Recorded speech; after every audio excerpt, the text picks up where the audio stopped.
way to turn out the lights? Is there something you're scared of? What's there out in the dark? Make sure to keep all your windows locked. Do you surrender? You try to stay awake. These walls you can't escape. Here's one for the lonely hearts, for the ones that fear the dark. You better run out of here. Bet you can't look the other way. Here's one for the broken road. That's the only one you know. You better run out, truth or dare. Get me out, take me anywhere but here. Oh, anywhere but here. Wanting something good to come, waiting for things to run away from. Are you just hiding? Yeah, walking into the fire, talking like you never die, like you're immortal. You try to stay awake. These walls you can't escape. Here's one for the lonely hearts, for the ones that fear the dark. You better run out of here. Bet you can't look the other way. Here's one for the broken road. That's the only one you know. You better run out, truth or dare. Get me out, take me anywhere but here.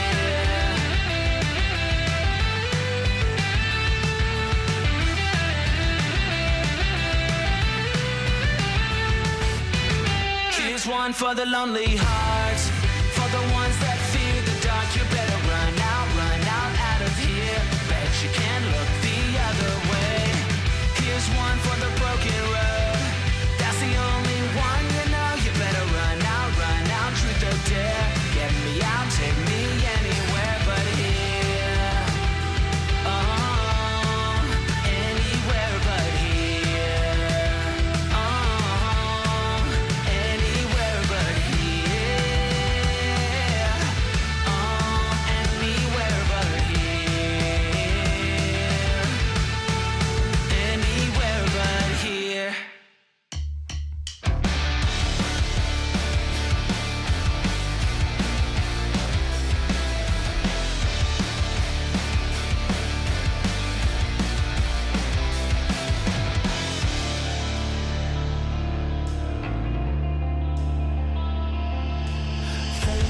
Fading slowly into the silent night, an endless fall, like cuts from 1,000 knives. I hear you call, but I'm still stumbling in the dark, a silent howl as I dissolve into your arms. I waited now, seduced by a sweet mirage.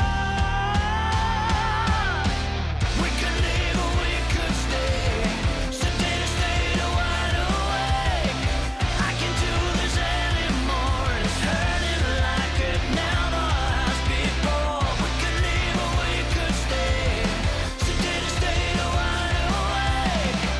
I can't do this anymore, it's hurting like it never has before.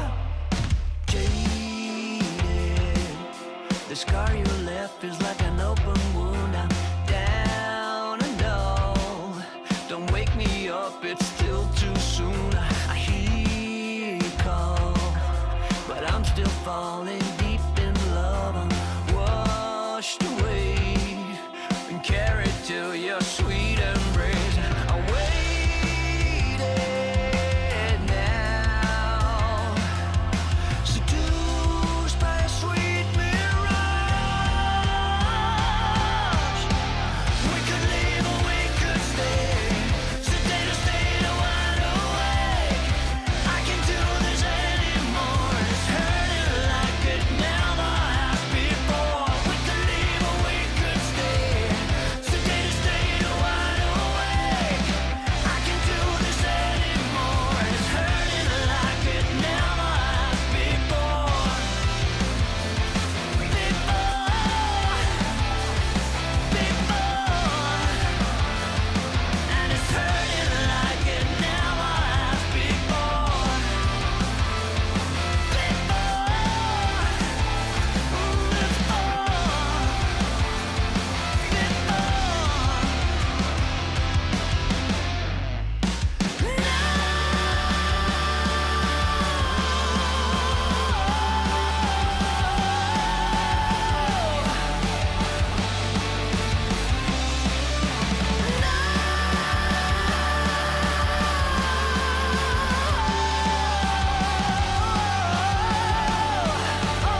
Level 6! And we have it! Big orange bird!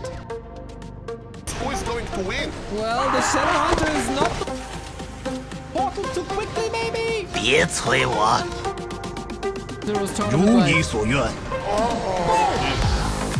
Are we going? Silence on the 尝尝这个。 Paladin. That was used, so we can use the shackles now. But is there silence on the Paladin as well? Maybe the supply? 别挡道。 Archmage? Demon Hunter is dead now though, isn't he? Potion! 尝尝这个。 No way! The knight killed the one! No way! This was never meant to happen.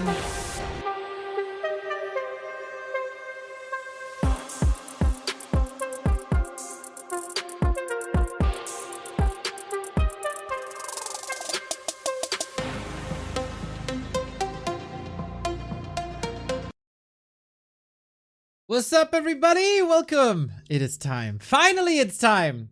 Super League playoffs, Ascension phase. Off we go. After a couple of days off, everybody should be prepared. 15 players, $28,000 Ascension bracket. We got a whole week of Warcraft 3 playoffs. Let's go. Thank you very much, Babus, for the raid. I hope you will.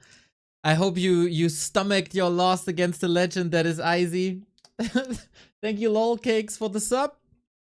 And that is actually a very good thing to do. If you want these Super League games without any ads, this is your time to get your subs in. Today, 3 games. We start at the bottom. And Sunday we'll say, now we're here. With the lowest performers of the group stage, you've been here 6 weeks of group stage. Over 200 games are done.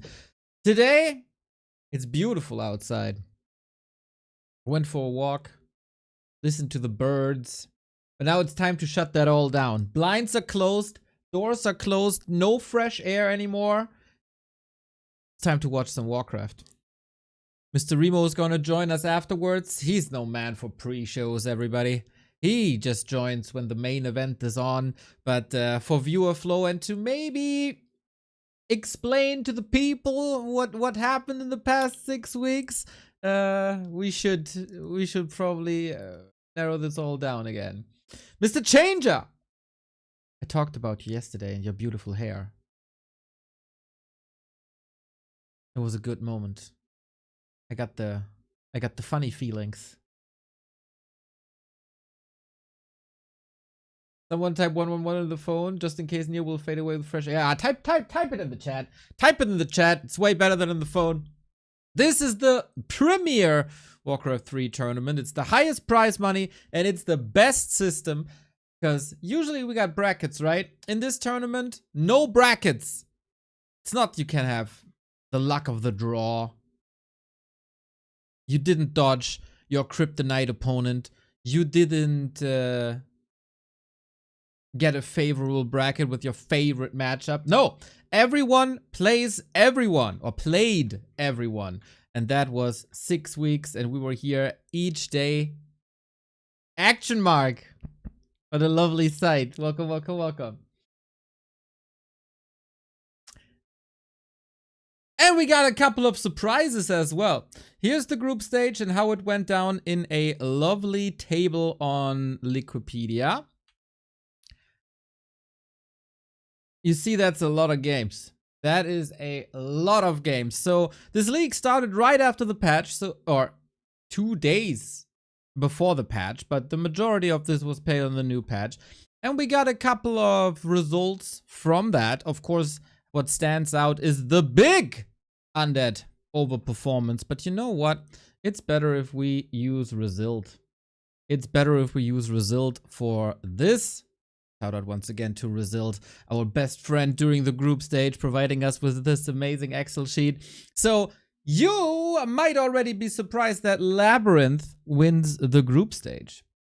No Happy, no 40, no Kaho, no Lin, no. The #1 player after 200 games is Labyrinth. And that's why this person is already in the grand final. Because the system is, we got 15 players.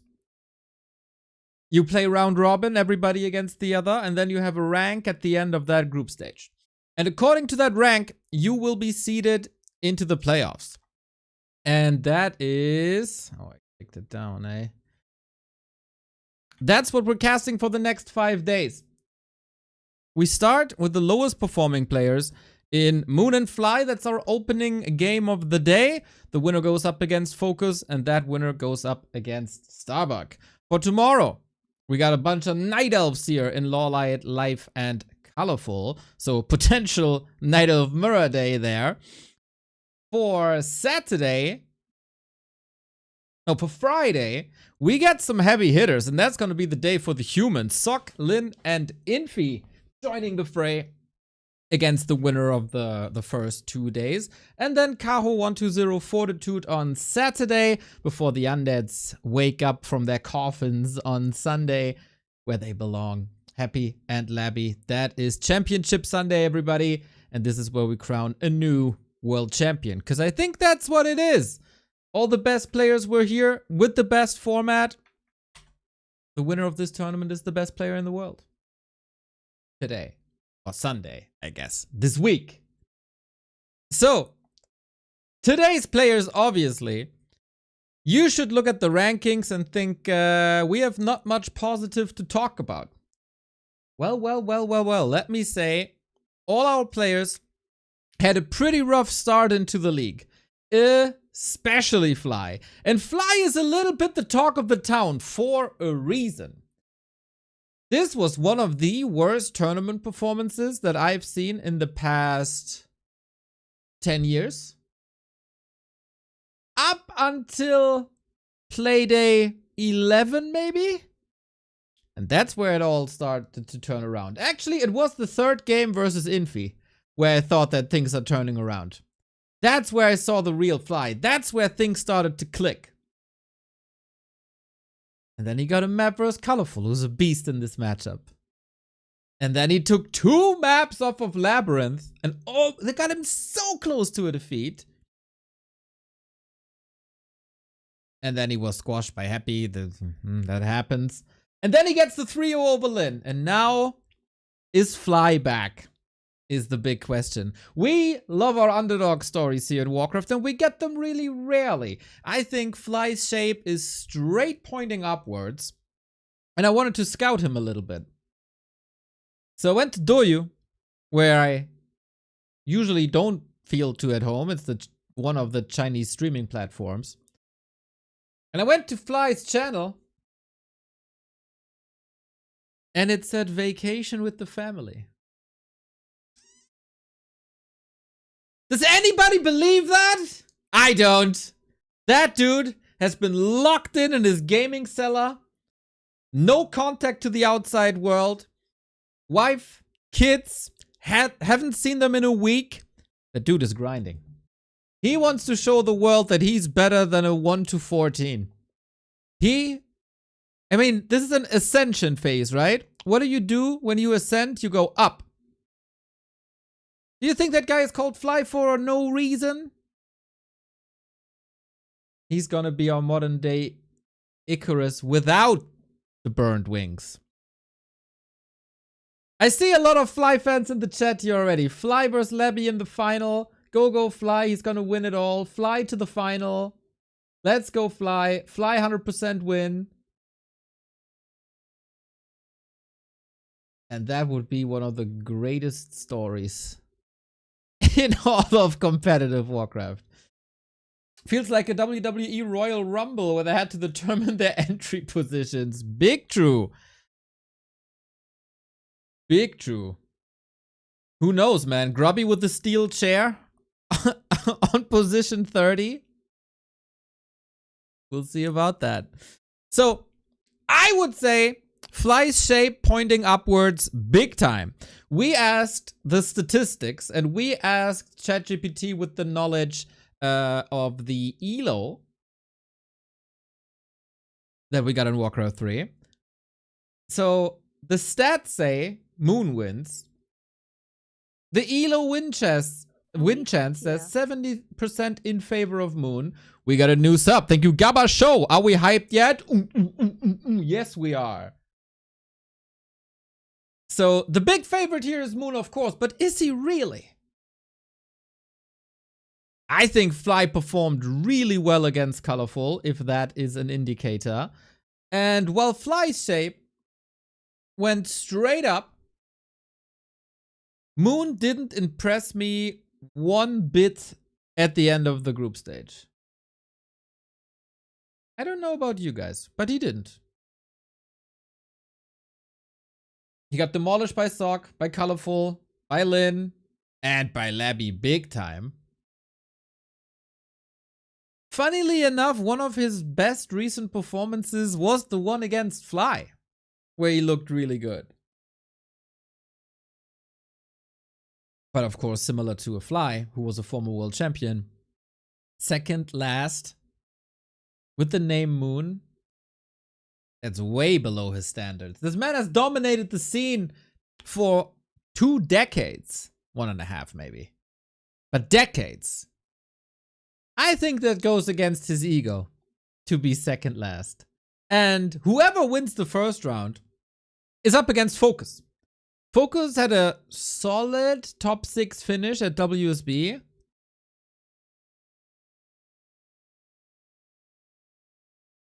But I don't know, man. This is a little bit between heaven and hell.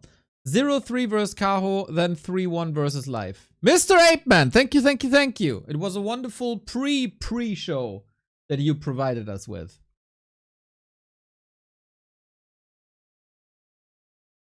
And of course, I'm still waiting for your video. Same for you, Baron. Yeah, so where's FoCuS right now? I don't know. It is really hard for me to estimate. Skinks, thank you. Now, will you read that? Match of the year. There you go. Match of the year. Fly vs. Moon. Yeah, where do we put FoCuS? It's hard to say, man. He's not that bad versus Elf. It's like 9-3 in stats on this patch. According to Elo, he should beat everybody in his way. Whether that's Fly or Moon doesn't really matter.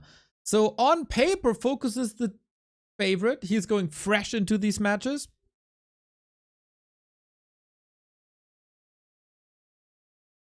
I think FoCuS is big time flying under the radar. Big time. Atrox, my pleasure. And that's chance for an upset, maybe. But is there really? Because he is up against Starbuck and... Yo, thank you for the sub, Atrox. First the kind words, then the sub. Nice. Purple heart emoji. He's up against Starbuck. And we talk about shape and if it went up or down or if we don't really know that. Starbuck's shape is like pointing straight up in my opinion. First happy, it didn't look too good, but the dude defeated Lin. So if he's up against Fly or FoCuS, the dude defeated Lin. And Fly and FoCuS. If Starbuck meets an orc, he's gonna slaughter them. He's 3-0 on this patch. He has a crazy win rate. We showed this yesterday. I wasn't aware up until yesterday, so that's why doing research is actually pretty good. Let's take a look. Starbuck only has an issue if he faces a Night Elf. This is Starbuck versus Orc recently. Bro, you kidding me? He didn't lose a series in half a year. Longer. Look at that. Longer. That's it. November was the last time he lost to an orc. And that was Lin in B Cup. So, if you're a Starbuck fan, cheer for the orcs. If you are a Starbuck hater, cheer for Moon. That's the biggest chance we got for Starbuck to be eliminated. Except, like, Fly and FoCuS pull a crazy Super Saiyan transformation and just knock it out of the park here. But it's not gonna be easy at all.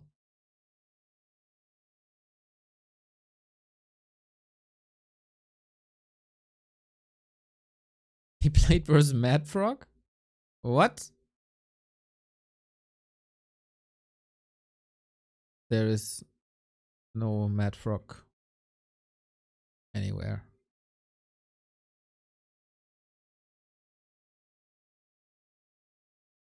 Yay! I took the day off. Let's go. Let's go. I hope you have the rest of the week off as well, because it's just getting better and better and better and better. So yeah, that's the Starbuck thing. Gotta say though, Starbuck versus Night Elf is also amazing. 3-1 on this patch. And I think he got the grasp of this. He got a couple of cheeky cheese strats. And of course he got Pato to work with as a practice partner. So in my opinion, according to all the stats, Starbuck is the big favorite today. But Moon, Fly, FoCuS, they're all competitors for many, many, many years. And they had a couple of days' time. They know what to do. Even though it is a bit hard to prepare, because it's like there's two things, right? With this Ascension system, where the winner moves on, moves on, moves on, moves on, only 2 players can prepare, and that is Moon and Fly. FoCuS has to do a little bit of a guessing game. Starbuck has to do an even bigger guessing game. So while the player here on the 3rd position will be more rested, because if, let's say, Fly goes through, he will have played 6 to 10 maps already. We'll see. But then on the other side, it's also the question, Moon and Fly, do they only focus on their first round match and neglect the practice versus FoCuS? It's not that easy to prepare since we have these in little chapters. Who does it better? Usually Moon, if he has time to prepare. And then, of course, we move on and on and on and on. Labby, Happy, 40, 1-0, Kaho, Infi, they can still chill a little bit. They can rest, put their feet up, play direct strike. But from what I heard, the whispers behind the curtains, everybody is hyped already. Everybody is practicing their asses off, is what I heard.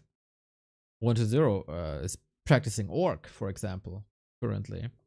So, let's do a little poll here. Not the predictions yet. We're going to keep the predictions for the single series. But we got 4 players. Only 1 can survive. So, the poll is live, everybody. Who will survive day 1? Moonfly, FoCuS, or Starbuck. And today is even more important, because the bottom 3 of the league will go into relegation against the best players of the Dolphin Cocoon into Butterfly Cup. That is basically the 2nd division of this tournament. And then it might be the case that we don't have Moon or Fly,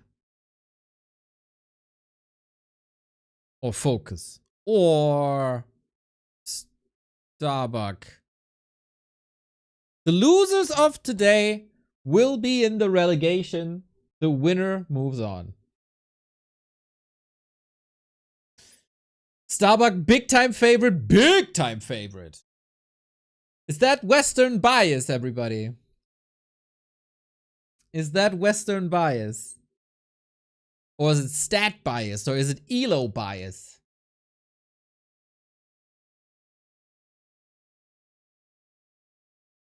A lot of Fly fans, though, as well. FoCuS getting a couple of points. Well, well, well. Well, you have 10 minutes for this poll. You have a lot of time. Spread the word, everybody, that this is happening. We got a couple of predictions in our Discord as well. Let's see who's the best predictor. One more thing. Throughout the playoffs, and I posted this yesterday, I hope you saw it. Throughout the playoffs, I want some special people on the broadcast, and that is you guys out there. We are always accused of being biased, right? Towards one player or another, or one race or another. Let's change that up. I posted yesterday, Super League playoffs start tomorrow. For the big highlight of the summer, I'd like to include something special to the broadcast. You send us a short video message, 30 to 60 seconds, with, for example, Your thoughts on the tournament so far. Who are you cheering for? Your bold prediction for the matches and finals. We'll feature selected videos live on stream during the playoff broadcasts. How to join. Record a quick video with your phone, with OBS, whatever. Start with your name and where you're from if you want to. Share the hype, support predictions, and send it to me via Discord, or upload it via WeTransfer and send it to me via mail. You got time till Sunday. Send it to me, send it to me, send it to me. I want to see you. I want to see your lovely faces. And we're going to have the first one already prior to the first match. Then, exclamation mark survey. Because we've been watching this tournament now for 6 weeks, and the sponsor and organizer, Hi Toon, is asking for your feedback. And it's a really, really quick survey. Doesn't take much. We have over 126 answers already. It is, of course, anonymous. Share your experience. Do you like it? What can be improved? So far, there's been great answers and great feedback. It's very productive. Love it. So if you have an interest in making Super League, a potential Super League Season 2 even better, let us hear your voice. Thank you, Samyana, for the 39 month. B2WGG. GG indeed. And with that said, I gotta close a couple of tabs here. Feedback done, stats done. I have one more thing before I think I call Remo, and we're gonna go into the broadcast. We are currently sponsored by GrabTab. GrabTab is a cool new initiative by Stream Elements that rewards you monetarily for playing mobile games. All the rewards that you can get listed here on GrabTab. For example, gift cards for Amazon, for Google Play, for Zalando, for the PlayStation Store, for Xbox, for a lot of other stuff.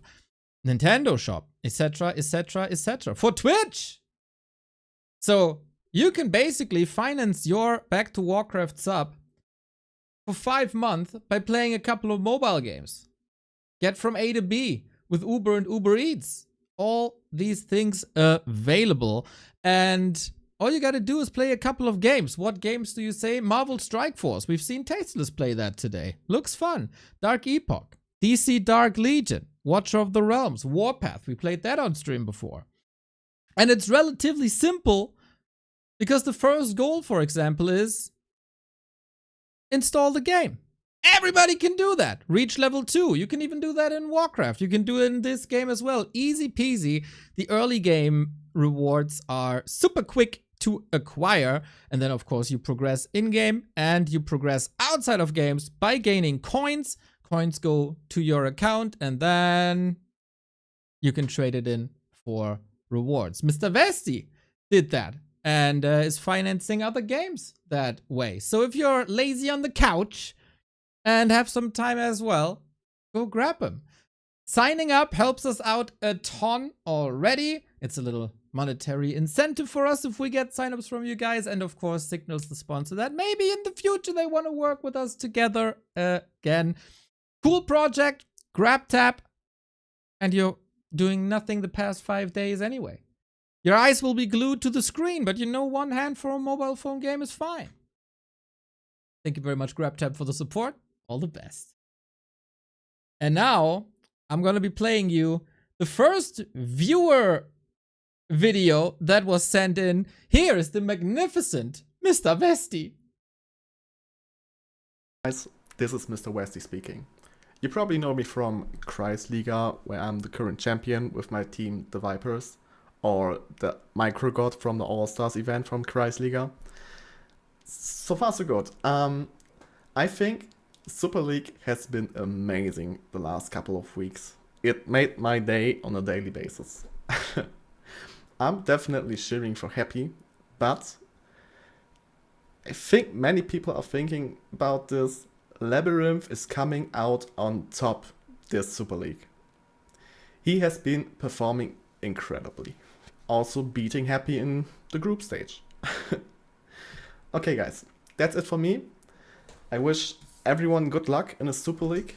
Keep up the great work. And of course, Makura to all of you. Peace. What a lovely, handsome man. What a lovely, handsome appearance. What a lovely, handsome shirt. And what a nice Makrura as well. Mega based, Mr. Vesti. Thank you, thank you, thank you for your contribution. That was super cool. I gotta say, though, you can't compete with another man in my life. My brother in arms right next to me. Of course, he's here for the Super League. It's Mr. Remo Demo. Reporting for duty, everybody! I hope everyone has their boots on and is ready for this battle to begin. Neo, it's finally time. The playoffs start off today. 5 days of the best Warcraft in the world. Which I completely got wrong last week, by the way. I thought we were starting on Thursday. That shows you how stupid I can be. But yeah, indeed, today's the day. 5 days of the best Warcraft action heading our way. Hearing from Westy. Also amazing. 3 matches today. By the way, just to get back to that little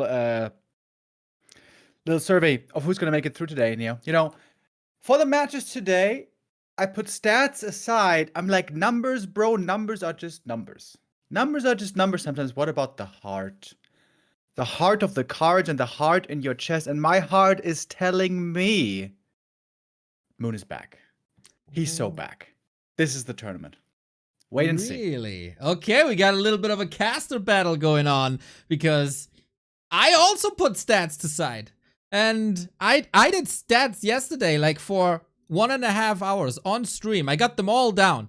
I asked Warcraft 3.info, I asked ChatGPT, I asked our tool, I asked everybody and everything. And then ChatGPT gave up on me because I'm a cheap fuck and have a free plan and I couldn't ask it anymore. But I'm with Fly, dude. I'm an underdog. I cheer for the underdogs. Fly is gonna fly high and kick them all out today. It seems like this has been your favorite story of the group stage. Of all time. How Fly has been finding his footing again, getting more map wins, getting points towards the end of the season. Of course, the insane 3-0 for Lin, which had a double effect. First of all, it catapulted Fly forward, more than doubling his points. Still a last. But whatever, more victory. And of course, Lin, that seemed to be the butt kicking that he needed to get his ass back into gear and has since been doing way better as well. And yeah, I agree with you. Certainly, this has been a way better looking Fly than before. But I'm thinking Moon. You know, I was replay casting the WSB tournament, not this one, but the last one, where we had some glimpses of brilliance. I feel like if Moon has time to prepare, there's still some hot potential inside this man. He's not the same superstar perhaps that he was back then, but I think today he is the one charging through. Okay. I mean, he can only really prepare for one match. I mean, except if he's that confident and says, oh, I'm going to beat Fly anyway, and then it's FoCuS, it's the same matchup, then there's Starbuck in the way. Fly doesn't need the greatest preparation. Fly has to do one thing, keep his heroes alive. And then every matchup for him is solved. And he has a... That has proven pretty difficult at times in the group stage, as you may recall. Yes, that is correct. But that's the one flaw in his game. Otherwise, this guy is already perfect. Just like XX Satella coming in with the big hype and the big, not the pig gift subs, the big 10 gift subs. Much love, man. 80 gift subs already. Thank you. But yeah, Fly is already perfect except his heroes. And he's gonna show you. And then he has defeated Lin in Mirror already. Who is FoCuS if you can beat Lin? So that's no problem either. All right, I like the confidence. I mean, I would love to see the Cinderella story unfold as well after that insane, disastrous run where Fly dropped also far in the ELO standings. Still has a lot of improvements to show us to escape the pits again. He is in the ELO standings right now in rank 26. That is by far the lowest out of all our competitors here. But Neo says the stats lie. So I would like to see it. And, you know, it might also make for a more healthy distribution of players because, yeah, the orgs have been having a tough time in this tournament. That is right. 2 orcs here on the opening day of the Ascension phase. Lin also 7th place. That is the best performing orc. WSB, we haven't seen many orcs either, with FoCuS being the best at rank 6, but Lin didn't play that one, so maybe it doesn't tell too much. And of course, the best orc, currently the best rising orc, isn't even in the tournament in Linguagua, as we all know. Linguagra? What has he been playing? He's 2700 MMR on War 3 Champions. He's crazy good. Yeah, but what tournaments has he been playing? Yeah, he's not playing tournaments. That's the problem. All right, well, tell you what, relegation time comes around. Maybe Linguagua is going to show us his skills again. 5 years Maybe of Hug is going to come time back, for Neo. this. Maybe Ice Orc is going to show us how it's done finally. Looking forward to the relegation as well. I wonder what kind of surprise we're going to have there. Of course, Jens is a big name many of us are looking forward to. But that is going to be for next season then. Yeah, Starbuck. You mentioned something very important earlier. Amazing against Orc. Has been looking really good there for a long time. Paddy Rifle, maybe not so reliable anymore, but at times still leading to success. Also, TH busted it out sometimes in the WSB, where TH again won WSB, by the way, yesterday. 7th time in a row. I said TH. Am I crazy? I'm talking about Fortitude. And there's something else I wanted to say. Ah, yeah, Starbuck also. Starbuck has been quite impressed with FoCuS for a long time with his matchup against Human. And indeed, I think their FoCuS also good. So if we get Starbuck versus FoCuS, could be really cool. Very interestingly, yesterday or the day before, Starbuck also pointed out in the chat, I don't know if you were there to hear that, Neo, but he said, FoCuS, even if he's really good, he's got some of the worst hotkeys I've ever seen in Pro Warcraft 3 play. Dude, he doesn't have inventory hotkeys. He clicks them. As Orc, bro. Imagine. Yeah. He heals selves every time. Oh, Yeah. God. I mean, yeah.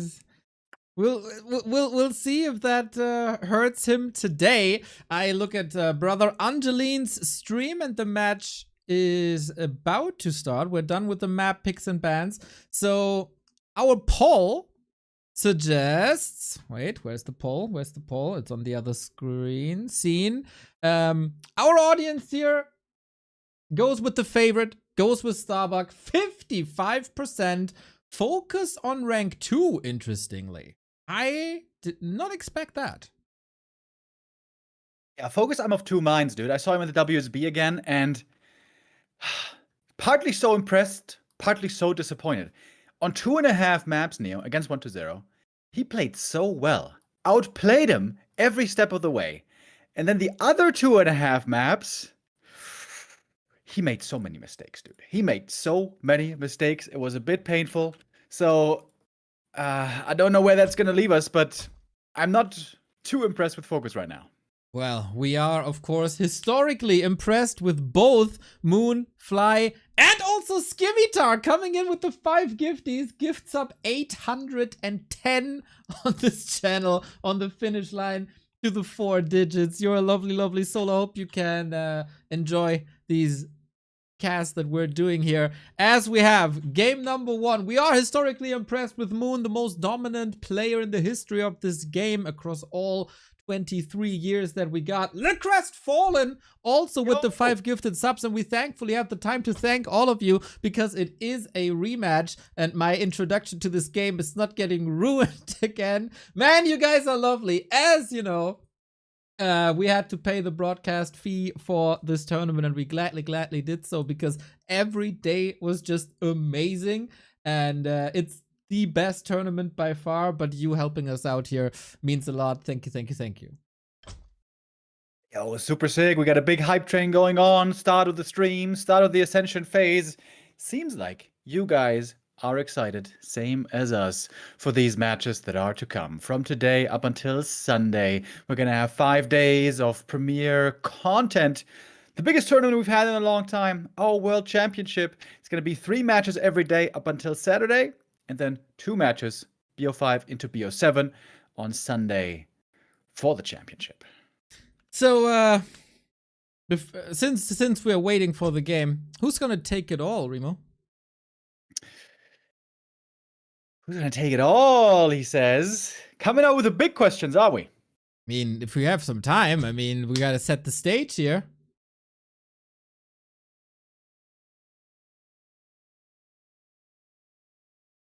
It is gonna be... I'm sorry, Chad, I know what you want to hear, but I don't think Labby's there yet. I gotta say, I don't think he's there yet. He's had a fantastic run. Labby has reached this top tier of Warcraft, but he's not yet a tournament winner. Not yet. Maybe in half a year. Who else is it gonna be then, Neo? Who's it gonna be? Is it gonna be 1-0? Nah. Is it gonna be Kao? Nah. Infi? Nah. Lin? Maybe. But those long days, dude, I don't see it. I think that leaves two options. The same two options we've had for the last 4 tier 1 tournaments. Happy or 40. It's one of those two. One of those two. One of those two, man. And the question will be, can Happy find the winning strategy, the beating strategy to beat the one base play from 40? And I think he can. I think he can. I think he will. I think Happy wins it. He's up against the big bout machine. Are you doubting the big bout machine, Fortitude? I don't think so. He's gonna win this once again. He gets revenge for the Don't Force Me finals, where he lost the title to Happy. He's gonna plow through this bracket once again, and then he's gonna sit there in his chair, the human crest beside him. He's gonna yell at all of us. We're gonna love it. He's gonna yell at Blizzard once again. 40's taking this home. And we take home a lot of Young Fang's money. Thank you for the 20 gift subs, you absolute madman. Dude, you're back. You're so back. Oh man, 249 gift subs. Skimmy with the 5. Grills with the tier 2 sub for 78 months. Much love from Hohe Luft Ost. Let's go. Greetings to the other side of Hamburg. And Bla Fontanet with the 10. Predictions, please. Mr. Remo Demo, would you do the people the favor and open up the Gamba? They're already up, bro. What do you think we're doing over here? This is serious mode. This is serious games. And in fact, our first game is now starting. We had a little bit of a host bug apparently a moment ago, but now we seem to be ready to roll for first game of the day. Ready to rumble. 2 former world champions, 2 icons of Warcraft 3. They're fighting for survival in Warcraft Super League Ascension phase. The 2 of the bottom of the barrel after the round robin. They clash again, and only one can survive to face FoCuS in the second round, to then face Starbuck in the round after.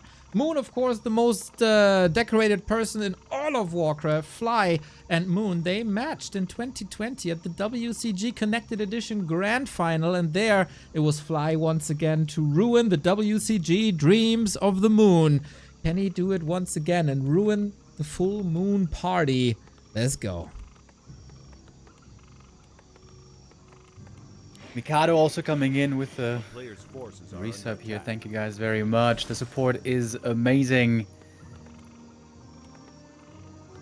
And thank you, nerds, for the merch purchase. Much appreciated. Maybe you're a Fly fan and bought the FCKELF t-shirt. We'll see about that. Mr. Remo Demo, the F7 button is oiled and well working. We're at the 2-minute 12 mark, and we got a Demon Hunter Blade Master opening. Alrighty, Demon Hunter starting off with a bit of creeping. Normally we're expecting to see Immolation here. And Demon trying to creep up quickly, get some items, tank up, get strong levels.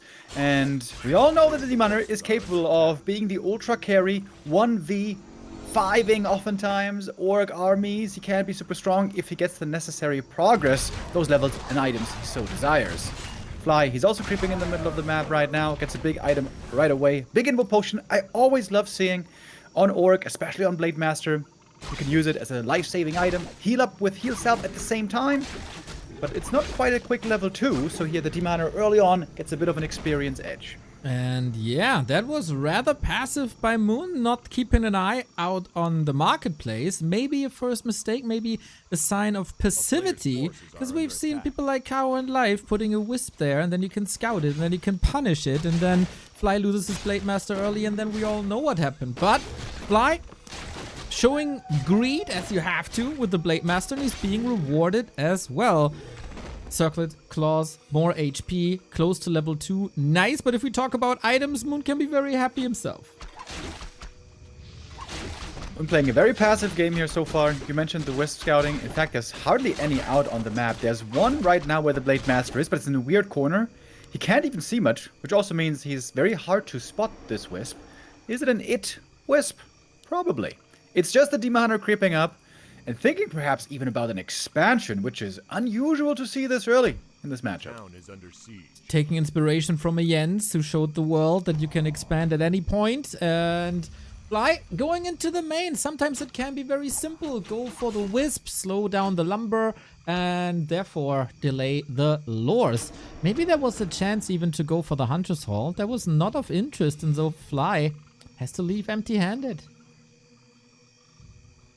Just forced Moon a bit back here, slowed down his creeping. Was able to prevent level 3 on the demon for a little while.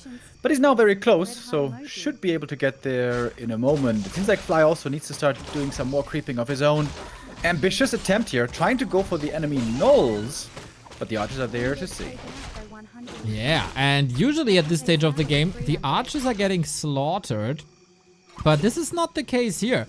That makes it so Moon's creep speed is way better than in most of the group stage matches. Therefore, I'd give a little bit of an advantage to Moon already.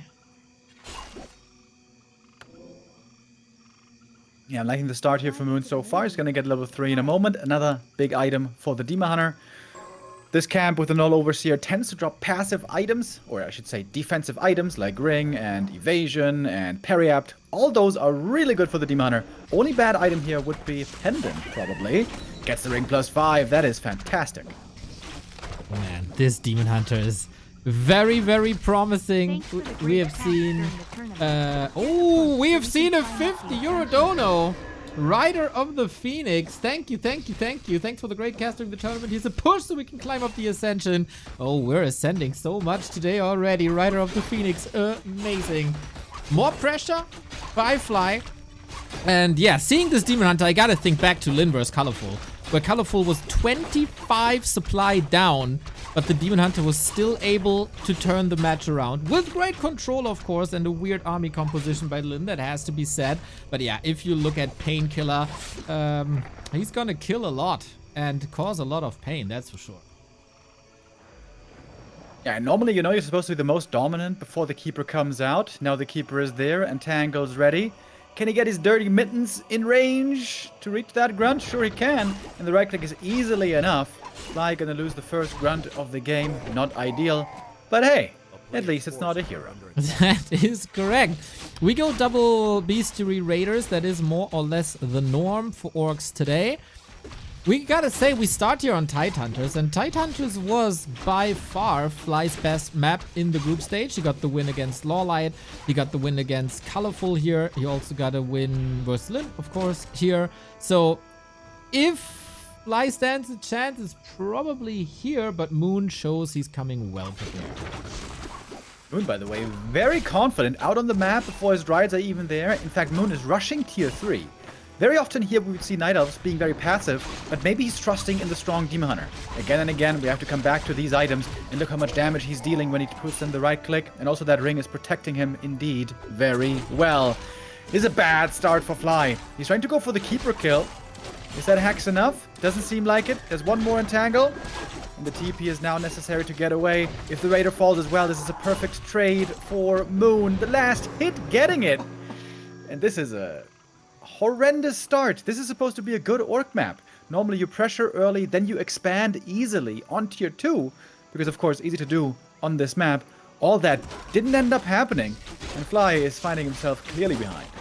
Yeah, Fly has very little to work with. That is the case for Moon as well, but that's also Moon's strategy. Since he invested into tier 3, Fly invested into nothing but his units, and a lot of them died. So, big exclamation mark for Moon so far in the middle. He did lose his town portal, but since there's bears soon and rejuvenation soon and an invo potion is available as well, he should be safe, and Fly has to take a lot of risks now to get back into the game.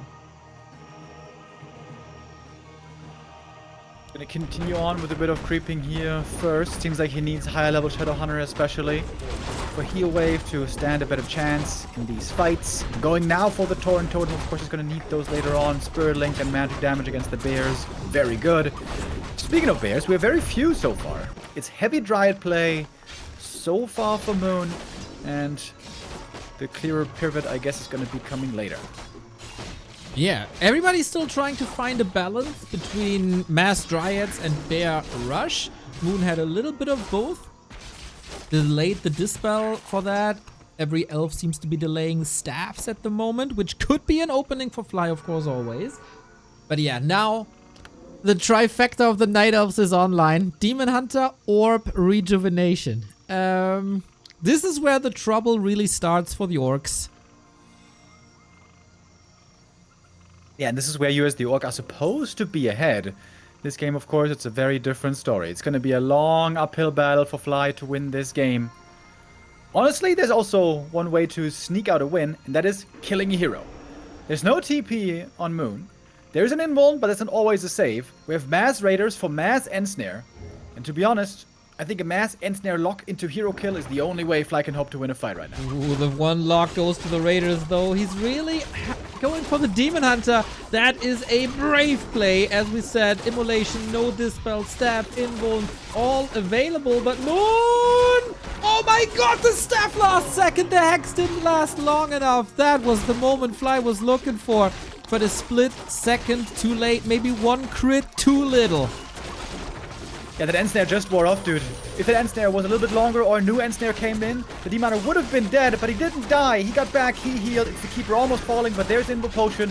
And that is so much damage wasted, Neo. This fight is utterly lost. And the Demon Hunter is, of course, back to full health. He's trying to aim for the Keeper. Blade about to fall. Shadow Hunter as well. Keeper levels up. Is so safe. And this is looking like Moon has zero issues with Fly on day one. At least on map one. As every single unit is getting mauled to pieces. Once you get that hero kill, at least a bit of a saving grace. Maybe he can kill him off. Staff transfer. Oh, but a crit for the kill. Alright, that's a little bit of a good feeling. But not enough to win this game. Hells no. Demon Hunter here has leveled insanely well. Looking for another kill. Oh, with the immolation. Look at that. Running down the walker. That's one more kill. And why not press on? He will decide the game right here, right now. 16 foot ahead. The only chance Fly would have is like going for building elimination, but even that is utterly ridiculous. The Shadow Hunter never made it to 3. That fight then, of course, not great. He was far behind already. Was looking for a Hail Mary. Wasn't the wrong play. And you know, if the Demon Hunter falls there, we have a whole different game. But yeah, it's the Moon show to start the playoffs. He's gonna take this first map for sure. Question is just how long does Fly want to continue the suffering? No longer! Game 1 is over, and Moon takes that lead. Very decisive mid-game fights, eh? Moon got ahead quite fast, despite leaving Fly alone in the middle for the marketplace. He just took control. Of course, fueled by items, but these games are never simply decided by items. They might swing the favor a little bit, but that was a very, very good looking Moon, I gotta say. Yeah, Fly a little bit toothless there as well. He was quite passive in the early game, crept a lot, looked for items, gave the Demon Hunter free reign to almost get level 3 for free, which most orcs try to prevent. He also crept a couple of camps, including the Ogre, including his green, but that wasn't even enough for 2. I'm not sure that this was the best creep route really possible. Very often orcs on this map, they love to go for level 1 aggression. You run across the map, you pick up the circle, and then you pressure the Night Elf right away. Drain the Moon Wells, maybe even kill some Wisps early on, or some Archers. Fly didn't do that. A bit too passive for my taste in the early game. And then, not respecting the Keeper enough. I mean, this is something that everyone should have ingrained for years now. When the Keeper fresh comes out, the grunts have to be far away. That also wasn't the case. One grunt was sacrificed, and he goes into another fight, lose another grunt, lose another raider. This was just wrong timings on many different levels, I think. Right on. So less than 3. W3HS ahead. Thank you for the 38. And HC Hayabusa, thank you for the Prime as well. Plus, of course, once again, thank you all Oh, Tommy Chak coming in with the big 100, my man. The muddy animation is fully yours. There's a small club of the 3-digit supporters. Thank you, thank you, thank you. Tycho Hots, much love. And of course, Rider of Phoenix, 50 euro. Mental, Fowly, very good. Nerds with the merge. And Skimmy and Young Fang and everyone, you guys are amazing. Thank you, FoCuS, for the raid. So much support here for the start of the playoffs. Absolutely amazing to see, guys. Thank you very, very much. The excitement seems to be carrying through, and we are getting excited for map number 2. This one's going to be Fly's map pick, and we're going to be going to Northern Isles. Is anything going to be changing? Are we going to be seeing differing strategies? I would expect at least a different stance. I would like to see a little bit more aggression out of Fly. I was about to say the same, Mr. Remo, believe it or not. Fly's biggest strength is creating chaos. And you know, sometimes that backfires. Especially in Fly games. But make things weird. Make things chaotic. Thrive in the chaos. That's supposed to be the game plan for Fly. Because if things go according to a plan and you follow the flowchart, Moon probably has the better flowchart and the best execution. He's also on a bit of a killing spree versus Fly in general. So yeah, Fly, lean in to the meminess, to the craziness, and tie up the score. We're beginning with a little bit of creeping once again, where the demon should get level 2 once more quicker. But getting a fast level 3 is very hard on this map. Maybe that's also a reason why Fly chose this map. Normally, of course, you want to slow down Demon 3, and here on this map, it should be easy to achieve. Starting off with crit first, Blade has to creep level 2 at the beginning, and then perhaps we're going to be seeing some aggression as the Demon Hunter gets the claws and gauntlets, decent items. But we saw earlier how much he loves to find a ring of protection. That one helped a lot. That one, in fact, kept him alive. True. Otherwise, the staff wouldn't have gone off. So far, we start with damage. And that's claws on both sides. Nice replenishment potion on Fly. That helps a ton during a potential harass. Tech has started. Moon with a lot of moon wells. And also claws. So we got the first exchange here. Reveal immediately, but not getting punished too hard. Fly with the circlet. Pretty much the same game plan as game 1 so far. Another nice little benefit on this map. You get the circlet first, because then Elf doesn't want to walk into the creep camp and get purged. Another reveal, a mana burn, and a speed scroll used. Can he force the TP here, perhaps? Oh, he has no windwalk at the moment. He pops the replenishment. That gives him a little bit of mana. He's 2 points off, got the windwalk. Moon doesn't know where he is, but Fly leaves him alone, dodges the reveal, and is waiting for Moon to go back to the Moon Wells. Oh, this is an excellent play by Fly. Look at him go. Here's the backstab. Here's the body block. But he doesn't have enough damage. A player's forces are under attack. 10 mana off the windwalk. Demon Celeste, to be very careful. Ran back into the grunt. Every bit of damage here is painful. Does he have to go for a staff here to get safely back to the Moonwells? Maybe. That staff would be great with Staff of Preservation also later. Whew, alright, bit of a bullet dodge. That was stressful. Damn! That is heartbreaking for Fly, man. He was in such a good position. He had the right idea of dodging that reveal, but then leaves empty-handed with a lot of wasted time as well. At least he's not losing too much HP, going for one of the biggest camps on the map and one of the unique camps on the map. So hopefully grabs himself a nice reward, and though that's a lot of damage again with all that poison involved. It's the Ring of the Archmagi. Nice! And Moon on the other side, gripping his expert. And he found again the Great Ring of Protection +5, one of the very best items the demon can possibly find. So I guess both are kind of happy with this exchange. Fly got the center, got the good item. Moon got closer to 3 and also got a very good item. And now even taking the scraps away, maybe. Should be an easy last hit though. Well. That was a weird damage range, wasn't it? It was right on the edge.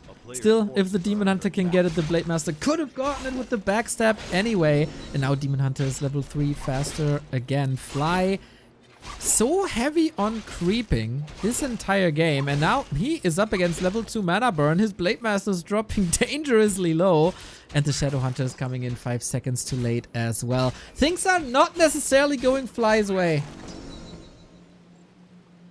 Strong Blade Master perhaps can carry him through this game. We have seen that work in the past, even if the Demon has a good start, which I think now is fair to say he has. Got that level 3. And indeed, on this map it takes a lot of work, right? You have to creep 3 green camps and an orange camp fully, lose no experience to get that level up. And Moon was allowed to do it. And now Moon is allowed to take away the Orc Natural. It seems like Moon is getting away with a lot here this series. Remo, this Serpent Wards. Indeed it is. Serpent Wards. Very good against Dryads. Not that good against Bears, really. Yeah, it has fallen off of meta for quite some time. It was always Hex and Heal Wave, Hex and Heal Wave, especially for these mid-game encounters. I'm not sure if I'm liking this, to be honest.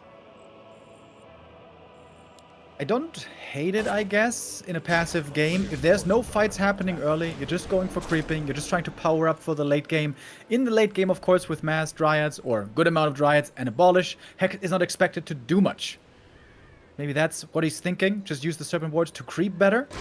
But actually now he is going for the fight. Here comes the Shadow, comes in with the Hex, Abolish is ready and quickly used. Keeper, though, still in trouble. Has to be given the TP, perhaps, to survive. Speed scroll, engaged. Demon Hunter quite hurt here. Has an invuln, has a TP. Abolish again against the Hex. And that's a good escape by Moon. It's going to cost him only an archer to get away from this. Yeah, this didn't do much, man. This didn't do much for Fly. I love that he's aggressive, taking some creeps away. That delays level 2 for the Keeper of the Grove. But no heal wave worries me a little for the late game. Orc's big issue is always sustain. So he needs to invest a lot into healed scrolls, I guess, or retrain at some point. Otherwise, Moon with the strong reaches will go for it. Still big invul, pops it immediately, takes the fight. No Dryad dancing for now, but the Raiders are suffering very early on in the fight. And snares leading to kills, but also indeed also the Entangle finding some in return. And now we only have 1 Raider rest left to use Ensnare, and these grunts are falling off heavily. Especially when you're against Dryads, when you're getting kited a lot, it seems like grunts do pretty poorly. Against Bears, maybe a bit better, give you some more frontline, because you don't just want to tank with Raiders, of course, them taking extra damage. And indeed now we have Bears coming out, the first of many rejuves being enjoyed on the Demon Hunter. Now, Fly, what do? Got some scouting on the right-hand side with the wards, falls back into the middle, goes for the marketplace, maybe a heal scroller as well, but he's also only at 40 food. So ideally you want to invest into more army. We've seen once again double beastery into totem. This time the walkers are online, but Moon is reading Fly's game perfectly. Very important shop items here, of course. Heal scroll gonna go to the blade. Not gonna pick up the second invuln. He already had one, of course. Invuln arguably more important for Moon than the heal scroll. It is all about keeping this Demon Hunter alive. He is the star player. He is the diva as well. He can demand extra treatment. He is by far the most important. You think he only orders the green M&Ms? There's green M&Ms? I don't really know what you're talking about, Neo. I see nothing on him. I see a green Orb of Venom on the Demon Hunter. That's doing some good damage here. Invul Potion popped, by the way. And the item was stolen, the Wand of the Wind. But there's Dispel, of course, from those Dryads still. What there isn't is Heal Wave. So at some point, Fly might be running out of healing. Heal Scroll has already been committed, by the way. But with Ensnare still finding more kills. Those Bears, though, good damage. The Blade Master in real trouble. He's out of the fight now with low HP. And now we're missing the heal wave, of course. Oh boy, Demon Hunter looking for revenge. We don't have boots, so the blade is safe. And out of the fight, though, now the Bears run the show. The Demon Hunter's not even participating. Look, I don't need my first hero. Hands off the keyboard. The Bears do all the work. Doing a lot of damage here indeed. That's 2 more grunt kills. Serpent Ward's now also easy to pick off. Moon is very close to double level up. We get a level 4 demon here. Keeper's about to get his level 3 as well. The lab creep should be enough. And as if this is as if this is not bad enough for Fly, he's been losing these fights, but this is part of the problem only. The big problem is he needs to have expansion. When you play tier 2 Orc against tier 3 Night Elf, you need an Expo. Not immediately, but at some point. But there's absolutely zero chance of an Expo on the horizon here. Yeah, I mean, Moon was generous enough to creep that for him already and lay the groundwork, but Fly not capitalizing on that, trying to move into Kodos now to get the instant kills on bears, ideally. He's again so far behind. He doesn't have crit level 2, still doesn't have the heal wave. Serpent wards are pretty bad versus bears now, I guess. Like, even worse than they were before, because piercing damage versus heavy armor, right? So they only really work against dryads, as piercing damage is also pretty bad against heroes. So what are these serpent wards really for? I think they were meant for creeping, simply to get the Shadow Hunter off to a good start. And maybe he had the read that he was facing mass dryads. If that was the read, then it wasn't quite correct. In recent times in general, we've been seeing very little mass dryad play. It's mostly been bears with slightly varying timings towards tier 3. But okay, Blade Master gonna pick up another big item here. Warsong Battle Drums. Well, that's not gonna be much use with him having the Kodos already. But having the Kodos, perhaps that can be the X factor. A perfect fight with Speed Scroll and Snare, Devour, get a few bears out the fight, maybe there's still a chance. But certainly Moon is with a better position here with his strong-looking heroes. It's a bit symptomatic for the items, isn't it? The Demon Hunter has 13 armor. Extra armor. That is 19 armor total, plus redo, plus the staff, plus he's level 4.5. This dude is crazy. a monster. It's over 50% damage reduction, by the way. The breakpoint for 50% is 17 armor. So now he is taking less than half damage from physical attacks. And guess what from Orc? It's all physical attacks. That is a bit problematic, isn't it? He's trying to lean into a little bit of a raider base attacks, kill buildings, forcing town portals. That's kind of nice, I guess. But he can't take straight up fights. He's listening to us. So there is an expansion now. Bad news for the Orcs is their expansion always takes 2 minutes. And 2 minutes in Warcraft can be an eternity. We could go for Sapper here. Sapper could blow up the Great Hall, but he's got no Wisp at the lab at the moment. That could have been a very painful play that he could have attempted here. This is good. A good try by Fly. He has to buy time, and he's doing that with his Raider army right now. Engaging into the fight. Not sure if that's the best idea, especially close to the Night Elf Moonwells. He starts looking for those Devours, though. He gets the Dryad. Moon is keeping the bears way out of range. Keeper in the middle of it all, so is the Demon Hunter. The heroes run the show, the rest is just decoration. Dropping low now, has a staff, but if you're ensnared, you can't staff. Can't keep it close though, because the raiders were gone already. I thought Fly might be going for Devour, then TP out, but there's no real chance for more bear Devours, so he felt forced to stay in that fight, and then it's almost a disaster. The Blade Master falls for last second TP. He keeps Moon pinned down on the opposite side of the map, buying more time for this expo. We're down to 40 seconds. But like Moon didn't use his bears in the fights. And It looked really odd, right? He moved them south as if to go on vacation. Yeah. Check out that gold mine, guys. Just take a little look. But I think you had your finger on the pulse there. It was about the Devour into TP threat. Moon wanted to avoid just that and felt very confident in his heroes to hold the main base with the help of Moonwells, and that was the right assessment. Bears all stayed alive. Only one single Dryad got devoured. About to be digested right here. But the expo is now finishing. Moon knows about it, couldn't prevent it though, and all of a sudden, Fly has a lifeline. If he can hold here, if he can repel Moon one more time, or maybe 2 more times, he could still win this game. full defense. And this is where Serpent Wards can shine if you can fortify. They basically are like towers to a degree. So we'll see. He still goes grunts, interestingly. Maybe just to get some use out of that barracks. The rally point is in the base, unfortunately. Moon takes another red spot. We got 5-4 heroes versus 3-3. The XP chart is through the roof. Also getting his next upgrade ready, the second armor upgrade. This means your units are harder to kill. They take more hits to bring down. That is more Thorn's aura damage being returned. Very good synergy there. But Moon will have to go all in. He doesn't have an expansion of his own. Once he starts losing units, he's not going to be able to rebuild very well. Moon might be able to get to 70 supply once, but with that army, he has to win the game.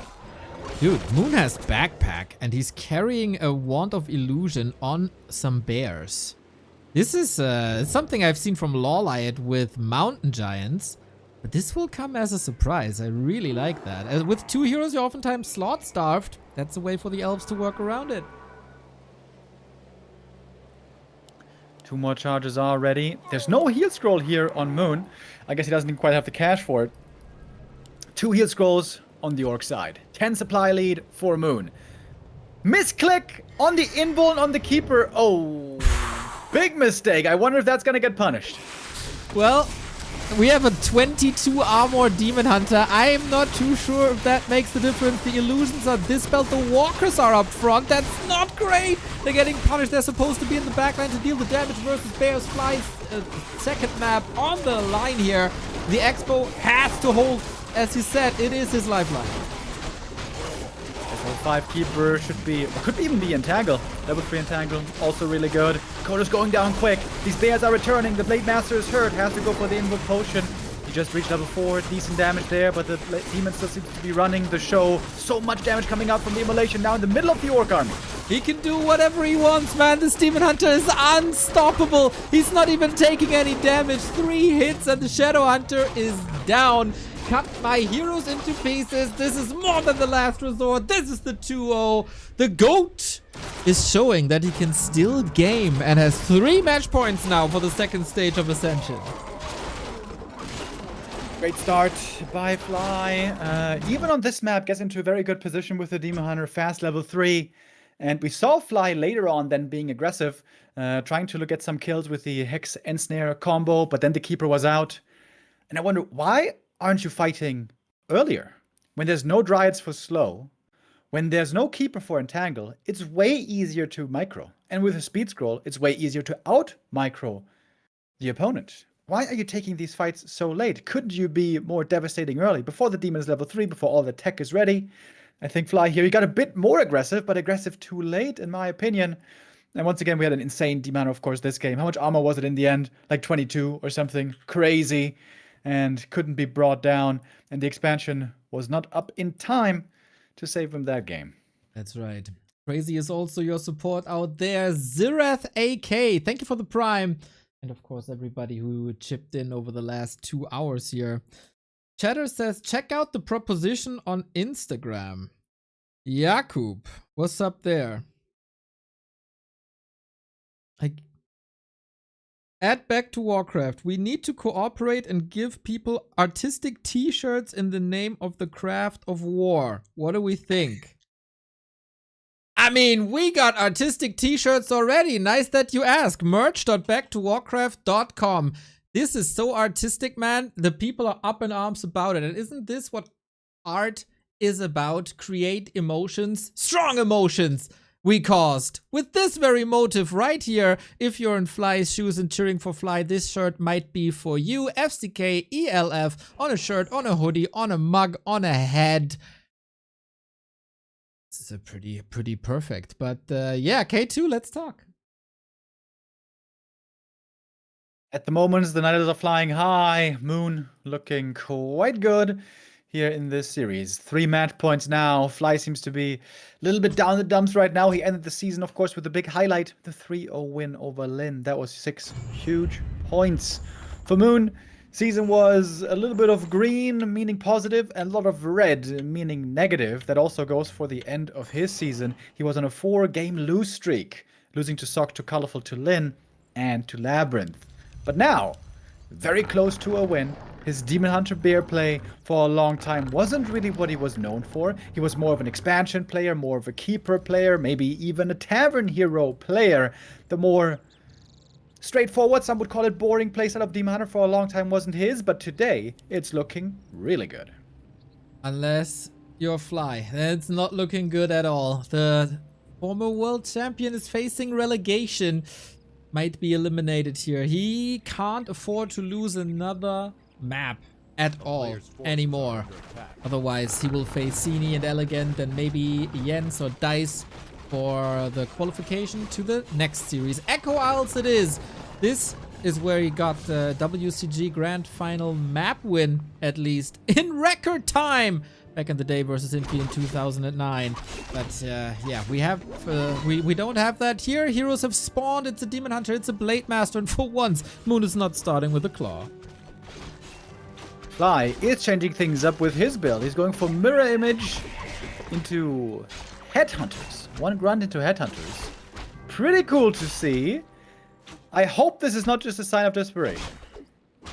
He did that before when he was down 0-2 as a last resort kind of thing. Especially Autumn Leaves comes to mind, where this strategy was also unfolded. First, Headhunter trapped! Moon collaborating with the Gnolls, and now he got the cloak, and now he's hidden. And Fly can't do anything. Normally the cloak seems to be bad on the Demon Hunter because you always want to be active and running around. But here it saves him the TP for now. Blade Master going down to the shop to get the dust. It's going to take a long time. Well, good thing I guess that mirror images last a full minute. That's right. Oh man, imagine this is expiring. And the Demon Hunter just walks it off. But we got the staff, we got the reveal. This is the town portal. Must be. It is. Whew. Moon almost got value off of this. But Fly with good items. Fly with the town portal forced. Fly with a little bit of map control. Fly fighting. If he can get the Magi as well, I would say that's well worth it. This was quite a bit of investment. He sold the staff, but still lots of gold used up. Moon, of course, running back. Lots of archers, by the way. And a late hunter sword. Yeah, 5 archers. This could be tier 3 orb play. But it's still on the verge. Like 5 is a very, very stable early game. Doesn't have to mean that much. And now, oh, it's almost 4 anyway, but that archer expertly microed to the back. Not a single loss for Moon. Demon Hunter bought the claws at the shop, not the Ring of Protection. Maybe that one wasn't up for sale. But yeah, this marketplace might see a lot of traffic today. We'll see. As Blade Master's falling back, healing up. Clearly both very interested still in this Ogre Magi. Everybody is. It's the big consumable. Headhunters can be great damage and can lead to a big creeping game. I like that Fly is switching it up. The vanilla play didn't really work out. It doesn't really matter how aggressive and how passive he was.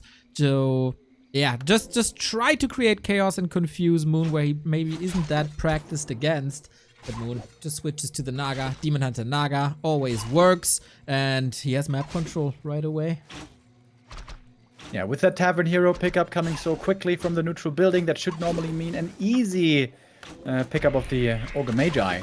But instead it's a Berserker going down and looking for the cancel on the Bestiary. Tier 2 Bestiary cancel, something we haven't seen in a while. This one's successful though.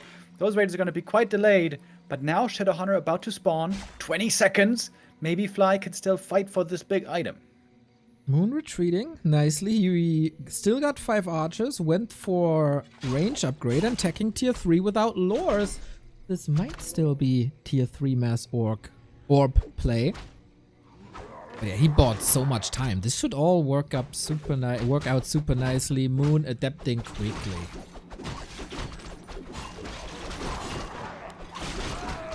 Magi is gonna go to the Night Elf, but item was stolen. It is the Wand of Mana Steel now on the Blade Master. And here comes the Shadowhunter Hex. One Hex would easily lead to a kill, but those archers fall back just in time. Moon has the right feeling. But yeah, he lost the item. Moon looking good though. Despite the item for the Shadowhunter, this can be super nice, especially if the Demon Hunter continues with Immolation. Now, we split the rest of the camps in the middle. Shop for Fly plus Invul. Demon Hunter gets the scraps at the marketplace. It's not Mass Archer tier 3. It's just very, very late, or rushed bears with late lures. And this should work out fine. Fly has the right read and goes Raider Walker instead of Raider Walker. The lures being so late, maybe Moon is going to skip Dryads entirely. Yeah. That does make sense against Headhunters as well. This would make Hex very good again. Hex being used here on the Naga. Headhunters, though, being picked off pretty quickly. Not known to be great units against Night Elf, especially tough to make work against Keeper and Tangle, but even without a Keeper, these Headhunters are dying pretty fast, and now we're down to 0 Headhunters, in fact. Yeah, without the Dryad Dispel, Mirror Image could shine as well, but that only really shines on level 2 and above, and only with crit 2 and above, so Fly needs a lot of creeping, but the Blade Master is now roaming, basically, was following the Naga to the opposite side of where he wants to be. So this is also working in Moon's favor. Fly needs this one moment, man. The moment that makes him believe, similar to what happened versus Labby, similar to what happened versus Lin. But this is hard to acquire now. It reminds me of Morpheus in The Matrix. He's starting to believe. Yes. Can He Fly was. still find his faith? Or maybe a specifically colored pill. That would also help. A player's forces are under attack. Well, that's also an interesting question to answer. Is Fly red-pilled or blue-pilled? Well, it might depend on the outcome of this game today. Or black-pilled or white-pilled, I guess, would be more appropriate. Anyways, more creeping taking place up top. And again, a ring +5 has been found. Oh, the demon. Oh, he loves this item.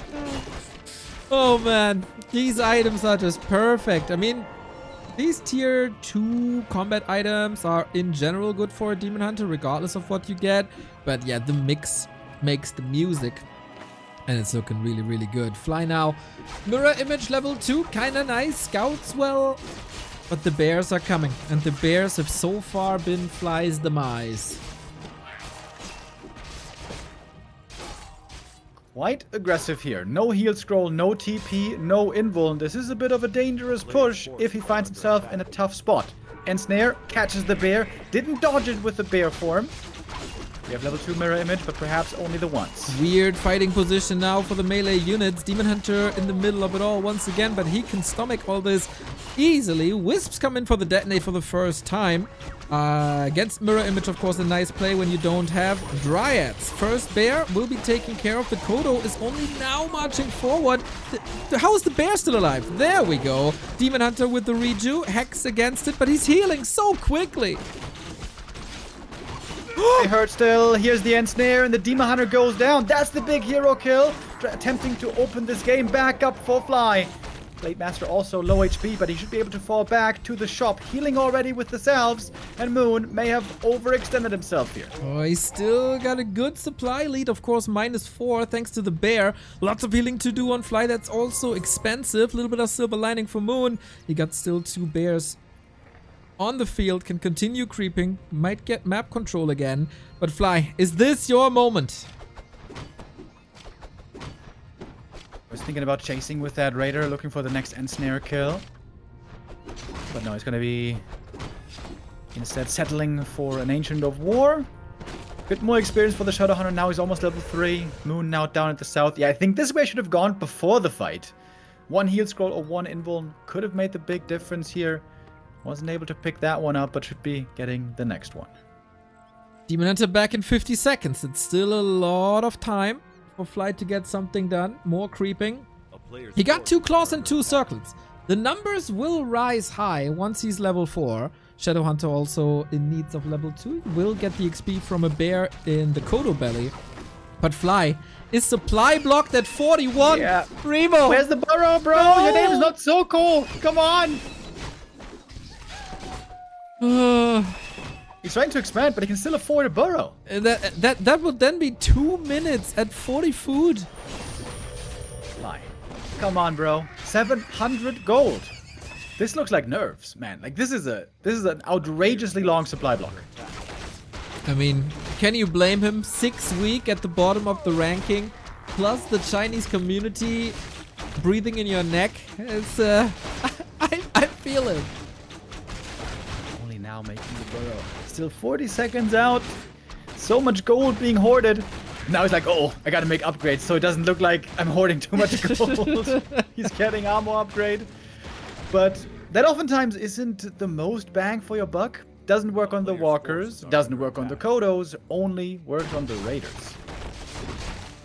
That's right. Yeah, it doesn't help too much indeed. Maybe spikes would have been nice as well. against an incoming bear attack. That also works on buildings that are not finished, so could be a little help. What is a big help is the Scourge Bone Chimes and the Claws +8 and the Blade Master level 4. If you were looking for a silver lining for Fly, there it is. Big damage, solid recovery. Here we go. Forces are under attack. All right. This will have to be the Blade Master show. Demon Hunter's also creeping up. He's got very good items also, by the way. Circlet on the ground. A little bit scared here of getting caught by a Blade Master, but of course this is the no Windwalk build. And Fly finally lifted the supply block, finally can produce again. Sanctions are off. Expo halfway done, a little more. Fly got shop control. Oh my god, Boots of Kel'Thalas on the Demon Hunter. It's a lot of damage as well. Jesus, these heroes, man. We can park the armies in the base, just have the Demon Hunter and the Blade duke it out. Orb of Venom yet to be picked up. This is going to be a big addition, of course. Seems like one gloves is the clear A town is under sell siege. priority here. Moon waiting for his units to join him and then picking up the orb, I guess. Surely not going to forget the orb. No, he won't. Expo up. Not fortified. No spikes. Moon seems to have a great idea of what's important now, and the big fight is coming. Fly needs to produce ASAP. The 11th supply that a Great Hall gives him is now unlocked, and he had the units on queue. Grunt, Kodos, and a defensive position. After teleportation picked up, I like that as well. Of course, we all know the staff heal trick. I wonder how well are these illusions gonna stay up? How much dispel is there gonna be? Mana burn also here very important. Fly is fighting for survival. If he loses this Expo, he's most likely out of the Super League.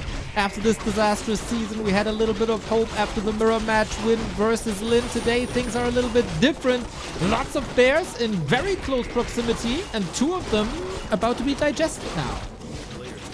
Mirror image is all gone, but also for a long time, Shadowhunter didn't get mana burn. Hex comes through, and there's no dispel anymore. The Dryads are completely out of mana. The Hex is once again very strong in this fight. I wonder if it's going to make more use of it. Kodos with Devours again. Bears are inside. And the Demon Hunter, low HP, low mana. Invo Potion, he's allowed to stay in this fight for a little bit longer. Has to be staffed out in a moment, and the staff heal has to turn this fight full Moon. Oh, unfortunate that he couldn't move forward and hex the Naga. Otherwise, this could have been a kill. Is there a crit? Here it is! The Demon Hunter can't get back into the fight. And now the town portal is gone. The big red number when Fly needed it most. Expo holds. That's terrific news for Fly. This buys him so much time. Time, of course, on his side. Looking for a bear kill here as well. Getting that would be huge. But no Windwalk. Bear gets away. But we don't have many of those left. Those bears, mostly extinct, 2 about to get digested by the Kodo beasts, and Fly now enjoying so much money. And heal scrolls. And the Invo Potion. Ooh, these combat items are great. Mana Potion on the Shadowhunter as well. It's looking very, very promising for Fly's first win in the Ascension phase, and maybe the start of a reverse sweep. We've seen quite a few of these in this league, haven't we? But Moon isn't done yet. Comes back in time to cancel the shop at the expansion. That's also important. Mana here, really big deal. Mirror images. I think I've been doing a really good job, by the way. Just also to force mana burn not to land on the Shadowhunter. Mirror image is now taken out, but of course crit is still available. And the demon again quite hurt, and he doesn't have an invoke to fight this time. Damage of the blade is magnificent. Walker's a bit far forward, maybe. The Kodos can't delete the bears out of the fight as they did before, but the Walkers are doing the job. Level 4 on the Shadowhunter, but very little mana. Waiting for the shop to finish, but that's 30 seconds. And getting a kill, but he's about to be running out of mana, with Immolation, of course, turned on this entire time. He didn't get to level 5 yet. He did lots of damage, but Lot for the Orc is still standing. Blade still fighting on. There's a big heal wave coming in as well, and the Invo Potion available still on the Blade Master. That should be enough time for the shop to come up in a moment. Still everybody's game. 10 seconds. The Invo Potion won't last long enough. Fly, you gotta hope for some crits. 165! Oh my, this is so close. The redo, dude. Blade. The redo is so good. And wouldn't it be a perfect Fly moment moment to get knocked down on the blade now, but the shop is up, the Mana Potion is there, and the blade is in fighting shape again. Yeah, more potions, more clarities. He gets the kill on the demon, and that is the first map win going to Fly. It looked like perhaps we were heading to a 0-3, but now with a Blade Master level 5, some really good crits coming out. These items were certainly of help this game for Fly as well, and with the expansion, he brings it across the finish line. Yeah, Demon Hunter items weren't bad either, so can't complain here. Ensnare on the Adept Bears makes it easier to kill them, and Fly puts his name on the board. He's most scary when it's about survival, I guess, and that was a nice performance with Mirror Image Headhunters. The turnaround, a complete shift in gears, and a very successful one in that. Honestly, I'm not ready to attribute much here to the Headhunters. I think Moon had a decent start into the game. The Naga pickup seemed to backfire later on. Not having Thorns for the late game really seems to be a big hindrance for the Night Elves. So I guess the Naga here, in my opinion, not the most convincing hero, but especially that early aggressive move into the Orc base without TP or TP or staff or Invo Potion, he loses the Demon Hunter, he loses much of his edge, and the longer the game goes, the better it is normally for the Orc with the expansion, especially if you have a strong Blade Master. We had Triple Claws and Scourge Bone Chimes, really good items there for the Blade Master as well. Finally something going Fly's way.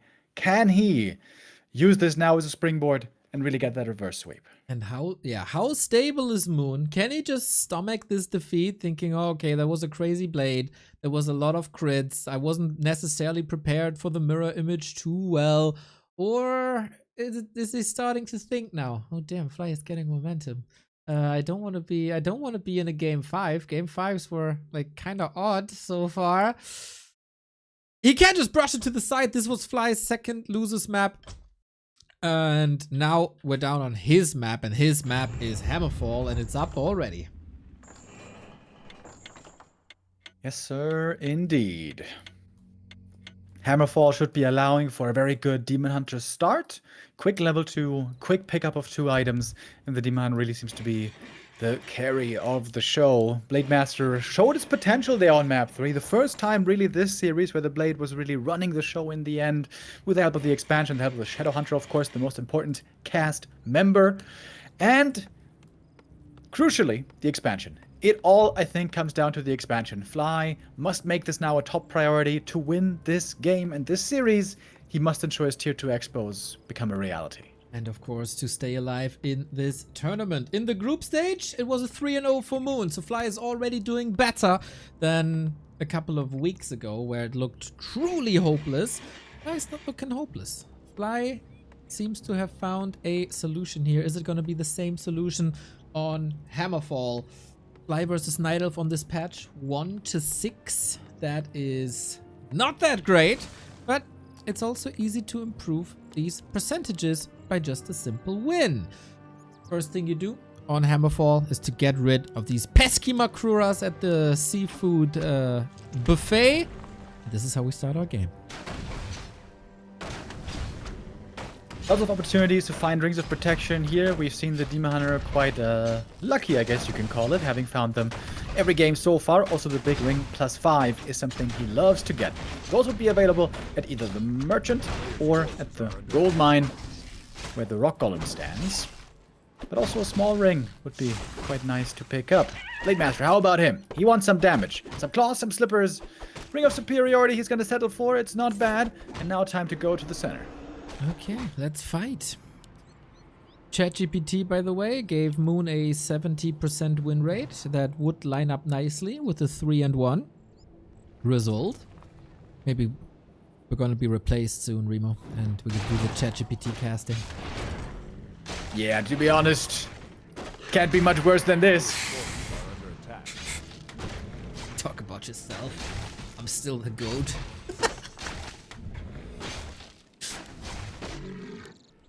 I'm saying that so our future machine overlords know that we were always willing allies. I see. Of course. I'm gonna lead the resistance. I mean, I wear the name already. Okay. Maybe your new name can be Sarah Connor then. I'm literally Neo, dude. Yeah, but you know what I'm talking about, right? Yeah, Terminator. Yeah, okay. And the lady who couldn't sing our national anthem. Also Sarah Connor. Oh yeah, true. That was pretty funny. Early aggression this time by Fly. This is something I was hoping to see more from him for the entire series. Here we go. And this is always when it gets very annoying for the Night Elf. You don't have slow yet from Dryas. You don't have a tangle yet.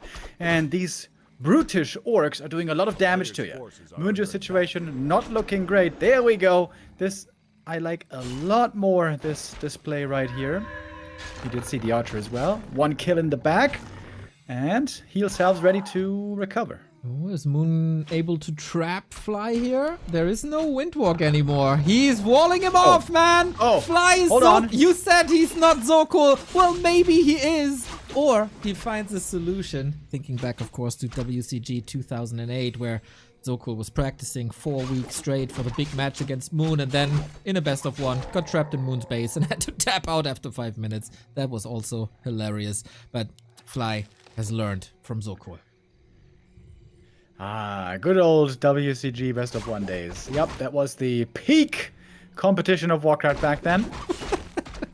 Who the hell was the tournament admins, by the way, for that tournament? I don't know. Like, they did best of ones, like, not once or twice, but, like, for years. 13 years in a row, brother. A player's forces are under attack. Beyond the game. That's all I can say. We're getting really now into the mid-game. Tier 2 is coming up. We're seeing a Shadow Hunter. Double Bestiary would be expected into later Walkers. And this time we're seeing the Keeper added. And I think this is going to make for a much better late-game second hero. The Spy is still looking for more kills, by the way. Good Grunt Block gets another Archer. There we go. 2 kills early on. Not only that, but also a hurt Demon Hunter. This will cut into a lot of Moon Juice. 2 of them empty. Fly still contesting to cover the retreat. And the Berserker is still working on this Ancient of War. So Moon is looking a little more shaky than in the first 2 maps. We talked about this earlier. This aggression that you mentioned and wanted is rather standard these days. And it's not too rare to see all 3 archers die. That hasn't happened to Moon in any of the games except this one. There's still one available to creep, but why, dude? He found a taste now. He got that bloodthirst running. We love to see it. Almost getting the last hit steal there as well. Could have been big, but that one goes to the Demon Hunter. And now both heroes, second heroes, come out. Do we see the aggression continue, or is Fly going to take a step back? Big decision point here for any orc in the mid-game. Nah, this is the moment where Night Elves would love to have a Wand of Negation against this. Both sides, actually. Since the Keeper's Entangle is kind of an equivalent. If Fly can get a shop creep from this, that's very nice. Moon moving towards the middle for the laboratory with one of the biggest consumables. So after 6 minutes of aggression, we got a little bit of creep craft. A player's forces are under attack. Sasquatch, item, Ring of Regen. Ooh, I love that on the Blade Master. You're always going to be taking some chip damage, especially with Spirit Link. And this blade has some decent items. Rather on the defensive side, though. Not that much damage.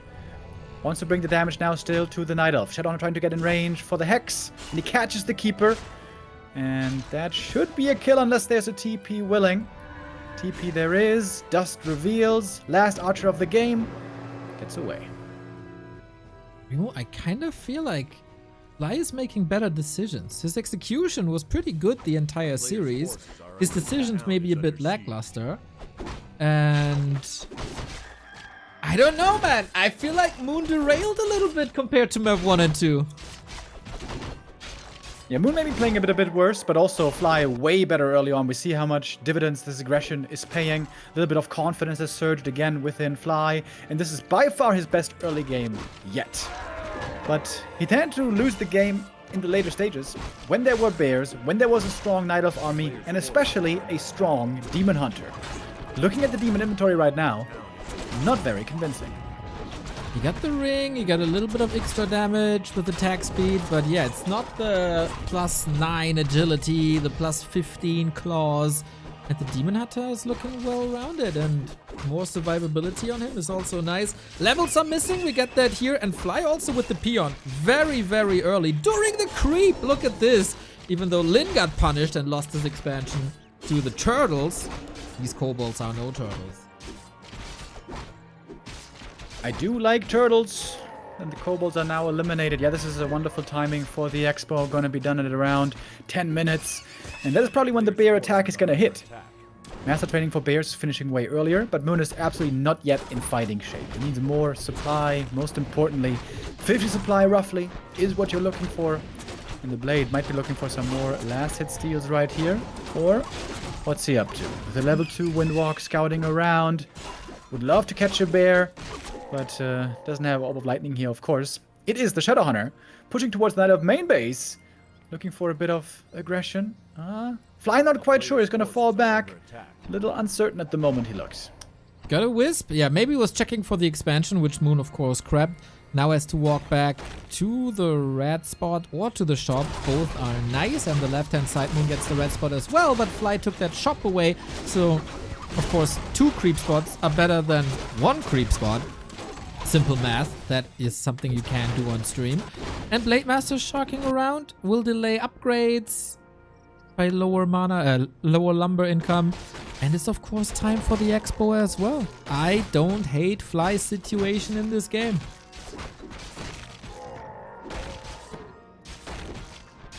Go the Grove, 2.5 now. Would love to get level 3 before the big fight. D-Mana items, just 2 minutes ago I said I'm not so impressed with his inventory. Now it's looking a lot better. That parry up plus the Health Stone is going to give him a lot of staying power. He's creeping with the rest of the gang. He's getting his level 4 now. All of a sudden this demon is a lot stronger. And that tier 3 timing attack is about to be ready. But if Fly holds, if he can repel the Knight of Forces, he's again going to be in the lead with that expansion up. 10 seconds. Felt like this creeping stage here took a long time for Fly. Was waiting for his Blade Master to return. Gets the Wand of the Wind again. That was kinda nice in the middle. But yeah, now he can't finish the red spot. Moves to the green. But Moon is knocking on his door, willing to ascend into round 2. Positioning here for Fly, a little bit awkward. Camp is now cleared. Demon Hunter looking for the big mana burn, of course. Disenchant on the Kodo right away. No easy kill there. Devour on the bear is in. Big damage from the immolation, but now Fly perhaps trying to spread his units. No, not trying to spread them. Trying to take out the Demon Hunter. But there is a Health Stone. Not sure if that was the right target, honestly. Well, he's switching things up. This is the reason for the grunts to have a little bit more damage against heroes, but we need a heal scroll now. It is available. Fly has a lot of gold, but not the presence of mind to go to that shop. It would be such a huge help. The damage is all over the place. No clear front line here at all. Everything's attacking everything. This also means Dryads are falling pretty quickly. There's almost no Dispel on the Night Elf anymore. A Hex here would be good, but there's no mana for it. What we do have, though, is reinforcing Kodo Beasts. Looking for more snacks. That would greatly plummet the supply for the Night Elf in this fight. Blade Master hurt as well. He's going to use that heal potion. Surely? Okay, thank you, Fly. Heal scroll by Fly now. That took a little bit. The clock is still ticking in his favor. Any mana, any crits? Heal wave, oh no, Entangle. It had to end like this. An overcommitment with the blade. How symptomatic for Fly's career in the past 20 years. That might cost him the tournament. On a lot in supply. He has munched 2 bears away. Can he stay alive long enough for the blade to return? He could have just fallen back, Neo. He could have fallen back on many different occasions after this fight had brewed for a while. Get back to the shop for healing. But he stayed in too long. Blade Master dead. And probably has to go for the tavern res here in a moment. Moving towards the tavern already. Oh, he is starting it at the altar. Has to cancel it, then get it back. He should have the resource, but that's free damage for Moon. Closer and closer to level 5, closer and closer to the victory. Peons suffering the Great Hall again. No spikes, nothing to fear for the Bears. And Fly is not willing to hold this. He's moving straight into Moon space. Yeah, he's going for the counterattack, but without Raiders, that's not even dangerous at all.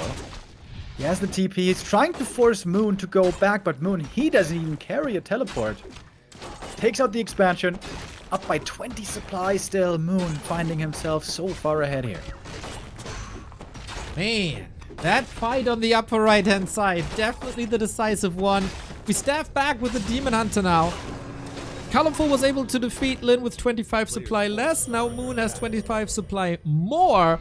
So, given that equation, the Demon Hunter can do it by himself. Yeah, right now it's looking like it. This Orc army is absolutely laughable to look at. Kodo Beasts still busy with their meal. We all know what it's like. You know, you're at a family barbecue or maybe a fancy dinner. You haven't eaten all day and then you eat way too much and it's gonna take you a full day to recover from and digest. But finally, Players' that day has forces are under passed. attack. Would be nice if Kodos get food coma after devouring an entire bear. Not from a peon or a dryad, you know, that's nice and lean, but yeah, from a bear I can definitely sympathize. You know, we need like 20 crits now. And it's only level 1, so we might need like 30. Demon Hunter, he can't crit, but he can still do big damage. He's almost level 5, looking for that big immolation. He's got a lot of mana as well to use. Moon back at 52. Awkward supply numbers. A player's forces are under attack. Costing him right now. Okay. By holding on to dear life, literally. Fought back in supply. Now an archer was killed to get back into no upkeep. That helped Fly a little bit. We still have the seafood buffet, talking about food. And the Makura dies with another item for Fly.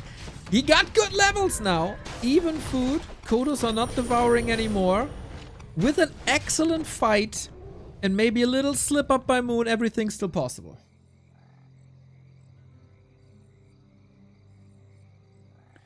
The map is fully crapped up. What do we do next? Fly could force an issue if he's trying to go for an expansion again, but the peon count for him is so low, by the way. It's very hard to afford an expo now, considering the lumber state. Gold seems to be no issue for Fly right now. Not at all. Over 1k. All Blade has an invuln, but that's not the situation where you want to use it. You can entangle lock him in 1 second. Wait, is he just dead? He might be just dead. Way, Fly! Town portal, that was so expensive! Don't die. Don't die. Don't die. Oh my god! Ooh-wee! That was very close. Calculated. I didn't even sweat. I didn't, like, that was... Yeah. All good, boys. All good. Everyone's still alive. Fly still with lots of gold. 1,500. The Moon right now looking for the chase, looking for the kill. This Kodo Beast should be easy to get. Just like your mom. Neo saving the standout moments for the playoffs. Very good.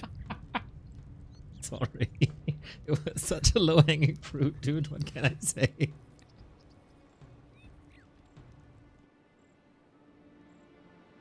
This game, not as easy to close out as perhaps Fly was hoping. He had the Expo running, man. That was his win condition.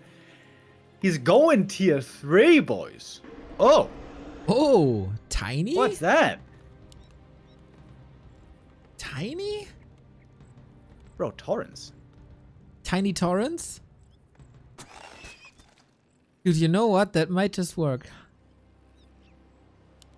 He has a couple of walkers out. Getting close to full mana. We still got a bunch of time of mining. 4 minutes in the main base. Likely we're going to see no big attacks before then. Oh, if Moon knew this, should he go for an expansion? But if he does that, then Fly just goes for a tiny. Very interesting. Yeah. Well, well, well. You know, in any other ladder game, lower class tournament, Fly would have tapped out probably like, okay, I'm gonna play the next iteration in like a week or two or so. This is Super League, dude. This is you can't afford a loss anymore. Desperate times, desperate measures, and Orc only really gets good at tier 3, so this is so crazy. This might actually work. Issue might be the lumber, though. Or can get very strong on tier 3. You just use speed scroll and dust. thinking there was an Invis Demon Hunter there, but There is an Invis Demon somewhere Hunter, else. but yeah, it's so close, man. He has another dust. so he needs Walker Master Training Yep. and Pulverize, and every Tauren is 100 lumber. Yep. It's a lot of lumber and a lot of time that he's gonna need. As Moon is going Mountain Giant upgrades. Bring back some. Could just What? be a fake to signal Fly that he's producing. Yeah, true. Or I mean, Kodos can't be devoured. Can't devour themselves. I mean, mountain giants can't be devoured. Okay, is he gonna finish these upgrades? Resistant skin, hardened skin. I mean, Finishing. yeah, it's finishing. It's gonna be 2 MGs. They are gonna have 10 points of armor. All right, all right. I mean, raiders don't do anything to them. Walkers don't do anything to them. Kodos can't devour them. It's the blade and the grunts. And Tauren, of course, if they can Taurens, yeah. reach. If they can reach. Fly is so... He's going second totem. And tier 3 is done Kodo Aura, Walker Aura. Walker upgrade. He still needs so much lumber. He He needs should have made these 2 lumber. peons way earlier, to be honest. He doesn't need an expansion. If he tinies, it's the worst thing he can do. He got the gold. Jim Roost! Lol. Really? Okay. That's a little bit risky against the Blade Master if he gets an orb.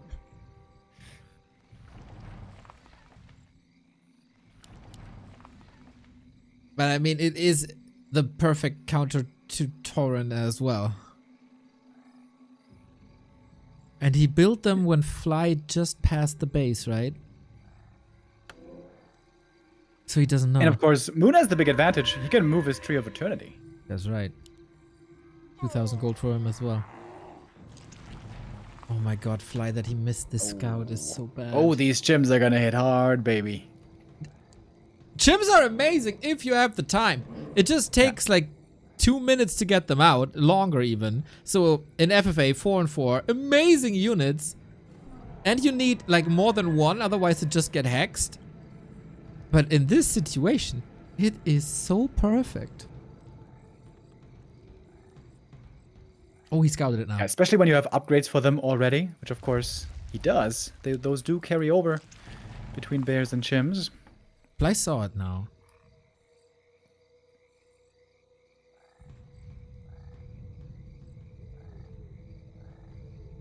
There's a tiny. Oh, shit, boys. Okay. Game's not over yet. A player's forces are under attack. It will take How more than much- a long time to get there. How much lumber are Chims, by the way? Oh. I mean,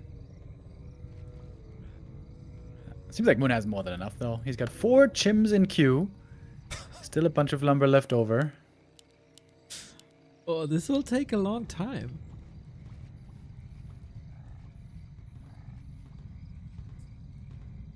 Can Fly? Origami moving out. Yeah. We got...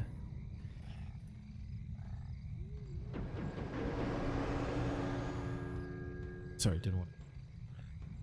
Dude, you don't want to fight into this Moonwells, do you? No, no, no, no, no, no, no. Oh, that would No, not be no, great. no, no, no.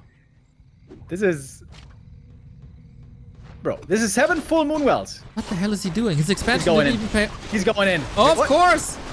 Fly fighting for survival in the Super League, going ham on this Demon Hunter. But there's an Invo Potion, there's a staff, there's everything. The Blade has an Invo Potion himself. He needs to beat the Anti-Air. But the Chimeras, man, they're reigning free. TP out. I would say it's about time. And the Ancestor Spirit right before the TP. Okay, Torrens returned. It was 1 Raider and 1 Grunt that were lost. And of course, those can't be rezzed. But everything's very hurt now. It's going to take a while for Fly to heal everything again. Yeah. Interesting approach, I gotta say. But, I mean, Fly is I would mine. say this is a pretty strong Night Elf army. Bears, Chims, Dryads, 2/2 upgrades, Demon level 5. I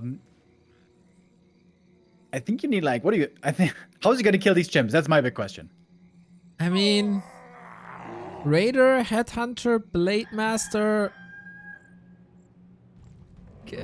Serpent Wards, something? Yeah, It I think is Serpent Wards is the most realistic thing here, but I don't think he has the anti-air. He's going for Berserker upgrade. Everything's still hurt. I got a feeling like Moon's gonna smash this fight. I Yep. mean, supply is looking that way. Yep, very much so. 4 Chimeras, incredibly strong.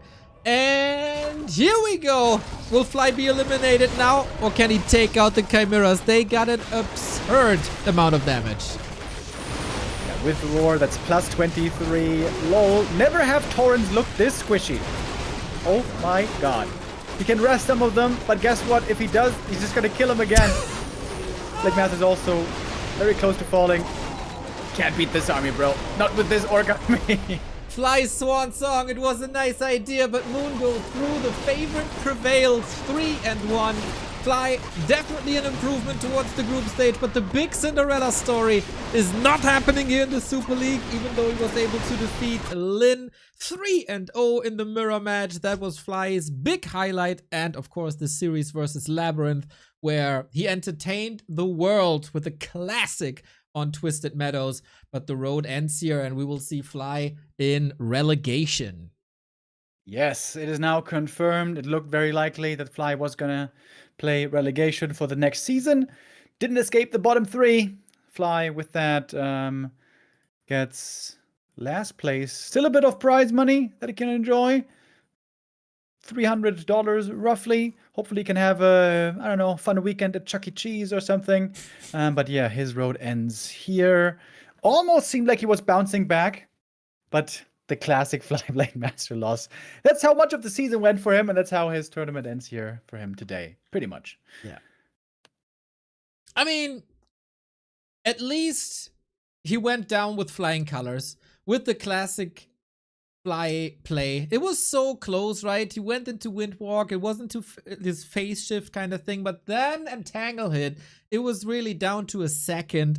And as so often in this league, it didn't really go his way, these 50-50 situations. Still, great entertainment. I mean, he got us, we can say what Fly got us speechless this season. Oh yeah, many times. That much I can certainly echo. That was certainly true. Sometimes in awe, more often not.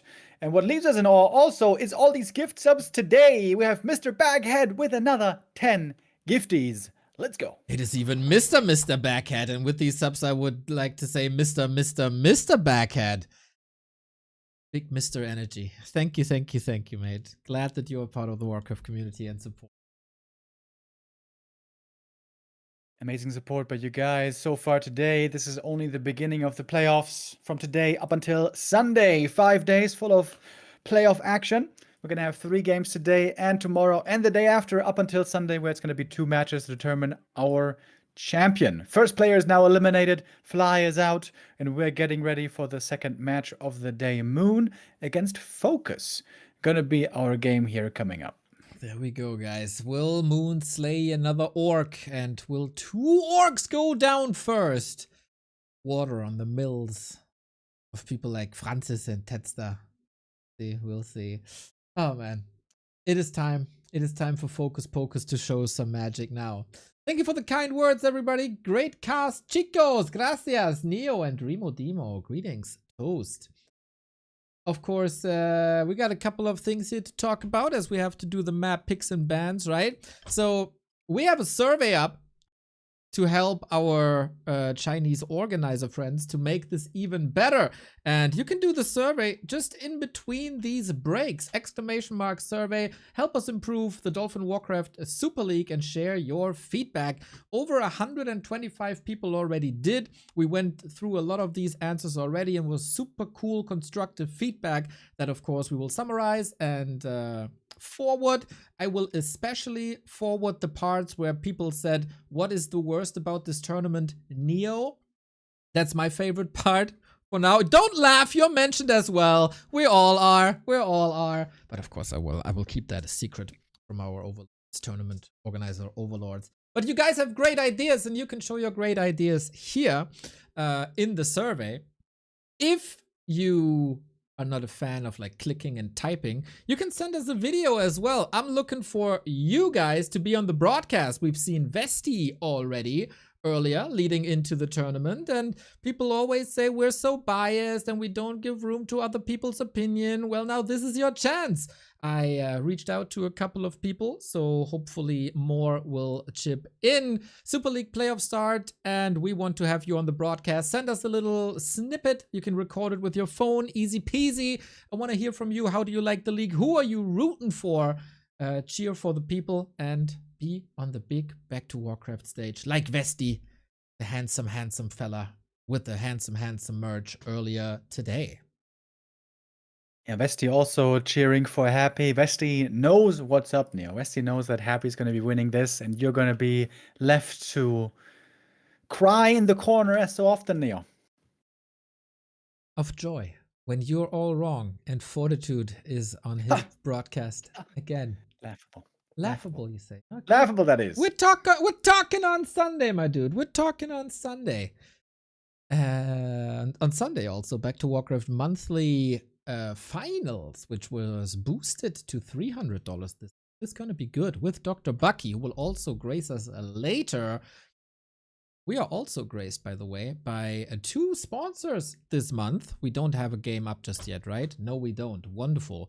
2 sponsors this month, and one of them is GrabTab. If you're watching these games but are so TikTok-brained that only watching the stream isn't enough, you gotta do something on your phone, second screen experience. Well, GrabTab is for you because it gives you rewards for playing some mobile games. These rewards could be an Amazon gift card, a Google Play gift card, Zalando, Twitch, PlayStation, Xbox. You can get gift cards for basically everything, Twitch included. So you can finance your next subs 5 months in a row, basically, by playing some mobile games with GrabTab. Because of course you have missions in these games yourselves, but GrabTabs heard you like missions, so they put missions on top of your missions. And those are, for example, easy things like install the game. Everybody can do it, and boom, that's $150 right away. Oh, 15 cents right away, but then it gets not that much harder in the beginning. Reach level 5, reach level 8. That's a thing of an hour or 2.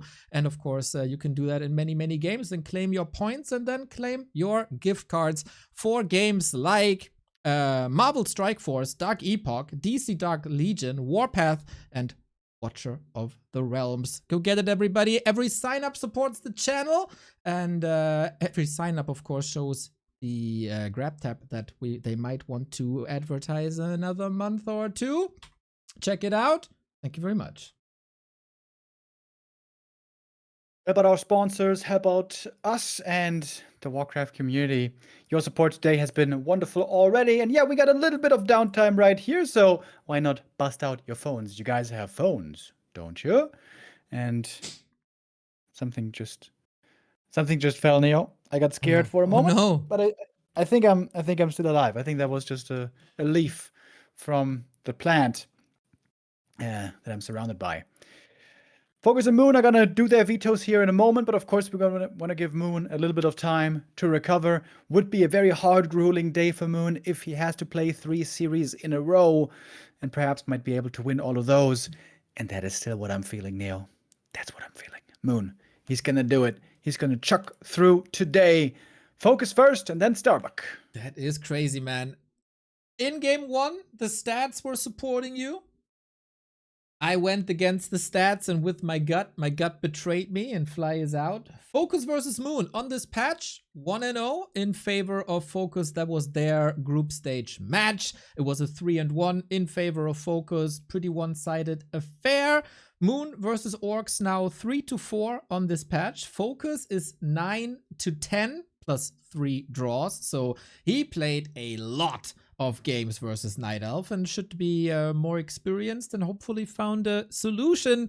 We asked ChatGPT after giving them a couple of data, who's the favorite here? And they said win chances, 62% for FoCuS, 38% for Moon. So closer than the first match we got. And I think this is something we can all agree with. Yeah, I'm pretty sure there's going to be a more even contest. Hopefully, we're going to see a 5-mapper here. In fact, you mentioned their matches on the newest patch. We can also go a bit further.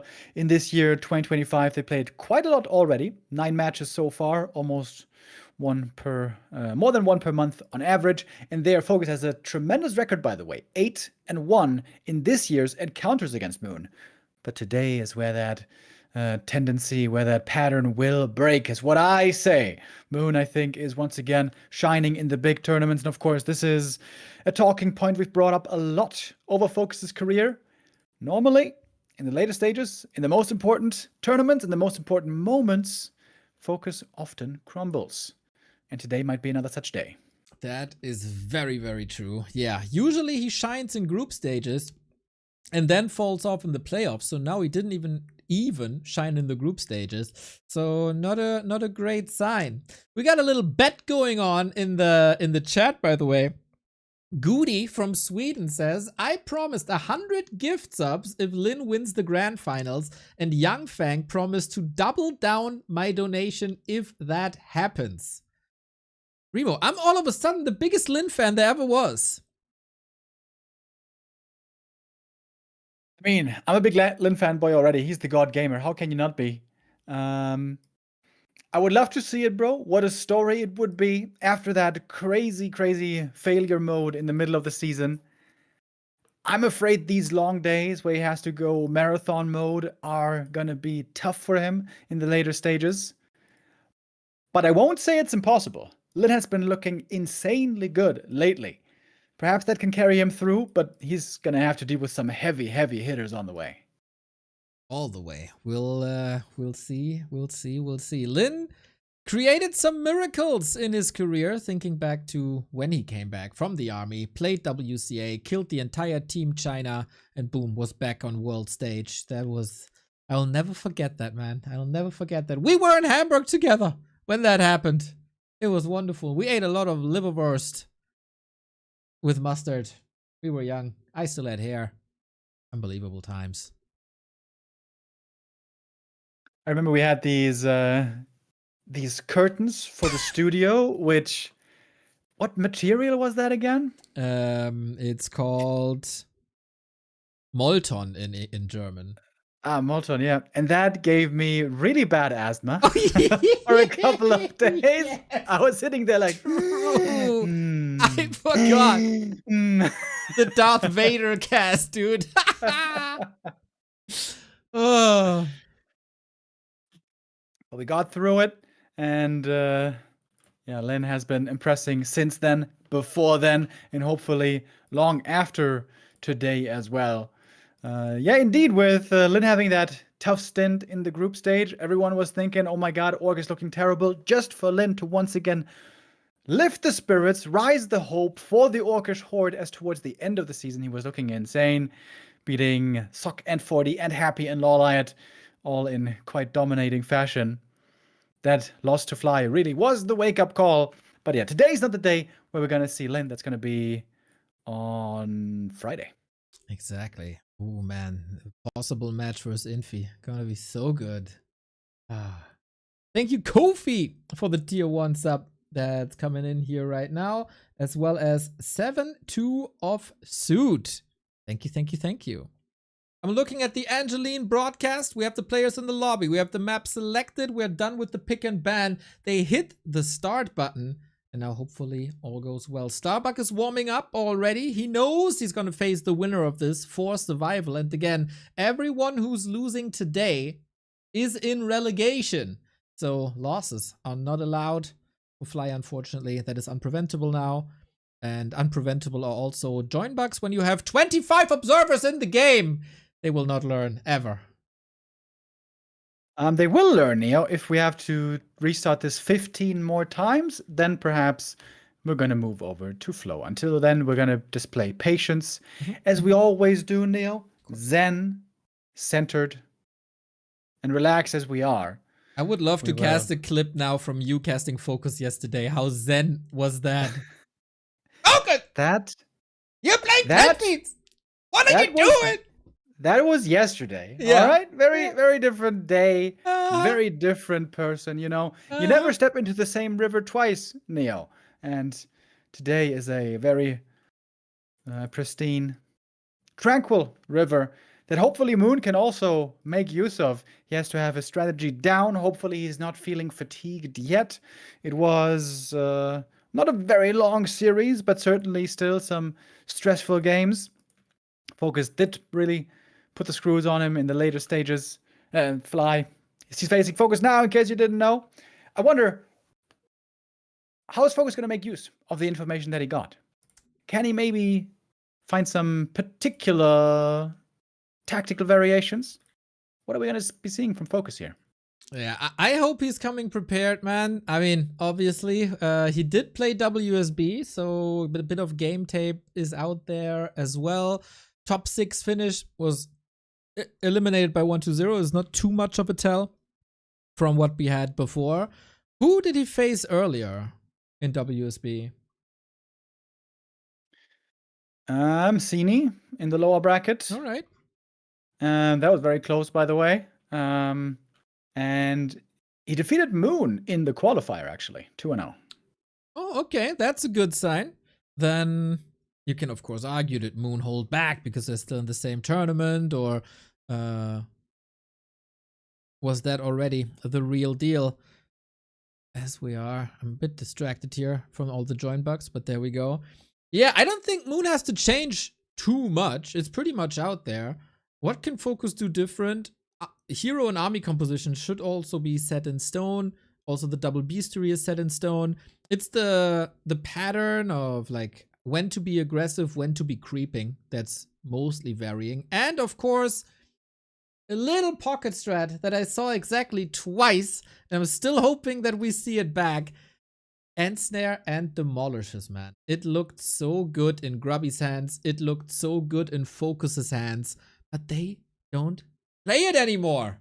Maybe these playoffs are the moment in time. Yeah, it's always a really cute combo when you land that full damage on a demo. How much damage is the Demolisher again? Like 70 or 80 or something? Yeah, it's kind of crazy.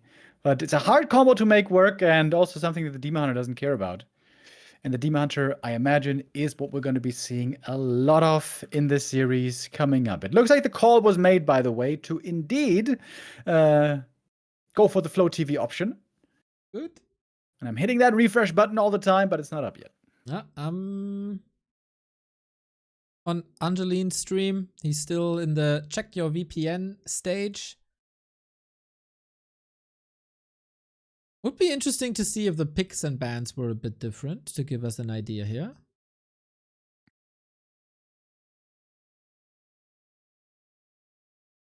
I don't see many Focus Pocus emotes anymore these days, I gotta say. I feel like the fandomship of like Baron and the boys has got a little drought. Where are the Focus Saiyan emojis? Spam them. Yeah, Baron, it seems like he didn't even get up at 6 a.m. to watch this game. Oh, he was in chat earlier. Oh, and okay. I didn't see that, but I do see the game, Neo. Praise be to Flow TV. That rhymes, and what rhymes is good. Second game of the Ascension phase, everybody. It's a Korean derby of two people who walked this road for a long time together, played at Meet Your Makers together, traveled the world together. But only one can travel into the third round of Ascension versus Starbuck, and that is he who wins 3 maps here in this encounter. Both were hoping for more in the group stage, but they couldn't really find their strides. Moon already with the series versus Fly, that was a 3-1. Pretty dominant, but not flawless. In what shape is FoCuS? Is he a big threat? Is he the dominator of this second round? Or will he, as so often, crumble at the important stage of the game? All stats points towards FoCuS. He got a lot of games in versus Night Elf, a lot of expertise. He won the group stage encounter, but now the Ascension, this is where it counts. Night Hunters to begin our series with a Blade Master Demon Hunter opening. We are seeing what we were expecting. I think we're both criticizing Fly for being especially passive on this map where Fly was creeping a lot, giving the demon a ton of time to get up his experience, get very close to 3 already. As I mentioned earlier, I would love for FoCuS to be more aggressive here. I feel like on this map especially, you get to the center first, you pick up the circlet, you're close to the opponent's base, chop, chop, slay, slay. Put a little bit of respect in that nasty, nasty Night Elf. Exactly. Gonna be interesting if Moon is going for the marketplace a little earlier. After having that taken away from Fly, FoCuS would take that spot gladly, of course.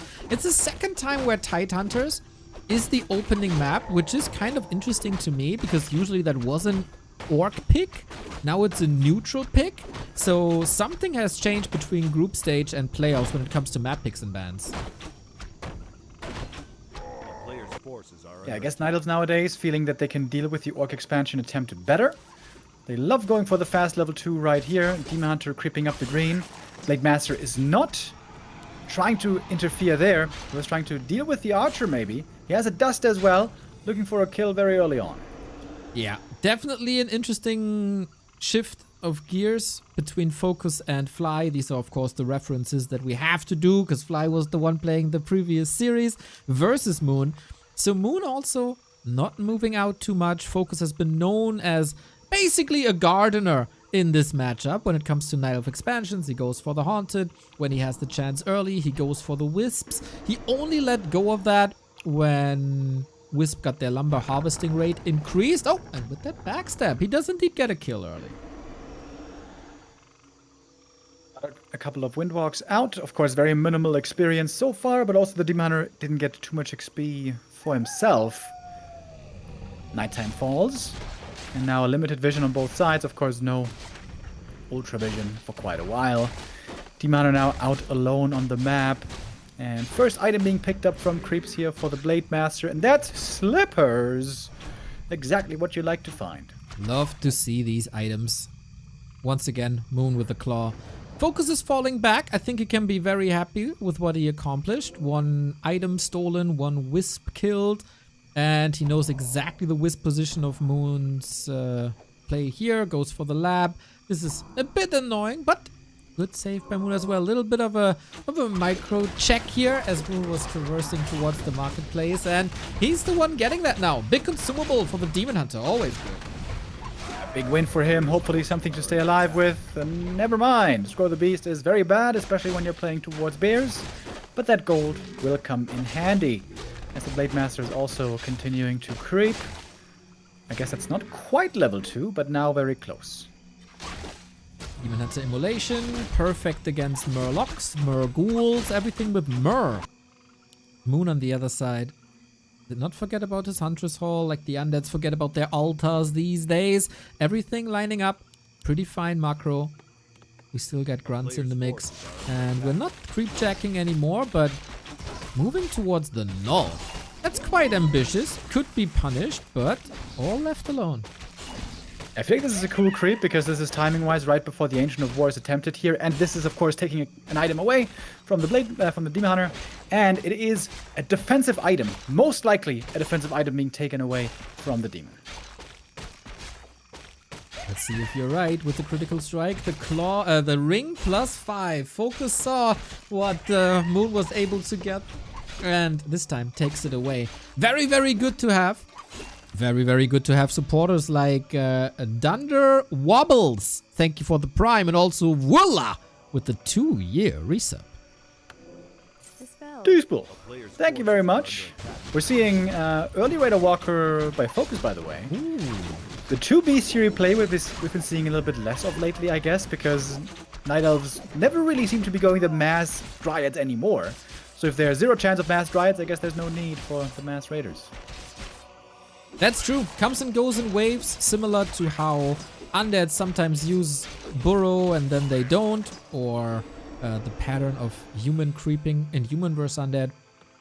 If you go heavy Dryads, double beastery is amazing. FoCuS with a good read, saving himself some time. The walkers are coming up, and that is all right. I think Moon goes for the middle of the mix. No rushed bears, as we've seen on Echo Owls. No mass dryads, as he displayed many times throughout his career. A couple of dryads into the bears, and FoCuS should be set for this. First Raiders out. We got Ensnare coming, and the Walker's going to be a big addition as well. I think this is a good time for FoCuS to contest this camp right here, with those two crucial units coming out with the big upgrades. But we have a strong Demon Hunter on the other side. Level 3 now, quite good with the improved spell. But yeah, no Ring of Protection. As we know, Demon Hunter wants to have at least one ring, but that one was taken away from the Blade Master. Not appreciate on him though. He went for the sell. I got a lag. Yeah, me too. Okay. Heavy lag. Fixed. Oh, another lag. That is Flow TV, everybody, not the stream. No! Waiting for host. Waiting for hosts. Pharaoh is ruining Warcraft again. Oh, fixed. You too? Yep. All right. We're back in. We're back, 704. boys. We're so back. 7 sevens. Oh, lag. 7. Yeah, it's, 10. Quite a few lags. As long as the players don't have it, hopefully that's better.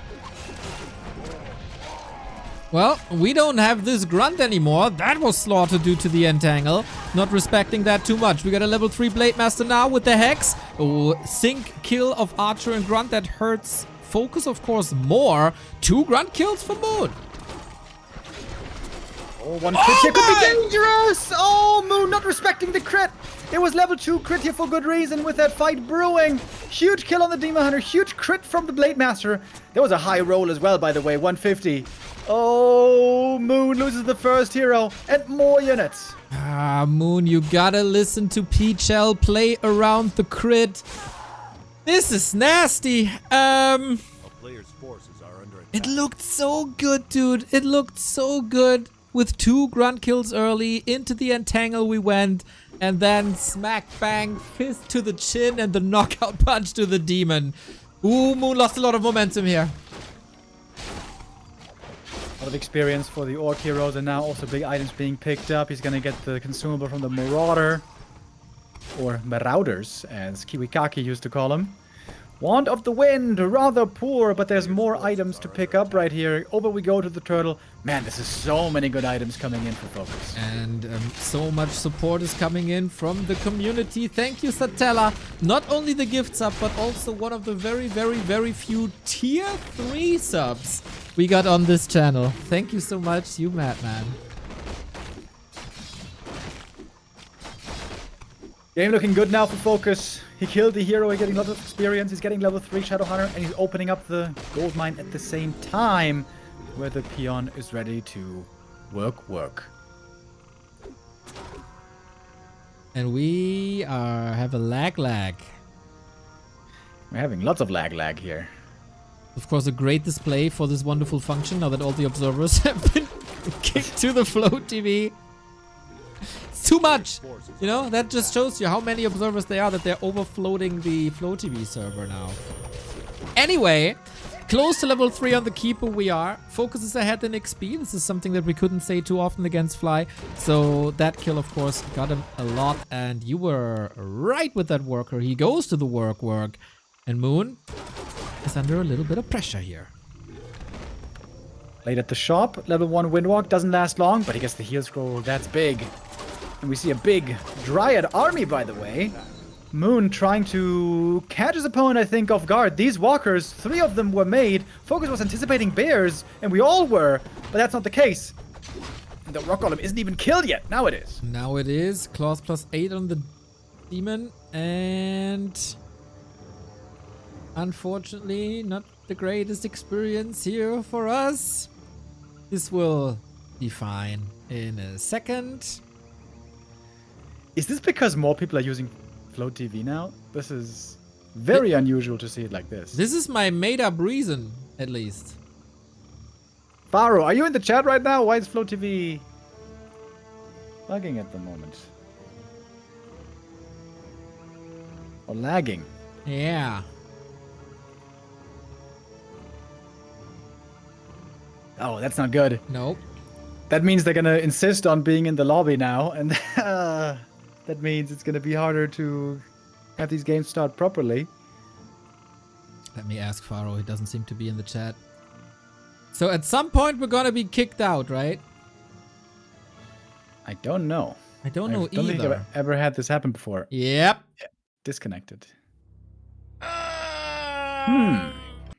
That's of course problematic now.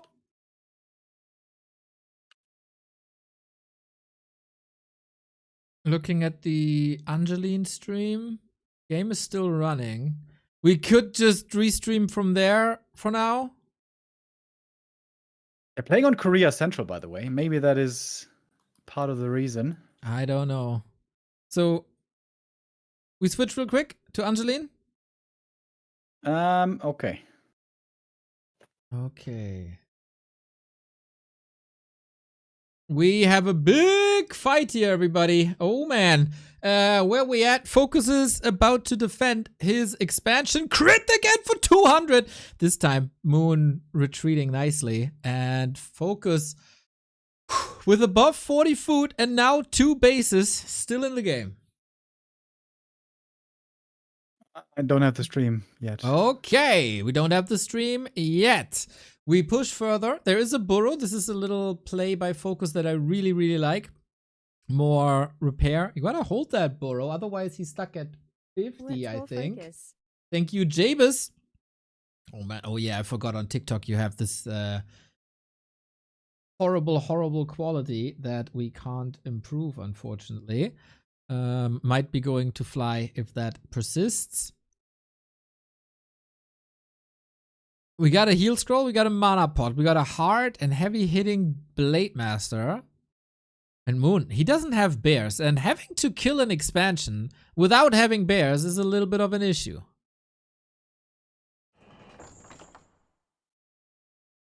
So now, next fight. We're going on to Dryads, at least we try. Moon's Dryad Micro, of course, once best in the world. And he's killing a lot with his demon, man. That's 1, 2, 3 kills right away. FoCuS down to 50. He's slowly dealing with the Dryads. 2, 3 of them out of the fight already. And the Blade Master's looking healthy. Unlike the Shadow Hunter, who's in a very, very weird spot all of a sudden. But weird spot also for this Demon Hunter. Under the net, under the knife, but not under the ground just yet. The 2 carry heroes, they are supposed to do this. Hex doesn't help him against Dryads. And Moon gets the revenge kill. Oh my, what a turnaround this is for now. Moon with the supply lead, Moon with the strong Demon Hunter, and without the Blade Master damage, FoCuS, what can you do? Tidehunters was an orc fortress in the group stage. Not the case here. Shadowhunter is getting lots of kills, lots of levels, but another entangle. Heal wave, that was the last bit. Can he somehow control this Demon Hunter with the saving end snare? He comes in, and FoCuS still at 50. He is macroing up. More raiders are coming in. As long as the Shadow Hunter is alive, maybe there is a chance, as Dryads are just not that great, and the blade is back. Careful here, buddy. So many Dryads up for grabs. 4 of them on the verge of dying. Known for his amazing Dryad Micro. Oh man, these walkers have been getting punished so insanely hard. We're saying at the outset of this game, nobody's playing Mass Dryads anymore. Moon says, hold my beer. Oh, my soju in this case, or maybe both. Okay, Flow TV has been rebooted, by the way, so hopefully this is not an issue later. Thank you, thank you.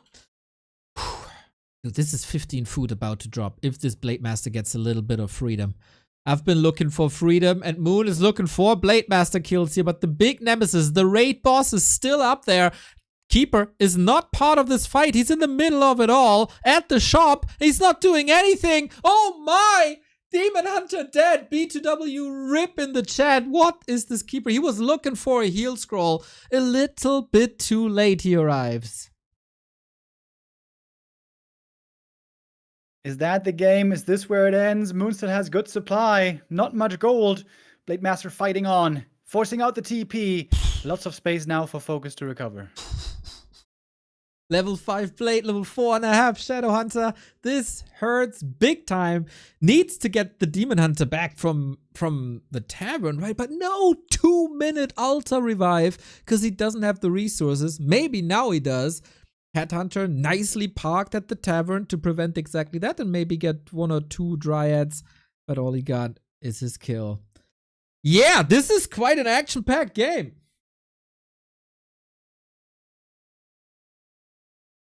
"90 seconds out on the Demon Hunter. This is looking like a lot of gold for FoCuS. He went for the TP. The TP? The TP purchase, not the heal scroll, not the invuln. He has an invul now in his inventory as well. Maybe it was out of stock. Ooh, can he snipe the altar? He's going to commit to it. He's got 3 raiders. That's a good amount of siege damage. Or perhaps now trying to catch the Dryads. Jesus, 2 kills immediately. Back-to-back crits, and Moon has to tap out FoCuS. Reclaims Tidehunters from the filthy, filthy Night Elves and gets ahead 1-0. Close game, though. It seemed like FoCuS here all of a sudden in huge trouble. But the downside, of course, of playing Master Rite is obviously you don't have bears and you don't have rejuve. And you're going to run out of healing pretty quickly. Demon Hunter there at some points also was finding himself in serious trouble. That shop close to the Orc base of great help right there. And FoCuS clutches it out. But yeah, that was a hard-fought battle. Couple of hero kills left and right, eh? That's something that we expected from Moon and Fly. FoCuS bringing on the show. Nice to see him perform. Nice to see him able to get a W here to start things off. Knowing that he can be so shaky in playoffs, I think a jump start like this after a hard-earned battle is exactly what he needs. Did Faro say if this has something to do with the Korean server, maybe? He said, "Let me check. Doesn't look out of the ordinary. I can reboot it. I have rebooted." That's all he said.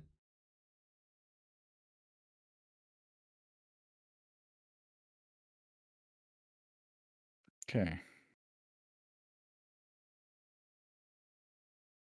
Yeah, maybe, I don't know, man. Tech stuff is so difficult. Maybe the Flow TV streamer, quote unquote, was in the game and then he started lagging and eventually dropped out. We don't know that. What we do know, everybody, is that the second game is up. Oh, yeah, it's Korea Central. Yeah. We will go into Flow TV now, so it's probably not the best to reboot now. Well, fingers crossed. Ray and join as ops. Too late. It's already started.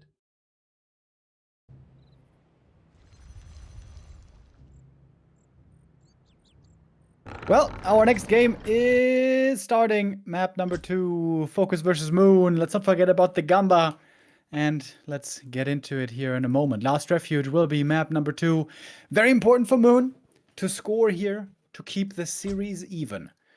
If FoCuS gets another W here on map number 2, a 0-2 deficit would be very, very hard for Moon to come back from. FoCuS, of course, would also still have his losers map choices. I know that FoCuS is a big fan of Twisted Meadows in this matchup. I think whenever he has the opportunity to pick Twisted Meadows against Night Elf, he does. So unless that is vetoed by Moon, we would be seeing that. But Moon being Moon, I feel like chances of Twisted Meadows are very high.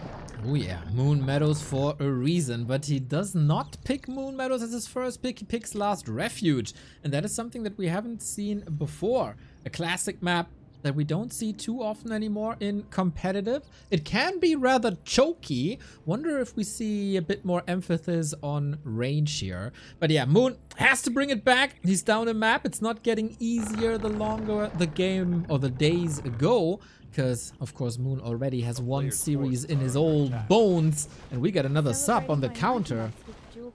Thank you, Slamka, for the 90 months. And Jebus, of course. Let's go. Let's go. We're live. Shout out to Jeebus. I do remember Ring of Jeebus from Footman Frenzy back in the day. Maybe that's where you come from, buddy. Blade Master is coming out the altar. The Demon Hunter is coming out the altar. Creeping begins. Only for the Night Elf. It's a Blade Master early on, going to the shop, picking up a circlet. Maybe FoCuS is going to go for double circlet. If he does that, he's going to be very feisty early on. Alrighty, we got the Blade Master in the Night Elf base already, aiming for these wisps here at 2 minutes 46. He got one wisp already with a backstab. Demon Hunter respects that, not starting any creep spots. FoCuS, Tekken, Moon, Tekken. Demon Hunter can have a very greedy creep route here that includes the Ogre Magi on the right-hand side. People have punished that quite a bit recently, so Night Elves are moving away from that. Early game creep routes maybe not as flawless and streamlined anymore. And with that, with one-on-one heroes, I think this is totally fine for FoCuS.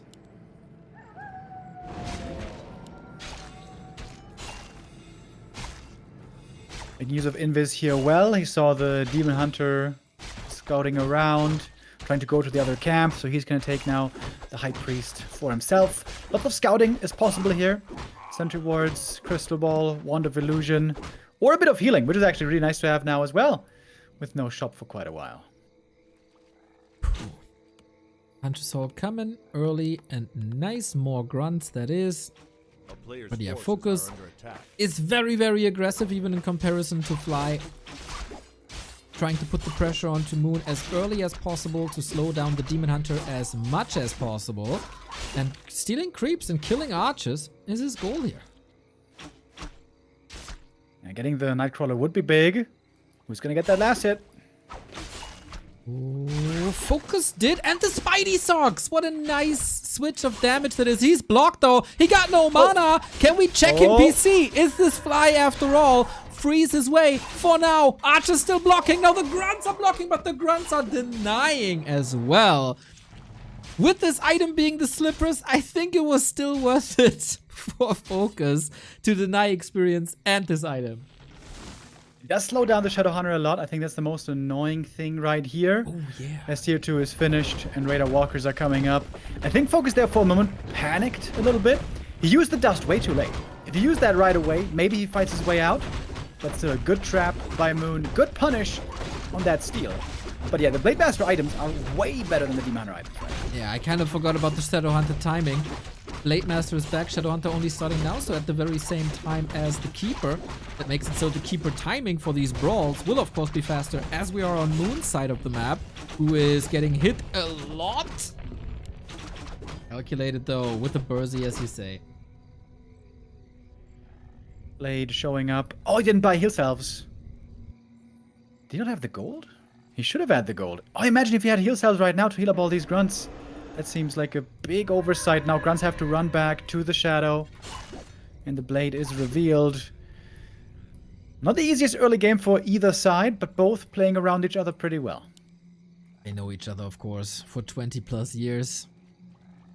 The DreamHack Anaheim Grand Final. A player's forces are under It's been a attack. long, long time since then. Oh, man. Was it nice to cast Reforged graphics, wasn't it? Those were the days. I remember still how long and hard we had to lobby to not use Reforged graphics anymore. And it took a long time to get there. Also with WCG.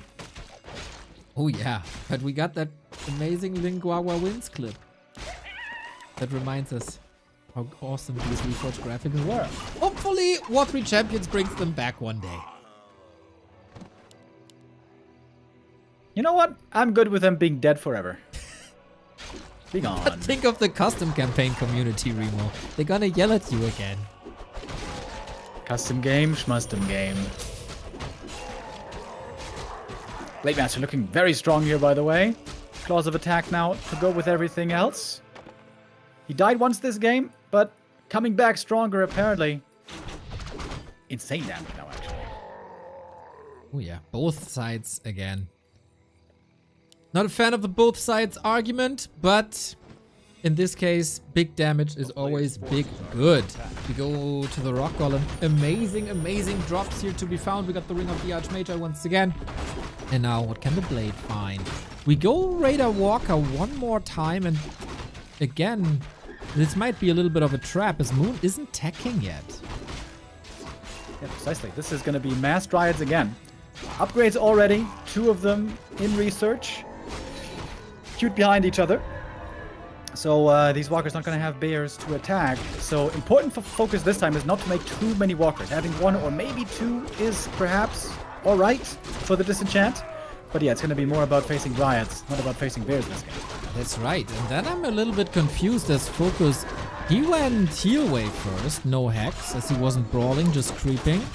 But that leaves him open to Serpent Wards, and he's holding that skill point for a long time. So he could go Raider Walker, but with Serpent Wards. Blade Master no level 2 crit, by the way, which would have done a lot of work with these strong items.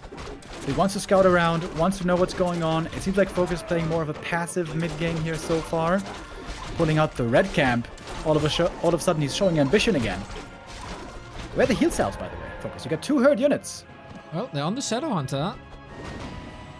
Are you a bit behind? I'm at 830. Yeah, same for me. Okay. Well, Moon claims the Magi now. Doesn't have level 3 on the SH yet. Nice reveal. Book of the Dead. This will be dispelled, unlike for now the Entangle. Goes through, and we go straight for the Keeper with backstab into crit! Oh, all of a sudden, everything's in trouble here. Can we go for a Zeppelin to save him? For now, Entangle's there. Berserker takes a lot of hits. Heal Self, Heal Scroll, Raider does drop at the end. Not too many losses for Moon, if I saw that correctly. Expensive Town Portal, of course. And the item, which can be sold and then reinvested into army. This could have been worse. Now we're stuck on Serpent Wards, and now there's the tech coming to tier 3. It looks like Moon is trying to outsmart FoCuS here, get the upper hand with the tech pivots. But of course, also FoCuS can react. He can make Kodo Beasts, he can make Walkers, once he is aware that bears will be coming, which soon indeed they will. But for now, it's only Mass Dryads. Moon already at 50 supply, trying to creep up more over at the red camp right now. It's going to be the next big item. FoCuS might be looking for a catch. Okay, worst case, he goes to the shop, but he's not interested in that either. What's the item for Moon? He's taking quite some damage here. This nasty Overlord spot that I know so well. Ancient Django, phenomenal. And the Demon heal up. Right now, he's pretty damn hurt, man. Only down at 300. Needs to get some rejuve, but there's no bears out yet. Lots of gold, but a little healing. Heal potions now necessary. Okay, FoCuS is starting an expansion on the back of this attack. Again, the entire horde is throwing their axes and sabers onto the Demon Hunter. Dryads on the high ground. Nice position for Moon for now. Keeper caught with the Ensnare. A couple of crits could lead to a kill here, but no follow-up Ensnare apparently. Good mana burn on the Shadow Hunter as well. He's now very low, and there's no heal scroll on either side. This could be a lot of kills now being found for both players. This Demon Hunter is going berserk! 7.6k damage already. Blade Master has to get the kills. We've seen it on Tide Hunters. So quick how these Dryads can fall. The heal scroll just a little bit too late to save 2 of them. Maybe the FoCuS fire onto that Keeper. Raiders coming in. FoCuS not paying attention for a while. Invo Potion doesn't dodge the end but keeps him alive. And now pressure's on the Shadow Hunter. Goes over to the shop. He has an Invo Potion still. What's coming next? Waiting for the Ensnare to cool off. We don't have a Hex at the moment. What's going to be the target? The Keeper might be the easy kill. Who's going to be staffed? Oh, dodges the Ensnare with the staff. Sick play by Moon. That saves the hero. Glory. Glory to Moon. But does it save him the game? In the top, we got an expansion. FoCuS with heavy losses. Moon with heavy losses. So it feeds the heroes, of course. 4-3, 3-7. Who recovers better? Big camp here now being taken by FoCuS. Easy pull out with the Raider and Snare. Next big item. There's so many good finds here and a couple of duds. And that Cloak of Flames. Rather on the weak side, but maybe of use against bears. Exactly. That fur will be ignited a little bit. Close to level 4 Keeper. No combat items on Moon. Only 1 staff. No orb yet either. Lots of room to grow, but for that you need the resources, which only FoCuS is getting twice now with still great inventory. No big pivot in terms of units. We get bears in, of course. We got the walkers ready. How many of them? Can he get rid of that reju? It's all about Demon Hunter vs. Blade Master once again. Keeping them alive is going to be a priority, so it seems like invul potions are going to be crucially important. Very surprised the Blade didn't pick up an invuln yet. Maybe that's coming up next. Shadowhunter crept up. One more green camp. Not quite enough for level 4. That would be a big level up as well. So close to double level 4 on both Orc heroes. 4-4 on the Night Elves. And this might be the time to strike for Moon. FoCuS is luring out the turtle. These turtles have hurt Orcs big time in the group stage. But okay, this should still be fine. Best duo cast Not ever for enough. this amazing tourney. Not enough for the level up. So Thank close. you, Nanox, for the 10 euros. Oh, FoCuS gonna get caught off guard. He's not scouting properly with the Blade Master right now. FoCuS was not expecting the Night Elf to be here already. He gets hit with a big mana burn, and now the Shadowhunter is completely out of mana. And the Blade Master was a little bit out of position. Reju running through Nature's Invul Potion. And the Raiders attacking the Demon Hunter once again. Everybody knows by now how much I hate that. Might be the last resort. Blade Master Invul Potion. Demon Hunter has nothing. Has to get out. And he's just back into the fight with another Reju. FoCuS doesn't have the Dispel because of the detonates that are coming in. Ooh, Grounded Demon Hunter carrying this fight for Moon. Laid so much attention on him, but he's just burning away. Crit! And this time, Moon with the staff in time. Blade Master healing with the heals out, but it's not really very much healing. FoCuS down to 37 supply, trying to rebuild. Bear, walking into his death. That's a double level up for the Orc heroes. As the shop is coming up at the expansion. Moon, excuse me, also very hurt at the same time. Low HP on many of these units. That was the only kill for FoCuS though. This one misrallied bear. Moon is running away in XP, closing in on level 5. Can he kill that shop? It looks alright. If he has a little bit of punch here. Demon Hunter back to full mana. Burning away at these poor peons. No Rejuve available at the moment. We're gonna need fresh bears first for that to happen. One now coming out from the main base. Love that shop kill by Moon. Bears into the peon line. How much time is there? FoCuS's reinforcements are coming in quick, of course, but can they carry the fight without any heal scrolls is the question. Very little mana on FoCuS. He's extremely good in this fight. Blade Master low HP. Here comes the bear for the Rejuve. And again, there's no disenchant ready. He's 2 mana short. Oh my god, walkers are coming. There's a lot of healing done. Double level 5 and this Demon Hunter was strong already. What can you do against this Force of Nature? 74 mana burn. Really, really nice. The Kodos are super slow with the bears in the belly. He's trying again. Attempt number 765 to kill this Demon Hunter, but he's just unstoppable except with another backstep into crit. Can he reach? Just gets another redo. Fresh Rejuve is going to be back healthy again. The Kodo's going down, and this game goes to Moon. 1-1 tied up.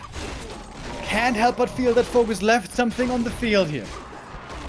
What a great recovery that was by Moon, though. After the early fight that didn't really go his way, FoCuS tried to recover from that Blade Master loss, and maybe this was exactly the time to farm that was missing at the end. Moon closes it out. Map number 2 when he had the chance to. Well done. Leaning into the strong Demon Hunter as you should. And if there is a Demon Hunter with Rejuvenation, he is just unstoppable. Yeah, there we go. This was the Demon Hunter show. Very close game, dude. If he doesn't save the keeper there, FoCuS probably wins this game, right? Yeah. Really close game. Great back and forth. So many things here having a big impact. If the Blade Master scouts better, if the Shadow is in a better position, doesn't get mana burn, has a better start into the fight. So many clutch moments here. This is the close game we're hoping for. Yeah, maybe FoCuS a little bit too greedy at that orange spot where there was no Rock Golem anymore. He was close to level ups to the 4-4. That would have done a lot.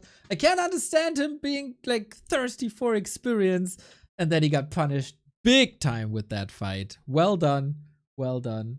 And now the ball is in FoCuS corner once again. Definitely not the one-sided affair that we've seen with Moon and Fly. This could be anybody's series. Getting ready for the next map pick. FoCuS is going to have his choice here. And I could absolutely see Twisted Meadows. And with Moon involved, Legend on Twisted. FoCuS also a big lover of the map. This could be an epic game. I hope I don't just build this up all to not see Twisted today. Maybe it was vetoed, but I can't imagine it, bro. I feel like we're gonna get a Twisted game here. I feel so too. I mean, Moon loves mass expansions. FoCuS loves lots of items. Twisted Meadows is the perfect playground. And so they're just destined to meet there.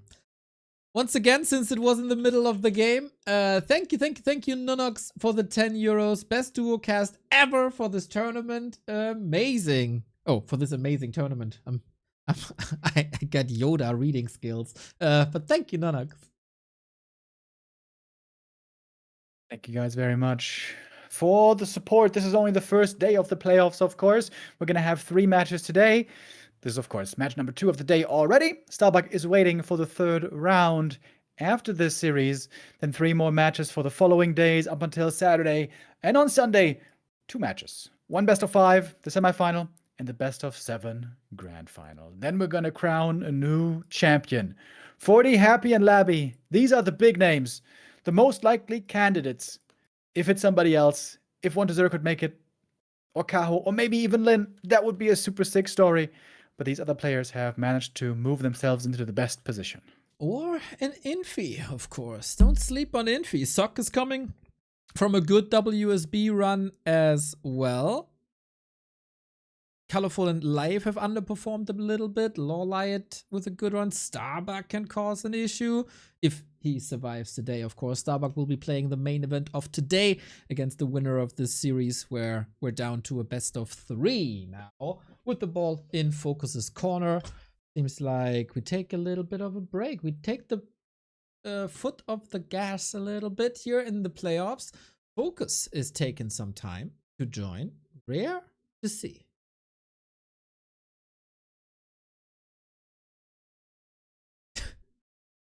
I look at Angeline's stream. He always got his arms crossed behind his back. He's so chill when we were grabbing his stream. I was like, is he even talking? Like, is he saying anything? Like, not the highest words per minute here on the Chinese stream. You gotta pick your spots, Neo. Wait for the right time, and then strike.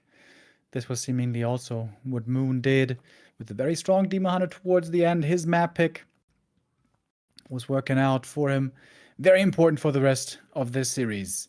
We're going to find out who's going to take the match point lead in a moment when we get to the next map. And I'm trusting in Moon today, Neo. I told you earlier. I think Moon's going to do it. I think Moon's going to run through today. And then tomorrow we're going to have a whole day of Night Elves. Well, Remo, for that to be true, Moon needs a lot of energy. And where in his old age would he get this energy from? From his family and kids? Probably not. I have a good recommendation for him. If I'm a little bit tired, you know, I grab some sort of glass, cup, whatever, and I put in Rogue Energy. Exactly. Sponsor of this channel for 2 months already. Rogue hypes me up for these matches, as if these matches weren't hype enough already. And Rogue has a little bit of a discount going on. Apparently, Labor Day sale. Buy 1 tub and get 150% off with the coupon code BOGO50. And of course, you can combine that with the Back to Warcraft coupon code, that is B2W, for 20% off. So that is, in some weird math, 70% off. Tastes nice, part of my everyday consumption these days. Tons and tons of flavors in 3 different formulas. If you need energy, go for energy. If you need some electrolytes, go for hydration. And if you need to chill out after these games to calm down a little bit, of course, the chill formula is ready. More and more people report their experience, and I heard high praise for sour candy. Sour candy burned me away. It is that sour, but maybe you're not as weak as I am, and this is exactly what you want. Rogue Energy, thank you for the support. Sour candy sounds really good, especially in the hot summer month. A bit of sour taste, I think, is something wonderful to go for. Just like lemon ice cream, you know? Like once every year, I'm like, this is the perfect day for lemon ice cream when it's really hot. Outside of that day, normally, I don't like the taste at all, but again, if you pick your spots right, can make just for the perfect experience. Sorry, this might be the first time of the year where we like are 100% in line. One time a year lemon ice cream, totally with you. Otherwise, too much for me. What is never too much for me is Warcraft games. And we got the next Warcraft game. Who takes the lead and who claims match points in game number 3 in the second set of the Ascension phase? Who challenges Starbuck? Northern Isles. It is. Alrighty. Finally, we got the next game rolling. FoCuS's map pick it is. Northern Isles, especially back in the Keeper days, this was considered to be a very good map for Orc. But those days are long behind us. It is time for the Demon. It is time for the lore play. And before those two most recent maps, would have said lots of bears, but I like that Moon is switching it up. He's not so predictable. He's not just rushing bears. He's playing a lot of dryads, making the mid game a bit awkward for FoCuS. Maybe FoCuS has to react again, play a bit more raiders for the mid game. Maybe play some headhunters. These walker heavy plays didn't seem to work out too well. Somehow he was able to get away with map 1. I thought he was going to lose that one with the walkers there looking so useless, but held on with the expansion. Couldn't hold on with the expansion on map 2 though. And I'm glad to say that we're looking at a very even game here. Yeah, super cool. Of course, we meme about the Night Elves. All they do is Dryad Bears, all matchup, every matchup. But there is nuance to this, especially in the matchup versus Orc. How many Dryads? When do you attack? Are you going Bears straight? Do you need Dispel? Can you confuse your opponent a little bit? And that seems to be Moon's edge at the moment.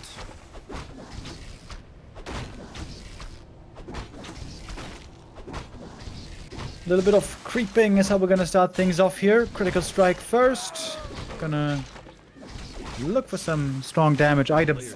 Ring of Protection though, not the best start for him. Ring, of course, is what the Demon Hunter will want. Did it? By the way, did the Demon on the last map have a Ring of Protection? I kind of forgot. I kind of forgot too. I would be inclined to say no. Yeah, I kind of feel similar. In most games here, it seemed like the Demon needed at least one ring to win, but I guess there, that was not the case. Got some good auras in the end. From the red camp and such. Freakzilla good says, start here. Yeah, +5. Oh! We've been seeing lots of those as well today. There was a time where people sold them and thought they're useless. Especially on the Demon these days, you never want to sell them. I mean, to be fair also, many years ago they used to give 2 armor, the small rings, which was indeed kind of weak. And the other gave 3, right? Yeah. 2 and 3. Yeah. Now it's 3 and 5. And from the same camp also dropped Circlet. So you could either get a Circlet or +2 armor. The power creep in Warcraft, man.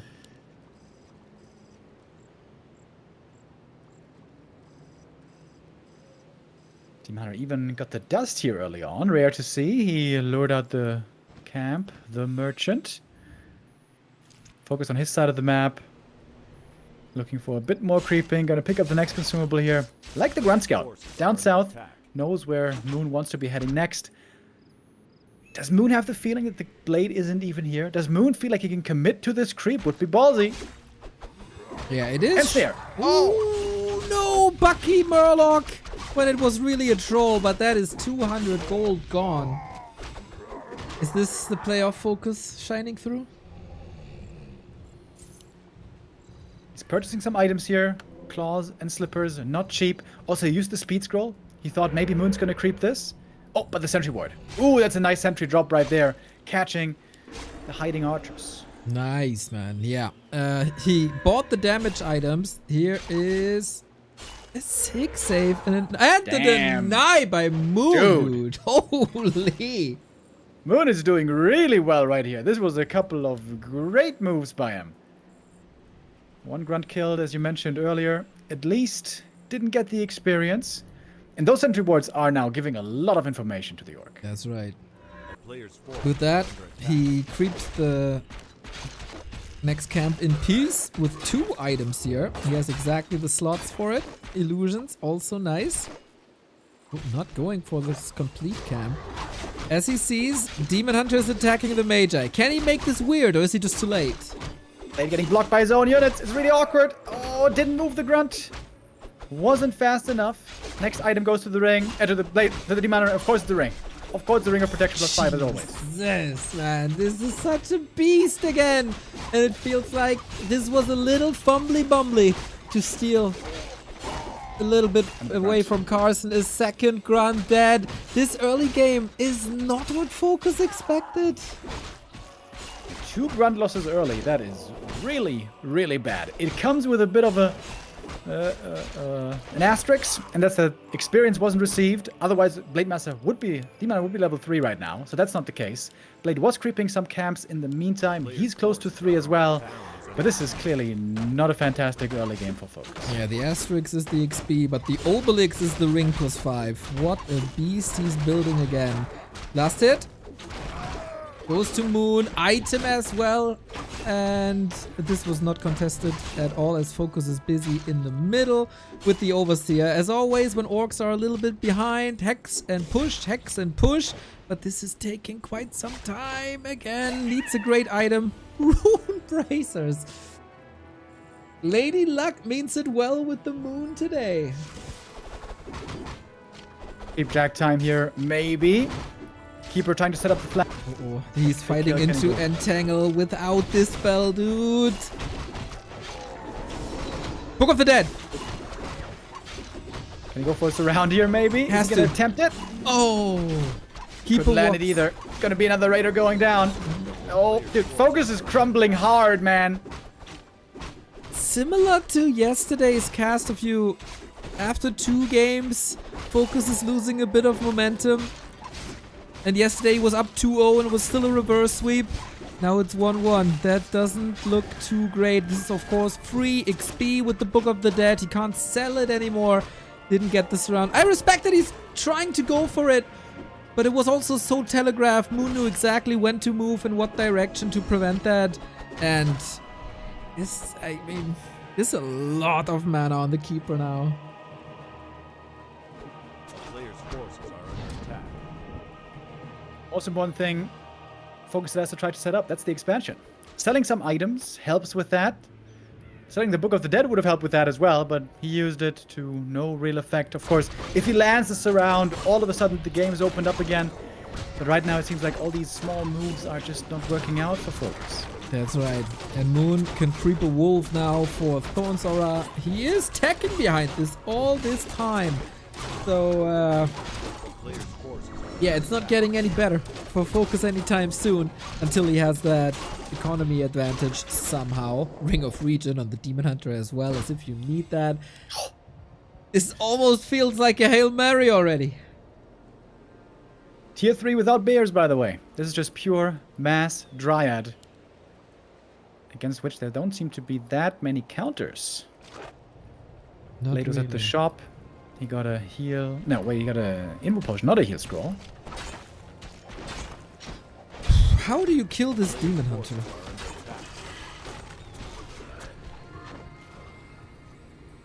Exactly. Healing up slowly right now. The Replenish Potion is also really nice to have here.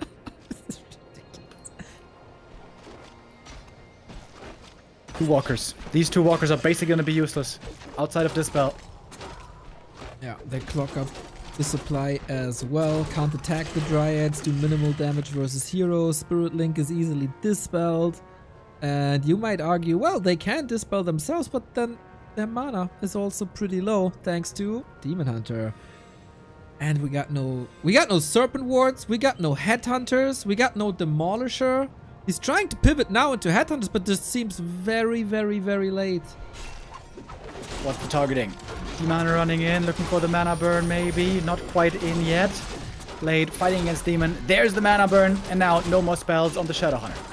First Riot goes down. Demon Hunter did run quickly out of mana though, so also his damage drops significantly. Oh boy. A lot of Dryads still in the mix, so much crowd control. Keeper has a lot of end snare as well. FoCuS is controlled with Entangle, Dispel here against that. He's still using Spirit Link to drain some mana out of these Dryads to make healing less efficient. Kodos are coming in. Reinforcements, of course, faster for FoCuS. He's very important unit. Gets off the Devour. Demon Hunter darting back in again. In and out, in and out. This Ring of Region is so good. Ridiculously good as the Ring of Region. And now there's nothing left really to attack the Dryads. boy. Kodo is falling. Dryads are back. Keeper level 3. Moon didn't find the time to attack the Great Hall though, so it's a bit do or die. 3 Shadow Hunter. He's going to have 1 heal wave in a couple of seconds. Big kill right there as well. Level 4 for the Blade Master. And FoCuS is staying alive for the time being. Another Dryad is saved. Moon now has the bear tech ready. How many bears though on the field? 2. Right now, only 1. 2, excuse me. Oh, the second one coming. You were absolutely correct when you said on the field currently. I saw the future as the prophet that I am.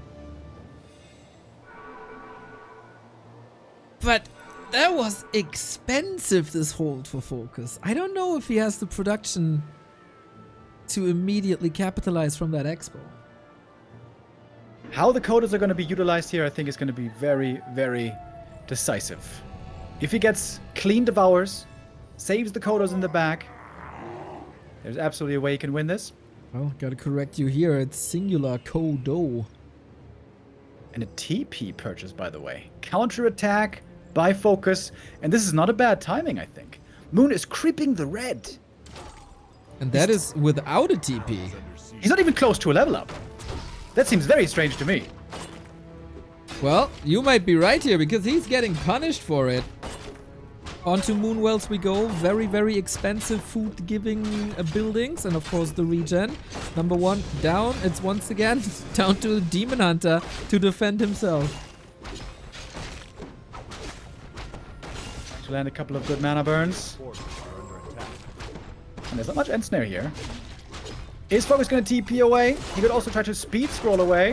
No, TP it is for the mana burn. 1 walker saved as well. Good attack by FoCuS. This bought him a lot of time. In the meantime, though, 1 split bear off to the peons. FoCuS got to respond quickly, otherwise his economy is going to go down the drain. And of course, more experience there as well. Demon Hunter got claws plus 12. So even more damage on the already heavy damage dealing unit. Hero.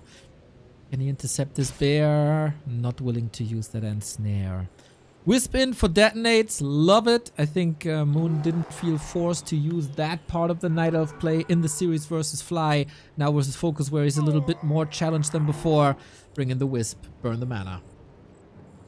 Speaking of mana, lots of it available on the Shadow Hunter. If you consider these mana potions, I think a lot is still going to be about the Kodos. Can he land the Devour? There's a second Kodo now joining in. FoCuS, by the way, supply blocked at 60, but that still lands him 10 ahead of the Night Elf. Yeah, and he's probably going to lose some units as well, so he can produce in the fights. Waiting.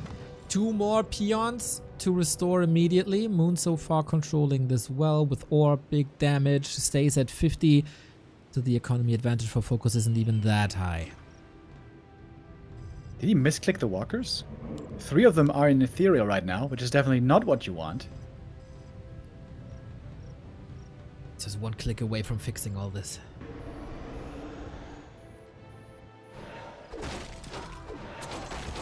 FoCuS has been known to show some nerves in these big games. This is undoubtedly a big game. It's about survival. 2 more maps he can... 1 more map he can afford to lose, but then he needs back-to-back wins here. It's not looking pretty at the moment. The Blade Master has to get out of control once again, and we take the fight of the former red spot.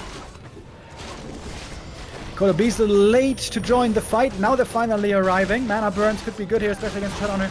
Immolation now doing a lot of damage against the walkers. They're repositioning, but 1 bear's already gone, and Kodos are looking for more snacks. FoCuS, if he gets these bears, still could be looking good for him. Needs a lot of healing here. Mana Potion on, cooldown. Bear's about to fall. Raiders about to fall.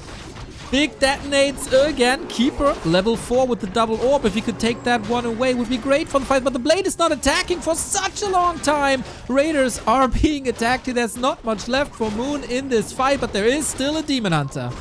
Hex! Let's see for how long. The hero kill! He's gonna get him! He was next to the Moonwells. Couldn't he have healed from these Moonwells? Oh, I thought so too, man. I thought so too. Here's the next Hex. Dispel immediately. So the Keeper's still alive. The Moonwell position was phenomenal for Moon. Nicely prepared for exactly the situation, but then he couldn't, or whatever. Couldn't use it. Didn't use it. Still some Dispel available. Supply, of course, misleading. 2 bears in the belly. Disenchants, but still, the walker... Oh, never mind, doesn't go down. Saved with the ethereal form. Keeper, full HP, and a lot of mana. He can try to strike back. He's got that Orb of Venom. Goddamn, what a match on even level here between the two. Always a bit map dependent, positioning dependent, crit dependent. 171. Ooh, I worry.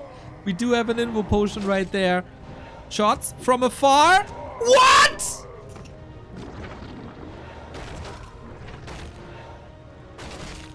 FoCuS is falling apart, man. Keeper's gonna get level 5. Crazy strong entangle now if he wants it. Oh, that's it, dude. That's it. That's it. FoCuS over chasing, giving this game away. The hell was that?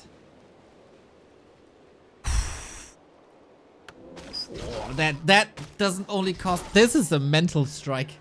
Like, that's not a gut punch. That went straight to the balls, man. Jesus, what an invite for FoCuS. He had the game in the palm of his hands. He killed the Demon Hunter. It still takes 10 seconds to get back. And only against the Keeper, he's donating the blade, who was already safe. Yeah, I huge can't, mistake. man. I can't. He tried to kill the Keeper with a Hex, fair play, but there's Dispel and the Keeper is away. Yeah. And that's when you back off. You run away. You heal up. You recover. But maybe now a good time to fight. The Demon Hunter isn't quite in the fight yet. He just respawned. Okay, got him back from the tavern and healed up. Controlled once again. Into the choke we go. Only one Kodo. Demon Hunter is back, as you say. Raider falling. FoCuS, can you recover from this huge mistake?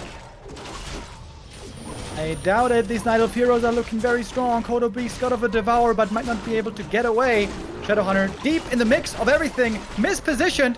Shadowhunter trying to run away. A little bit of disenchant, maybe. This entangle is so good, dude. And the Night Elf army is looking so strong. Bro! Gets a hero kill. The Shadow is dead. FoCuS completely falling to bits. 1,000 gold as well towards the end of this game. Oh my FoCuS. Great moments by him also, but man, huge errors as well. This is looking exactly like the WSB games. Some good moments, but some unbelievable mistakes. Yeah. Also, like, very similar to the Blade Master kill. This Shadowhunter is just one click away from just moving away. The choke is blocked, but he stays in range of Dryad and Keeper, and then of course he dies. And that is unforgivable. That is absolutely unforgivable. And unrecoverable. Moon takes back-to-back wins, is by far the most stable and impressive player today. And FoCuS, man, I mean, I've seen him do some crazy comebacks, but the last minute and a half here on Northern Isles is not making me hopeful at all. Yeah, and I feel like the overchase as well was such a big mistake. He killed the Demon Hunter, that's huge. He takes out the Moonwell, that's big. Last bit of mana, he goes for the Hex, trying to kill the Keeper, but Moon with a clutch detonate saves the Keeper. He falls back, more bears, more rejuve. Back to the Moonwells, he's full HP. Why is FoCuS there? He had low HP everywhere, no mana on the Shadowhunter. I think he didn't even have Raiders for a while there. Why are you there? You have Expo on your side of the map, just fall back and heal. Take some heal scrolls on the way back. Was about to say. That was just incredibly huge mistakes. I could totally get this play if you're like mega desperate, far behind, you go for this high risk play and try everything to turn this game around. But he got the kill! He got the expo! He got it all! And then this happens! Jesus! I mean, he's probably the most angry at himself. We don't have to just pour salt in wounds. But yeah, he needs a comeback of a lifetime now. Yeah, this does not fill me at all with confidence when already I wasn't feeling very confident in FoCuS. It seems like, unfortunately, again, in the biggest tournaments, in the biggest moments, he crumbles. This was FoCuS underperforming. We have seen him do way better than this in the very recent past. Normally, FoCuS is a very solid, very good Orc player. Good positions, he plays out well. Maybe he doesn't have the craziest, flashiest moments that dazzle us, but normally a very solid run through a game when he's in a decent position. But this was just sad. This was sad. This was a game thrown away. And I can only think now that FoCuS is not in a good mental spot, and now I feel like Moon has the door wide open to the third match in the day. He does, man. He does. Against all odds. The stats were speaking against Moon earlier. the chance of winning was 62% in favor of FoCuS, but we know what ChatGPT doesn't know, and that is FoCuS potential or throw potential in playoffs. On the player pick, he gives the thumbs up, but Moon might give him the thumbs down. FoCuS has to win back-to-back to stay in this tournament. Otherwise, Starbuck is fighting Moon for advancing into day 2. Let's go.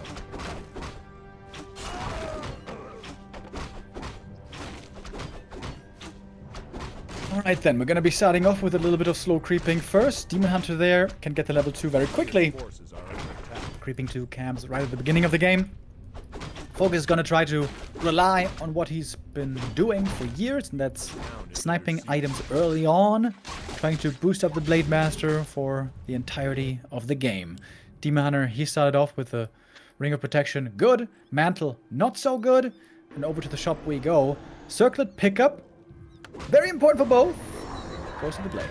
Okay, a little bit of a 50-50 moment going for FoCuS. Every tiny bit matters now after this game 3. Chad is right. 2 orcs could find themselves in relegation. There's a chance Lin is the only orc in a potential future Super League if things stay that way. Demon Hunter Blade Master hacking and slaying away at each other, play around the Murlocs, little bit of healing, little bit of reveal. I really hope that FoCuS can just brush Northern Isles to the side. And also like Tide Hunters as well. It could be 3-0 here. Yeah, I wonder how much of the sour taste that's leaving in his mouth. Well, if he gets a win here, all of a sudden, for map 5, he's going to be in high spirits again, even if that would technically be the map pick for Moon. But only the second map pick. Dude, if Maybe he there has is Rogue Twisted Energy, Meadows. sour candy, that sour taste is lasting a week. I speak from experience. And maybe that's what he needs, a little bit of a jolt to the nervous system to wake him back up. I mentioned it earlier, FoCuS eliminated yesterday or 2 days ago in the WSB against 1-2-0. It was a puzzling series, man. On 2.5 maps, he played so great.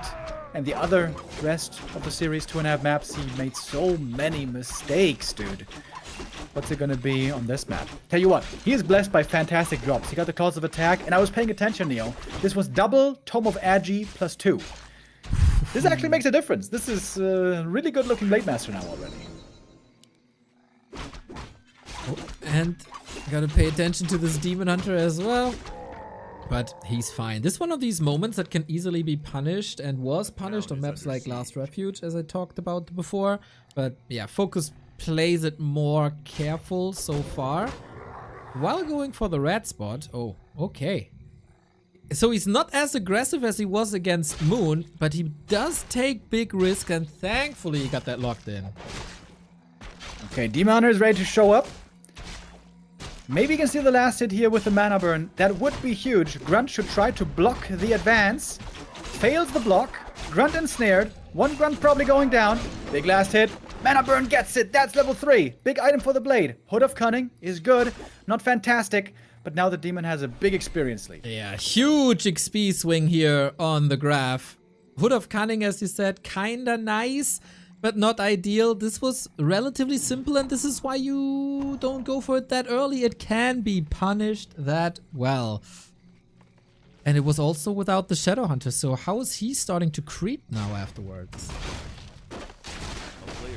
Natural, I suppose, is going to be open, but yeah, Shadow Hunter is not going to have an easy time leveling this game, I would imagine. Blade Master, though, I would like to see him go crit level 2 when he gets the level 3 level up. He's got 34 Agi. That is really good. This could be a strong Blade Master game. Hopefully, hopefully. We want game 5. And someone who also wants game 5 is, of course, Starbuck. We mentioned the stats earlier. This dude is... Did you know that he didn't lose a single series to an orc in 2025? Yeah, I heard you say it earlier. That's, oh, you're listening to me. That's pretty so, nuts. I don't know what's more surprising. Starbucks stats or that fact.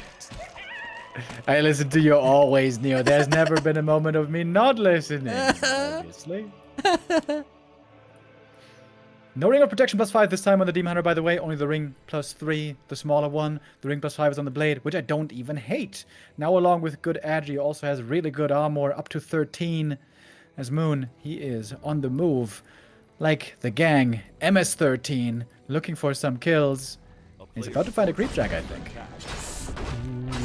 Kind of shades of Last Refuge.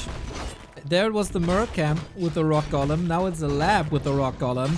Can FoCuS accelerate this with the crit? He absolutely can. Double level up Scroll of the Beast. Pops it immediately. Fighting Spirit is in focus. Hex on the Demon Hunter, but not much follow-up damage towards him. Speed Scroll being used, trying to get a chase on the Demon. Hex is cooling down. He's looking for the next one. There it is. And the crits are looking good. 168, Neil. Can he escape with everything? I don't know if everything is in range, actually. And Moon wasn't sure either, but it's only an archer. Got a grunt kill eventually. That was also the Scroll of the Beast pop. There's also the Town Portal pop. That was, I'm sure FoCuS was hoping for more. So close to the Demon Hunter once again, but Moon with a timely TP getting out of there. Very good to see that FoCuS is not like completely out of it yet. He wants game 5 as much as we do. As the ring goes for another circlet. Blade Master now up to 38 agi. That is very high. Well above average. And he got the Invo Potion. Blade? He's... can he be revealed? No. Okay. I think he forgot a moment there that he didn't have level 2 Windwalk. Gotta keep that in mind.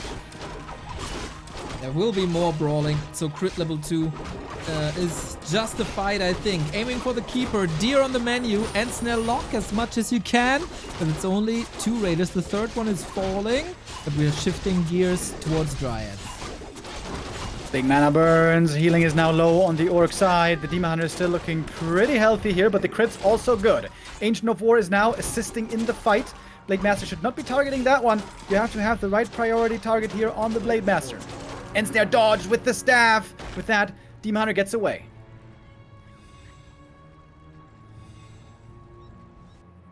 Okay. Dust settles. No Expo just yet. Expo is crapped.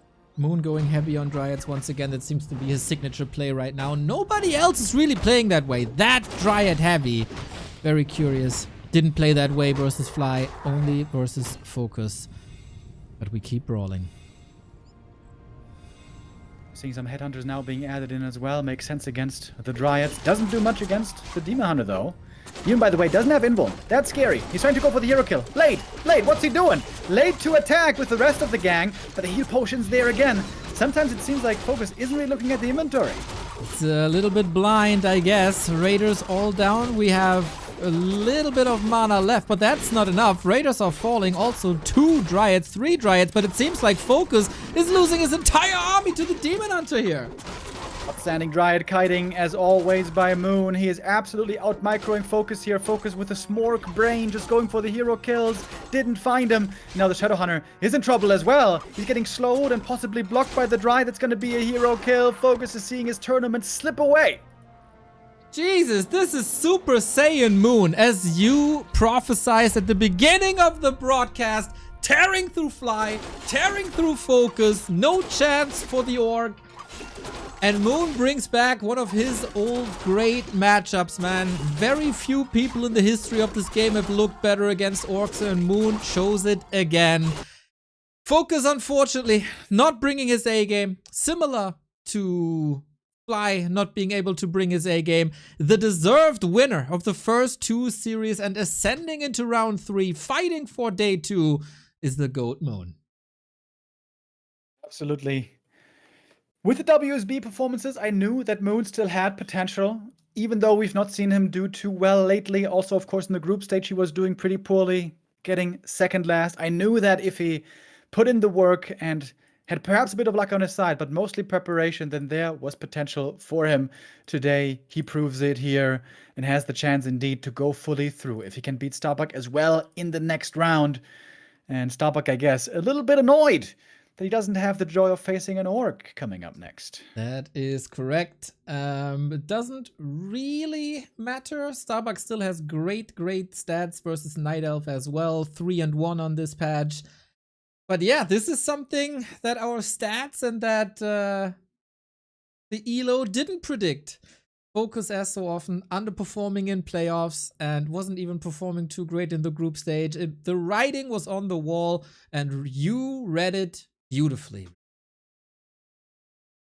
I got that one right. Yes, that's one into the books. We'll see how the predictions keep on going. Some of our viewers have also been doing predictions in our Discord, where most were predicting for Moon to win the first round, but not perhaps the second round. Shout out to say FoCuS, who got those two results right, saying that now Starbuck would beat Moon next. Also to Spycrete, who says the same. Almost the perfect result even. Just one map off. Nice, nice. Same as Save FoCuS, actually. And they have the identical predictions. Well done, well done. A lot of people believed in FoCuS. They were unfortunately let down. Hopefully FoCuS can bounce back. He is capable of so much more. We'll see how this goes. But this is, of course, the big Western representative now. This is Starbuck coming in to the tournament, who had a horrendous start. One of the worst. And then there was 10 days off. Starbuck went potato farming, and apparently farming potatoes improves your Warcraft skill, because his return was remarkable. Not from the very, very get-go. It took some time to get into the groove once again. But then 2 to 3 too colorful. We thought, oh no, is this the game 5 curse again? That was broken. Versus FoCuS, and all of a sudden Starbuck was believing again. Killed Lawliot, killed Fly. A bit of an off game versus 1-2-0, but a 5-gamer versus Fortitude. A win versus Lin. And life at the end with Tinker tower pushes was eliminated as well. What's the limit for Starbuck? Can he pass by Moon today? He has the potential. I would say he's been looking a little bit more shaky against Night of lately than some of the other top humans. I mean, when you're looking at Fortitude, especially at the moment, it seems like that guy can do no wrong. He's got the golden hand. But Moon, I've always, in the past especially, been very impressed with his matchup here. He was so good with Keeper play against human.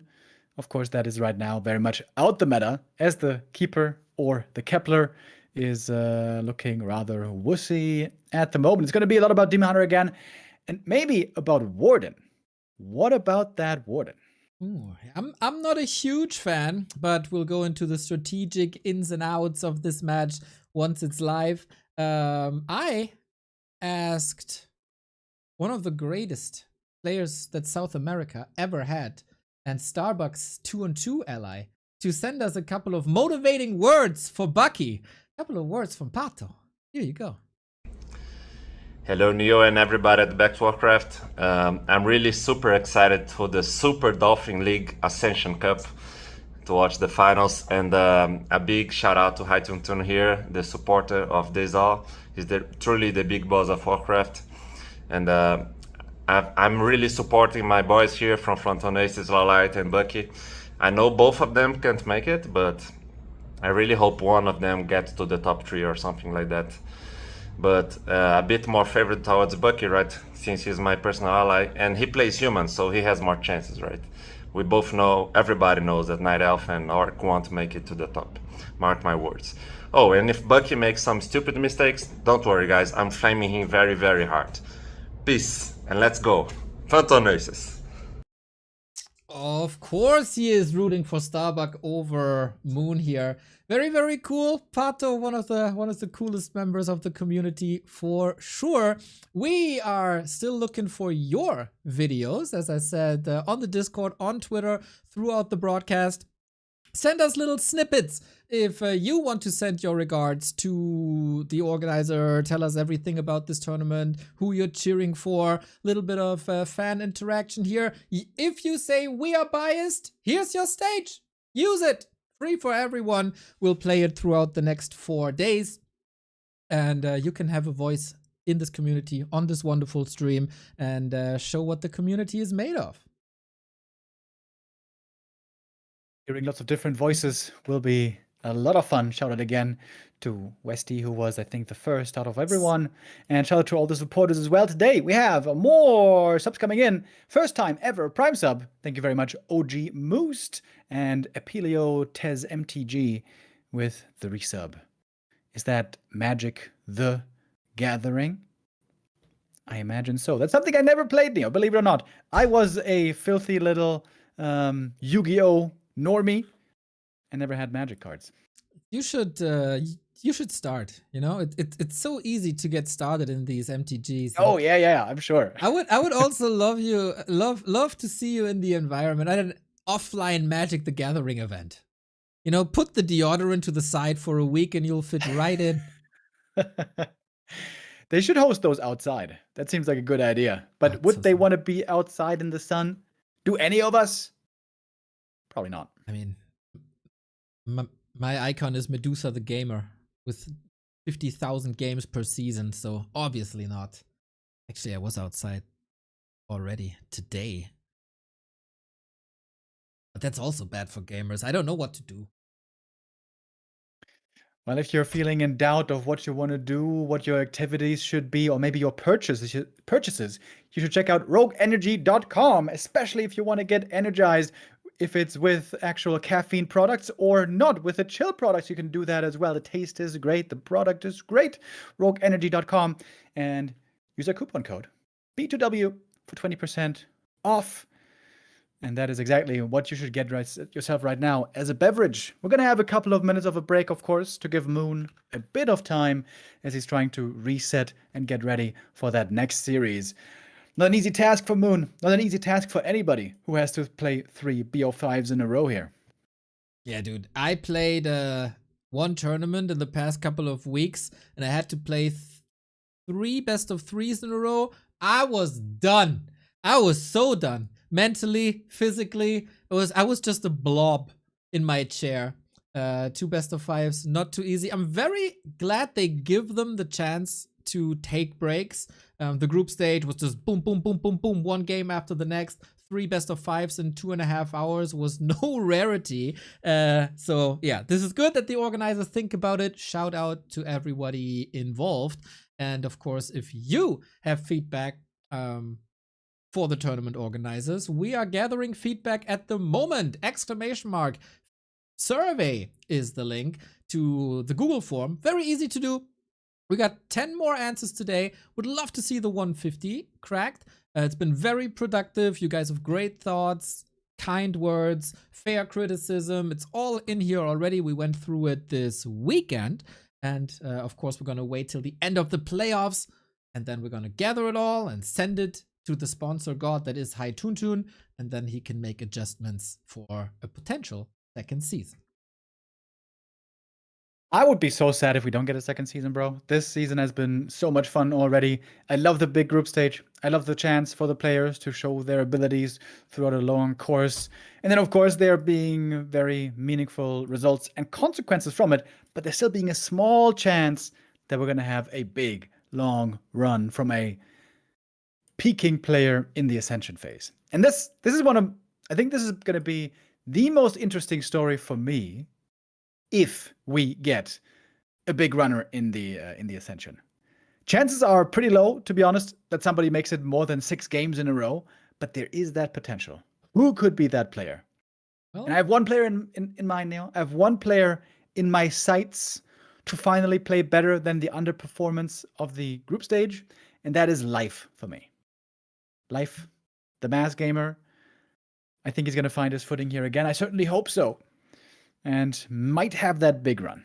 If we believe the stats and the ELO prediction, it's going to be Starbuck who makes quite a run.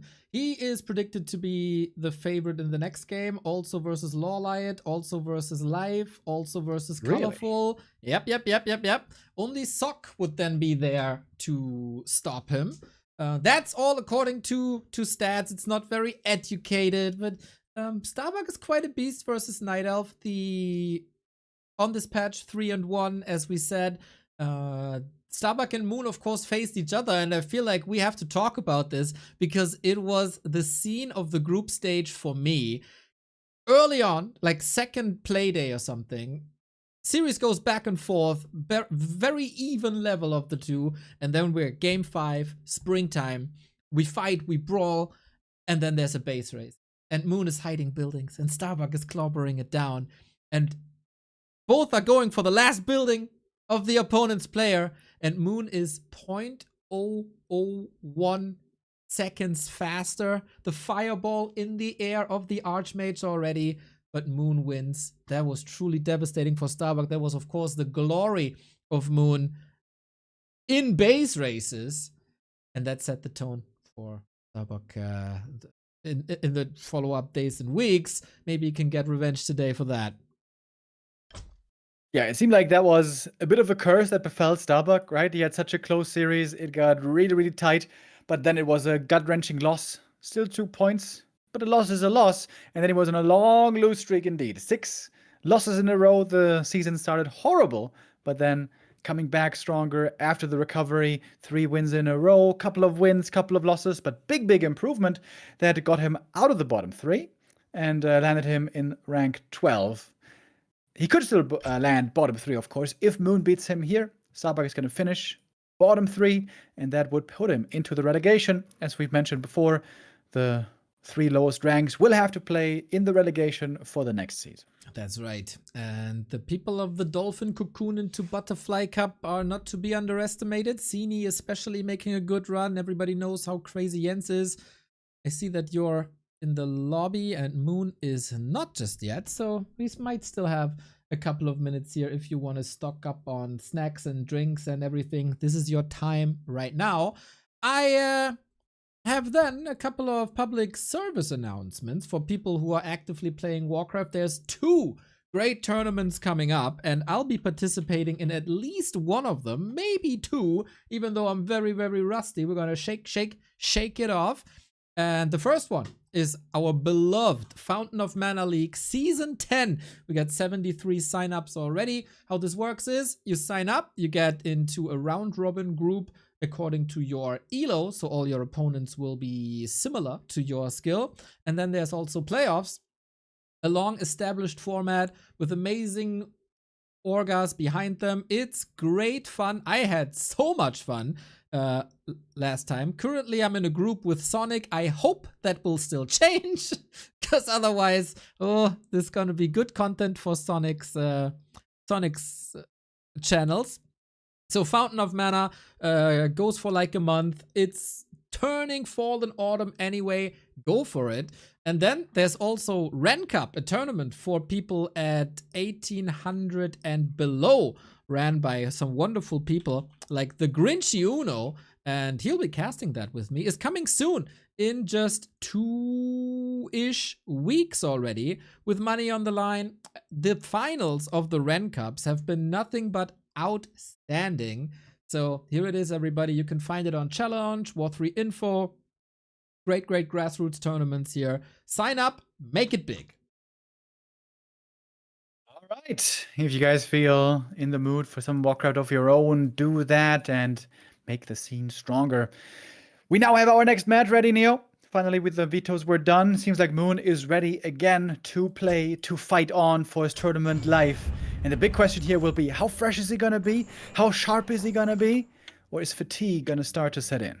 The big question, how fresh is Starbuck? Which Starbuck are we going to see? The big rematch of one of the most fascinating matches in the entire group stage. It is the GOAT in Moon against the Western Hope, that is Starbuck. And we start, how poetic, on Springtime. The map where this incredible base race took place is now our opener.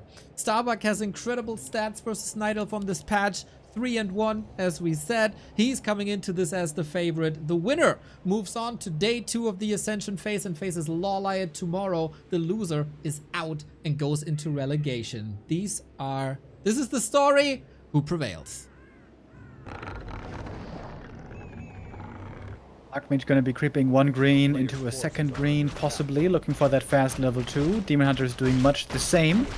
And is getting wonderful items. Oh, baby. Claws and slippers. Starbuck AFK with the militia right now.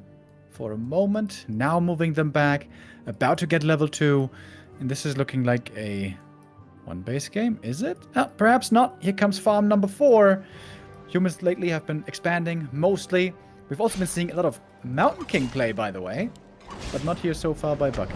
Yeah, he has been the most fluid, I would say, between Archmage and Mountain King. That's the big strength of humans nowadays, that they can be a little less predictable, similar to the Night Elves, who can play Demon Hunter and Warden as well.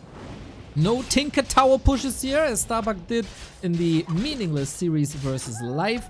Some good game tape maybe for Moon, but it would also be quite poetic if in 2025 he's getting Tinker Tower pushed like he was at WCG. But so far it's a 2-base play, and Moon has a very good read.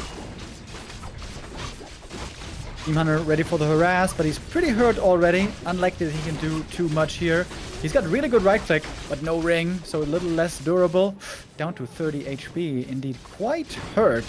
And so far no losses for Starbuck. This looks like a clean start into the game for the human.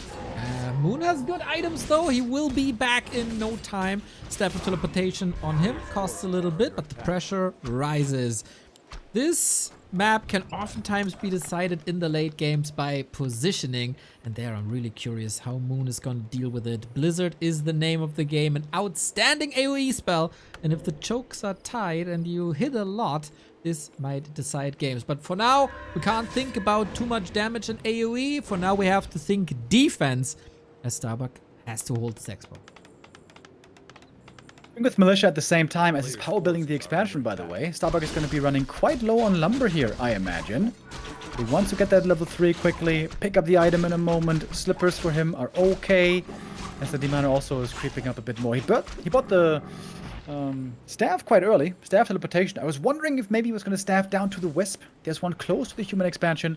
Starbuck now seeing it, and he knows what danger that can be. Okay, then. Nicely having the troops outside. Starbuck maybe practicing with Pato again. We heard motivational words leading into this from Pato. He's a good practice partner and has a great mind for the game. No, not only Pato 420 as it's oftentimes celebrated in Twitch chat. So, detonates against the Water Elemental that will cost Moon some lumber. Imana trying to creep the camp in the middle, get that level up, pick up the item, Robo the Magi. Good for the second hero, Naga. And Moon is counter-expanding. Oh, cool position, by the way. Between Lab and Goldmine. I'm not sure if I've ever seen this before. This is neat. It's going to be hard to spot for the human player here. Okay. Will he be able to get that? A player's forces are under attack. I don't know either. I mean, we know the Jens position between the two bases. That's been common. But yeah, might catch Starbuck off guard. For now, we're pushing into bases, and this is already a good delay on the lore. Moon answers, similar to what Jens would normally do. With the Naga, controls the Archmage, but Bucky has enough time to just move away from the scene. Put a bit more pressure on with the Water Elemental, and of course, he is mining. It's Starbuck. He is looking for the position between the bases, but he's not looking around the corner. I think Starbuck has not yet experienced this position for himself. Moon innovating again. Oh, no, he goes there. No, he turns around. Oh my god. Ooh, so close. He's so close and yet so far. Double telly staff action. Starbuck with great play onto the lore once again, but how much will this mean if his expo comes up? Yeah, expo timing for Moon seems to be looking good. Tier 2 for the human is still quite a bit away. Archmage, by the way, taking a lot of heat right here. Lore's cancelled, but it's a lot of footies going down in exchange. Wild game. Love to see it, man. Between Night Elves and Orcs, of course, the endgame fights are very, very explosive, but the way to get there is very sluggish. Not with these two. Not with Moon and Starbuck at all. It's high tempo from the get-go. And the Archmage getting caught by the Naga once again. That was so goddamn close. He's playing it on the edge. Archers are here. Starbuck, watch. Is he calculating this perfectly? He does. He wanted to spend another Water Elemental here, but there was no mana for it. And now a hurt Archmage without a shop is in close proximity to the demon. Very stressful. Summoning the Water Elemental here. And this is a lot of attention, not in the north, not where Moon has his expansion. Already creeping up the net. This is going to be level 2 for the Naga. And Starbuck still right now concerned with just staying alive. Staying alive. Good recovery by Starbuck. Will lose a lot of time. Needs to scout still. He's probably feeling like king of the earth right now. He got so much damage in the main. He thinks Moon is one base, but he must have an idea of what the Naga is doing, but it's hard to read because the creeping Naga is no rarity either. Imani are doing good damage with Immolation. All the foot is taking a bit, but the Regen Scroll here is the perfect item for the job to heal them all back up again. This is a good timing for Moon. He's going to start mining here at 9 minutes 30, even earlier than that. On the way to tier 3, Moon's goal, of course, will be to build a big bear army against the tier 2 push that will be coming from Starbuck. Lots of intelligence on the Naga now. Good damage. We go for the Merc, Rifle Casters, Blood Mage. Is this a Lucian? And Moon. Moon still needs a lot of time. 90 seconds for tier 3. Dryad was parked in the main. He gets one big camp with the second rope of the Magi. I hope that Starbuck got a lightning rod wherever he is, because these forks will hit hard. Yeah, really good right clicks by the Naga as well. I love these items. It's going to be a dangerous Naga indeed. Her levels are going to be getting better as well. Ring of Regen here for the Blood Mage.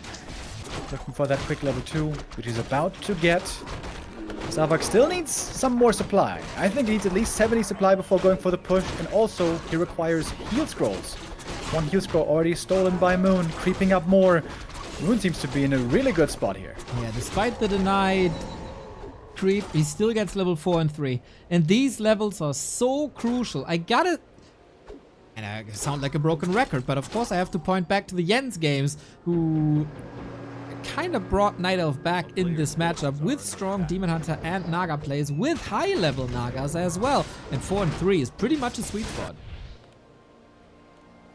Would love to find some reinforcements right here. Force the fight. Look for the engagement early before the full human death ball is available.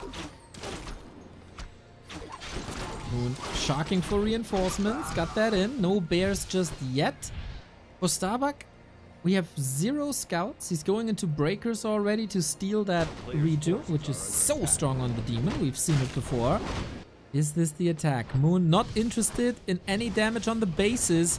Really, rather goes for the army. Blood Mage level 3 is very nice to have early. And there we see the Siphon Mana right away. The Demon Hunter is going to be running out very quickly. But Starbuck's army is not fully assembled here yet. This is a bit weird, isn't it? We fight in the north, we fight in the south. We've seen Banish and Siphon Mana, so no Immolation anymore. Demon Hunter can only work with right clicks now. There's a lot more slow surround opportunity. Well done. Starbuck closes the door right in his face. Lots of misses. Demon Hunter survives thanks to the thanks to the evasion, I mean. Still, reinforcements caught here. Moon applying lots of pressure even without the demon. Moon is always the king of the counterattacks and of forcing the human to stay on his side of the map. Most Night Elves are just at home right now, defending, waiting to hold the attack, but Moon is always looking for his own openings. Starbuck just wants to assemble his army together, push across the map, and force the fight there on the Night Elf side. Can Moon buy more time for himself? We got the Blizzard transition ready, and I love this. Currently, Demon Hunter is the damage dealer in this game. Archmage will take over soon, but there's not too many targets just yet. For this Blizzard to work, Starbuck needs Moon to go heavier into bears. He telegraphed this now, of course, with some kills. Double heal scroll as well against single heal scroll. Demon Hunter has a heal potion. Both very, very well equipped for the fight that's to come. And look at Moon. He's not going back. He's never going home. He's going to stay on the human side this whole time, and it's so much production time for Moon. All of a sudden, he's at 66 supply. It's crazy, man. And of course, he's ahead in levels. That's another rifle falling. Was trapped here a little. Immolation on, even in the shadow of the arcane. Feels like Moon for now is playing this smarter, and Starbuck finally, with the split footman, has a read on this expo. This game is going exactly the way that Moon is hoping. He's catching another rifle. It's a couple of kills here, a couple of kills there, and most importantly, time bought. Starbuck now finally saying, okay, enough is enough. It's time to go for the push and the real fight. But this has taken a long time, man. Enough with these shenanigans. Starbuck, there's one thing he does better than probably everyone in the scene, and that is getting heal scrolls. We got 3 now. That's a lot of sustain. But the rifles will be dearly missed. He has a solution for the bears. That's the blizzard. But does he have enough damage to deal with the dryads? Starbuck in a very awkward position. He's trapped between 2 Night Elf armies. This also means he cannot place a perfect blizzard, really. Oh, I think this is looking great for Moon. I think it's looking fantastic. Moon is up in supply as well, by a lot. That is crazy. Plus, of course, he has the carry hero demon at the first heal scroll used to keep the meat alive. And have the footman here. Blizzard on the left-hand side. We get a Night Elf human sandwich, and Starbuck is the meat in the middle. Good for Starbuck at all. Heal scrolls, much needed. This one coming in perhaps even a little bit late. There's a shop right there. The Naga's already level 4. Her right clicks are crazy, and the Blizzard isn't really looking that good. It's so hard to position properly with this human army. When you're getting sandwiched like this, Moon is absolutely making mincemeat of this human army. And Starbuck just leaves the game. 14 minutes. Not a great showing by Starbuck on game 1. This was not the epic banger that we had in the group stage. Not the breathtaking last hit. This was Moon. 200 IQ, man. That expansion position, 5 stars. The way he played around, Starbuck's timings, 5 stars. And it feels like Starbuck fell for almost every trap there was in this game. Yeah, maybe a bit too much creeping there by Starbuck. He was trying to prioritize level 3 Blood Mage. Is that so important? Should you give so much time to your opponent? He could have also just bought 2 heal scrolls and then push with 70. Keep your army together, move as 1 unit, and then you're going to force the fight sooner or later. Maybe Moon finds some reinforcements, but could have certainly looked for an earlier timing there if he had prioritized it. But yeah, Moon playing this exquisitely. He is so good at it.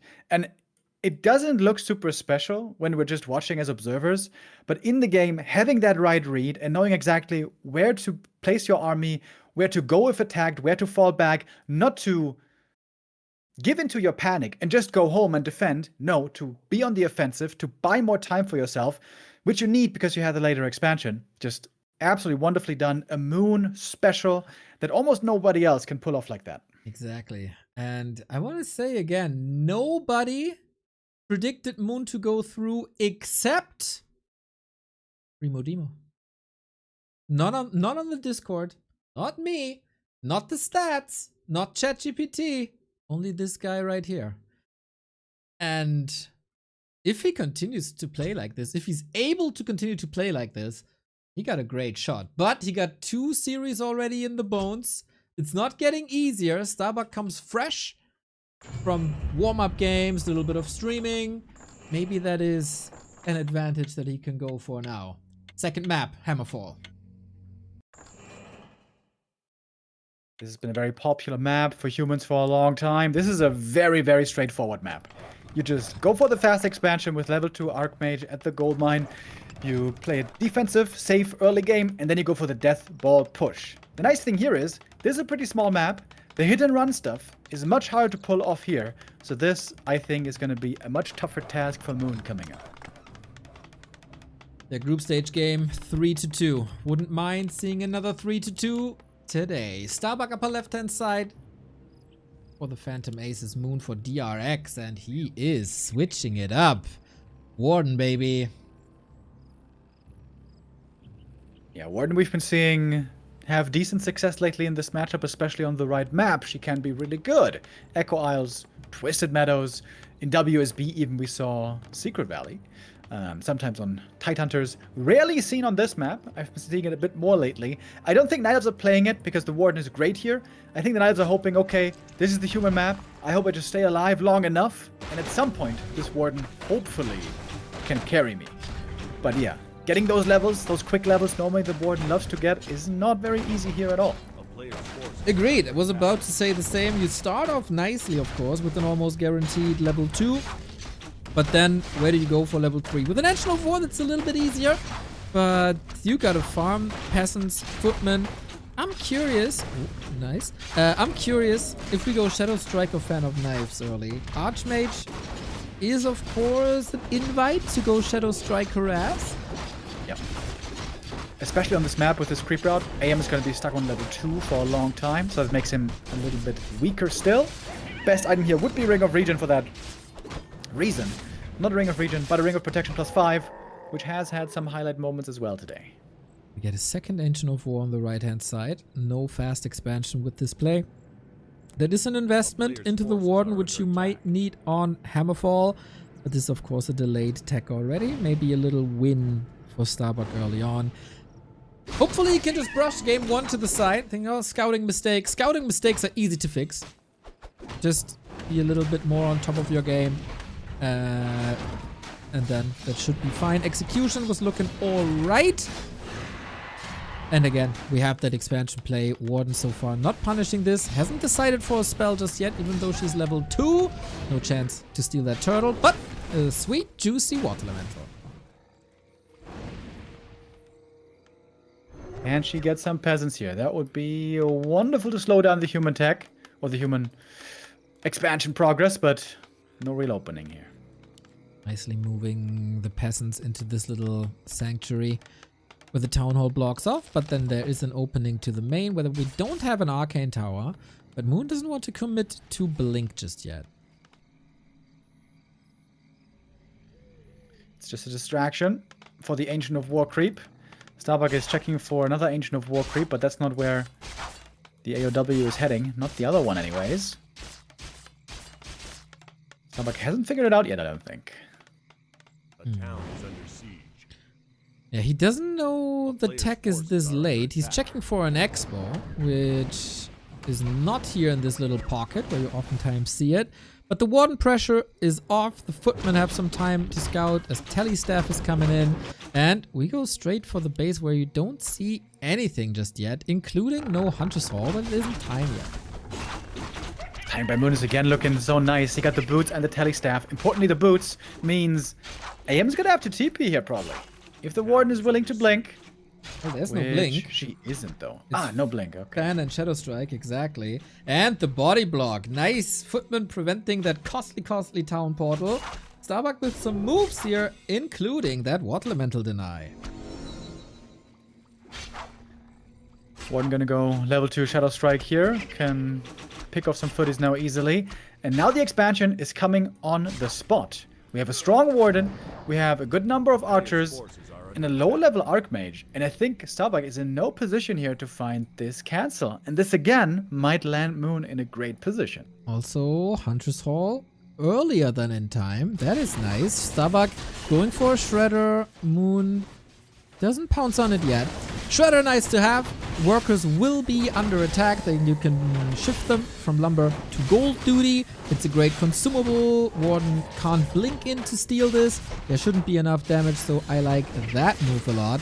But this is a TP now with the reward. Scroll of the Beast can be deadly, as usually a Fan of Knives is deadly. This time 2 footies remaining. And again, the staff is not on time. Thankfully, no additional Fan of Knives. He's looking really good here, dude. It seems like every move for him is working out. His positioning on the map, the way he's forcing attention elsewhere while getting stuff done, like setting up a second Ancient of War creep, like now setting up the expansion. I'm very impressed with Moon. Also, it seems like there's no real holes in this play. I guess if Starbuck had scouted the Ancient of War earlier, then he could have tried to pressure there with Footy and AM, but that was not proper, and I guess that's again a bit of a scouting mistake. Footy scouting here by Starbuck hasn't been that good. Yeah, I agree. Shredder on the other side trying to snipe it. 2 of the... Oh, even the scroll committed. He gotta get that now, but it's slowed down already. There is boots, alright, but a Shredder is rather tanky and can be repaired. This was a scroll for nothing. Is he dead? Oh, there's no TP, you're right! Oh, Starbuck!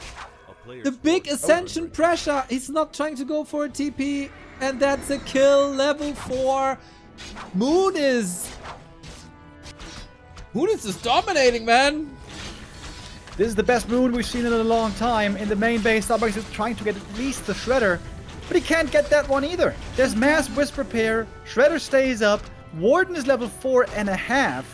Not having a telestaff, by the way, against the Warden is also very questionable to say the least, honestly. Normally everybody knows Starbuck's trying to get the Archmage back from the tavern. The Warden is there to punish. Moon is having a phenomenal day. Exactly, and on the other side, of course, it's a disaster. We got a Zeppelin to the rescue, and now Starbuck, it's time to shift gears. Like this normal play, that doesn't work anymore. No more lames? No. More lames is what we need to see. And with the Zeppelin, you got a lot of plays ready. Good saves. You need these little moments that just work to get back into the game, just mentally. And we got tier 3. I like what I see.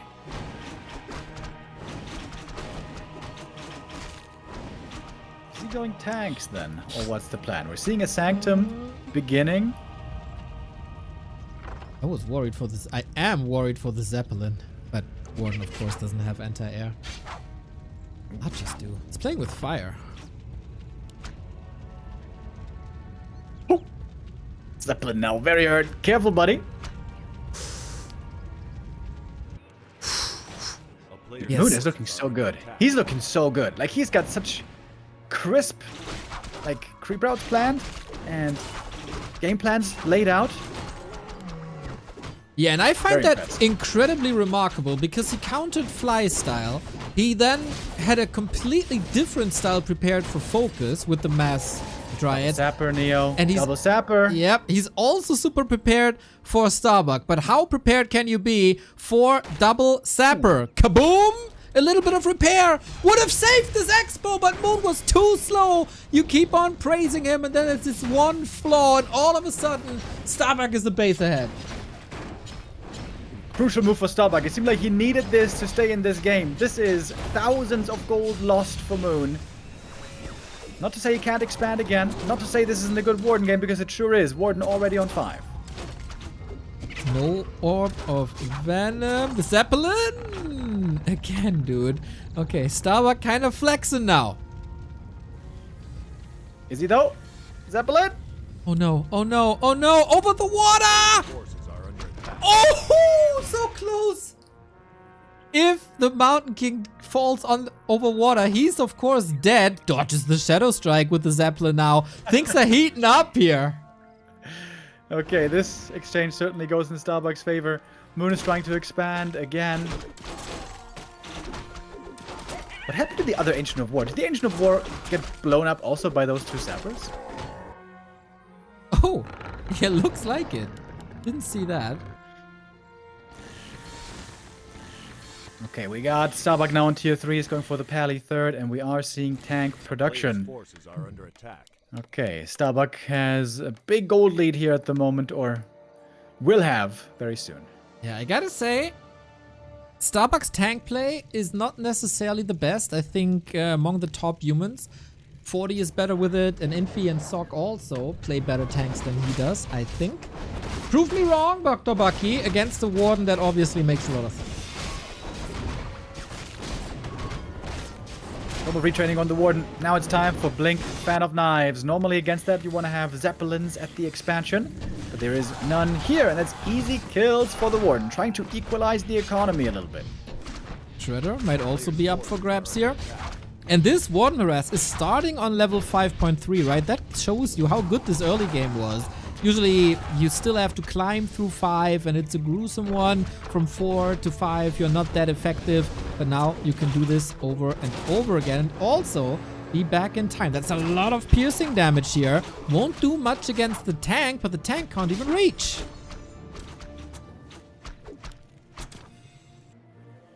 Starbuck gonna fall back. He now has a Zeppelin at the expansion. That one probably should have been there earlier. But I guess at least now it's going to be ready for the defense. Moon wants a second hero normally. He wants a Panda against these tanks. But when you go Panda, also you want to have an ability to creep him up well. And that's looking kind of tough now on this smaller map. Starbuck running the tank into the creeps. Very annoying. Some nerves maybe. More tanks coming. Tinker could also be a solution, but Panda should be the answer. Moon doesn't have Nature's Blessing, by the way. It's only coming in now. This red spot. Can we deny this? Absolutely does. Healthstone stolen as well. Perfect timing, playing around his vision advantage here very well with the Ultra Vision, of course. This is where Night Elves can have the upper hand. Zeppelin is there now for the save, but there's no Zeppelin in the main base. Moon knows most likely there's no protection there. Sometimes it's worth going for double Zeppelin. It feels expensive, but honestly, I see this so often. Like, isn't one save already worth that one Zeppelin, you know? I guess so. I guess so. Especially when the bases are so close together. But we have another attack. One Knight is in as well to snipe some Wisps. Warden is coming back. Tanks currently 2-1 upgraded, and Nature's Blessing isn't up yet. Level 6 for the Warden. Super quick though. Paladin very hurt as well. This Warden's gonna have the ult ready to use in just a moment. There is no staff. It's nothing. No Why is there potion, no no staff for staff, Starbuck? no TP, nothing.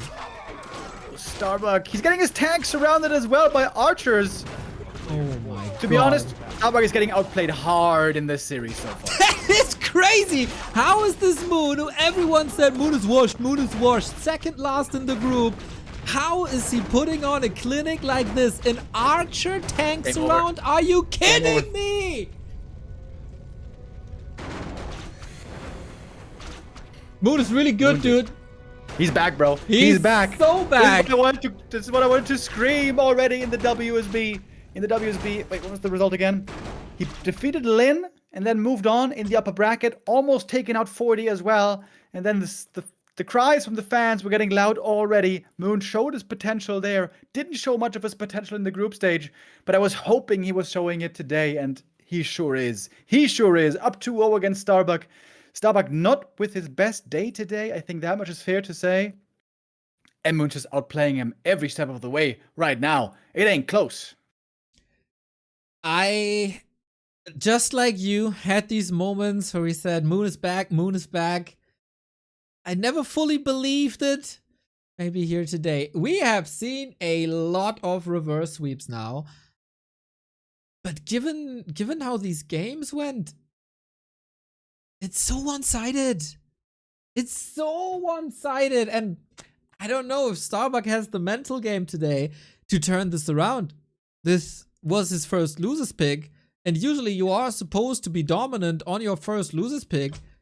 But no, just absolutely not.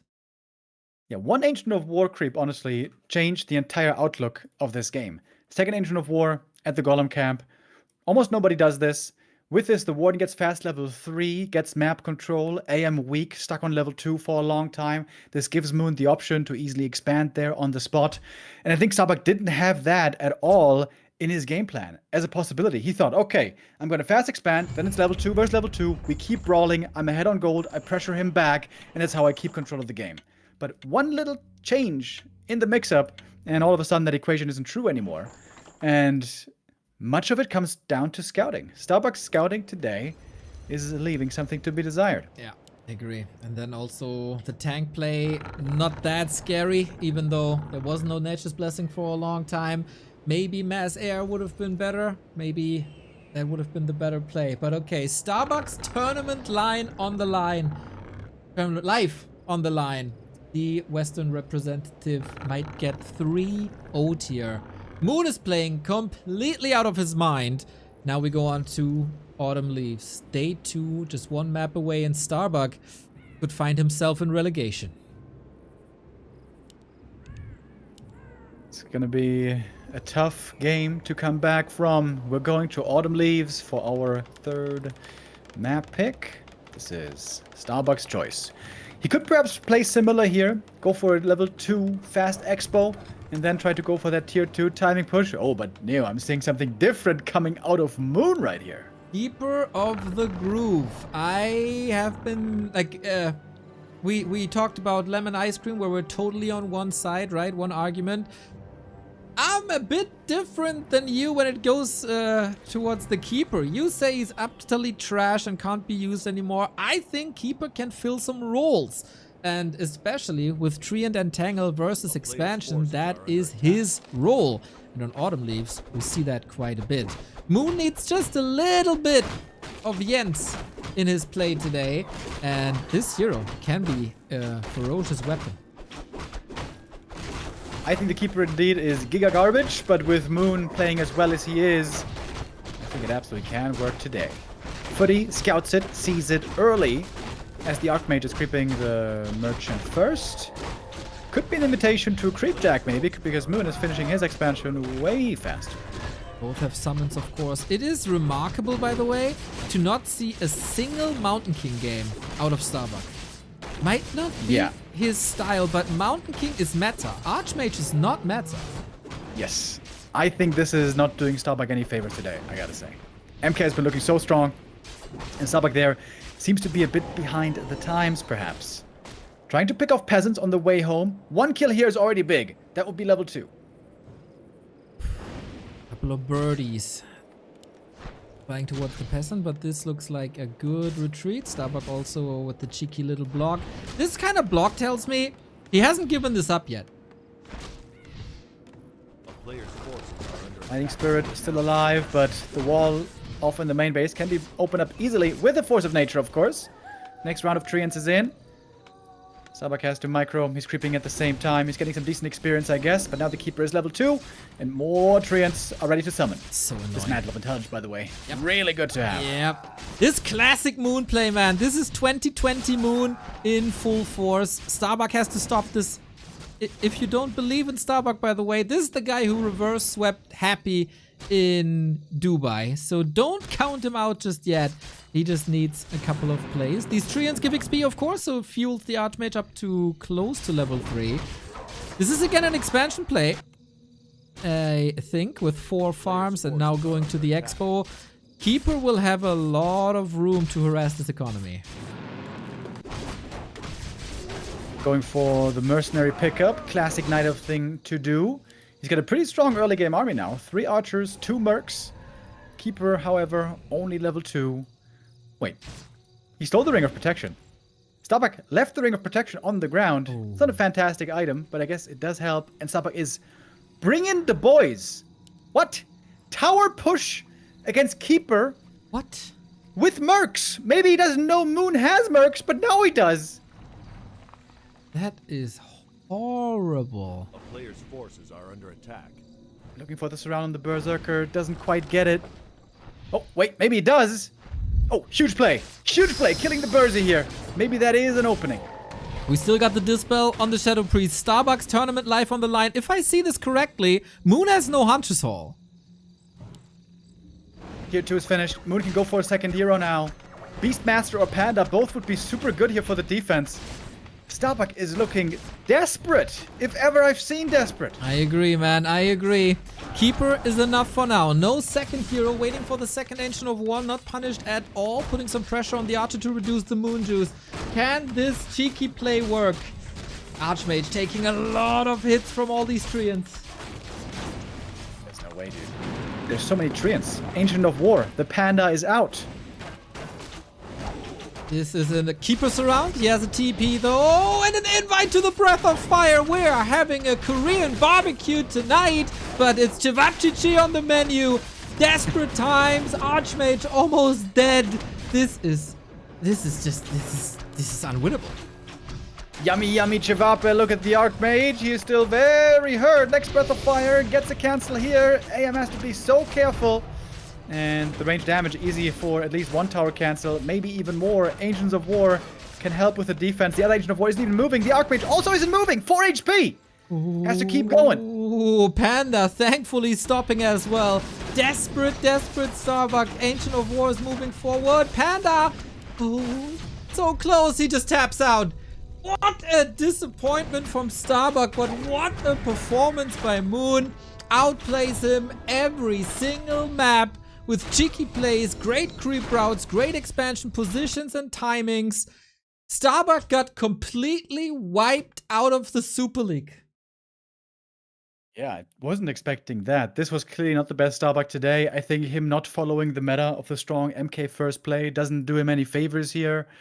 Didn't seem like much prep was coming in by Starbuck against a Moon in the best shape in a long time. Yeah, I don't know if he focused on FoCuS and Fly in the Orc matchup, or I don't know, something's up. That like it felt like he didn't feel it at all. But of course, as a Westerner, this is always a bit disappointing that this was the outcome for Starbuck. But what a moon, man! Full moon. You know that's never in a million years did I think I'd see that moon today. I had a bit of a feeling ever since those WSB games. I was once again feeling a bit of hope for Moon. I know that there's potential there. Potential, unfortunately, most of the time he's not showing. And many of his fans are happy that Moon is looking that good, was looking that good today.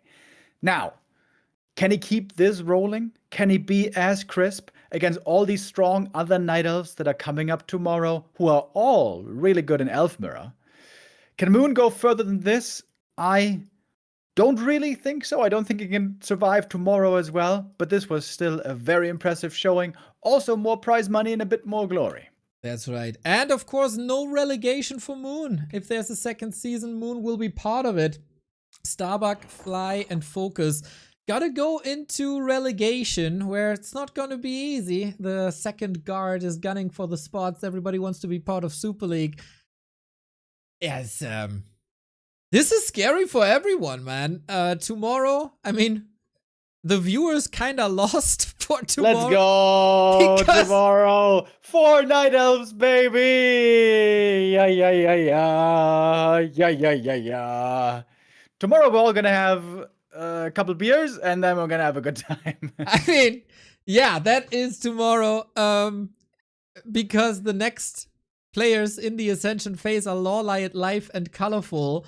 Now Moon joins them. This is a all-day Night Elf Mirror Day, which is, you know, a lot of people won't like this, but there's also a lot of Night Elf connoisseurs here.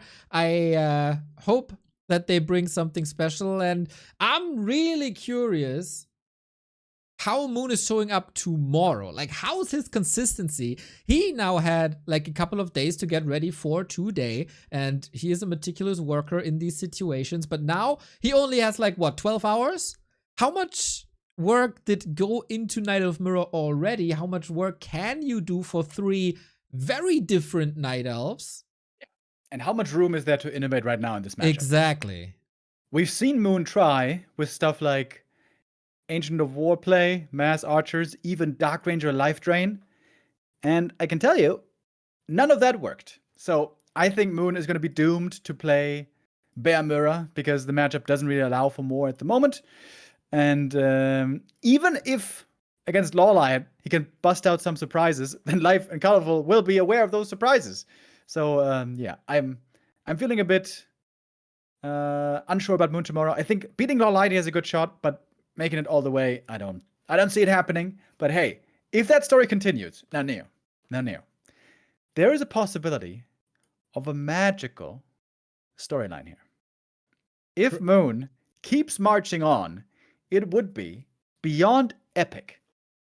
But the realist in me says, enough's enough. This was really good already by Moon. To be honest, he can win everyone up onto Kaho. And if he goes past Kaho, he can go quarterfinal. He did beat Lin before, like last week. Yeah. I agree with that. He could beat everyone here, but he would have to win a lot of, I don't know, 60-40s, 50-50s in a row. Yeah. For sure. Sure. I mean, it could end tomorrow in the first series. Lawlight and Moon had fierce battles. They know each other inside out, exchanging lots of ideas. Against Life, I think he has a good shot. Against Colorful, I think he has a good shot. Against Sock, he has a good shot if he plays like today. Against Lin, we talked about. Then versus Infi is always a banger between 2 absolute brilliant minds.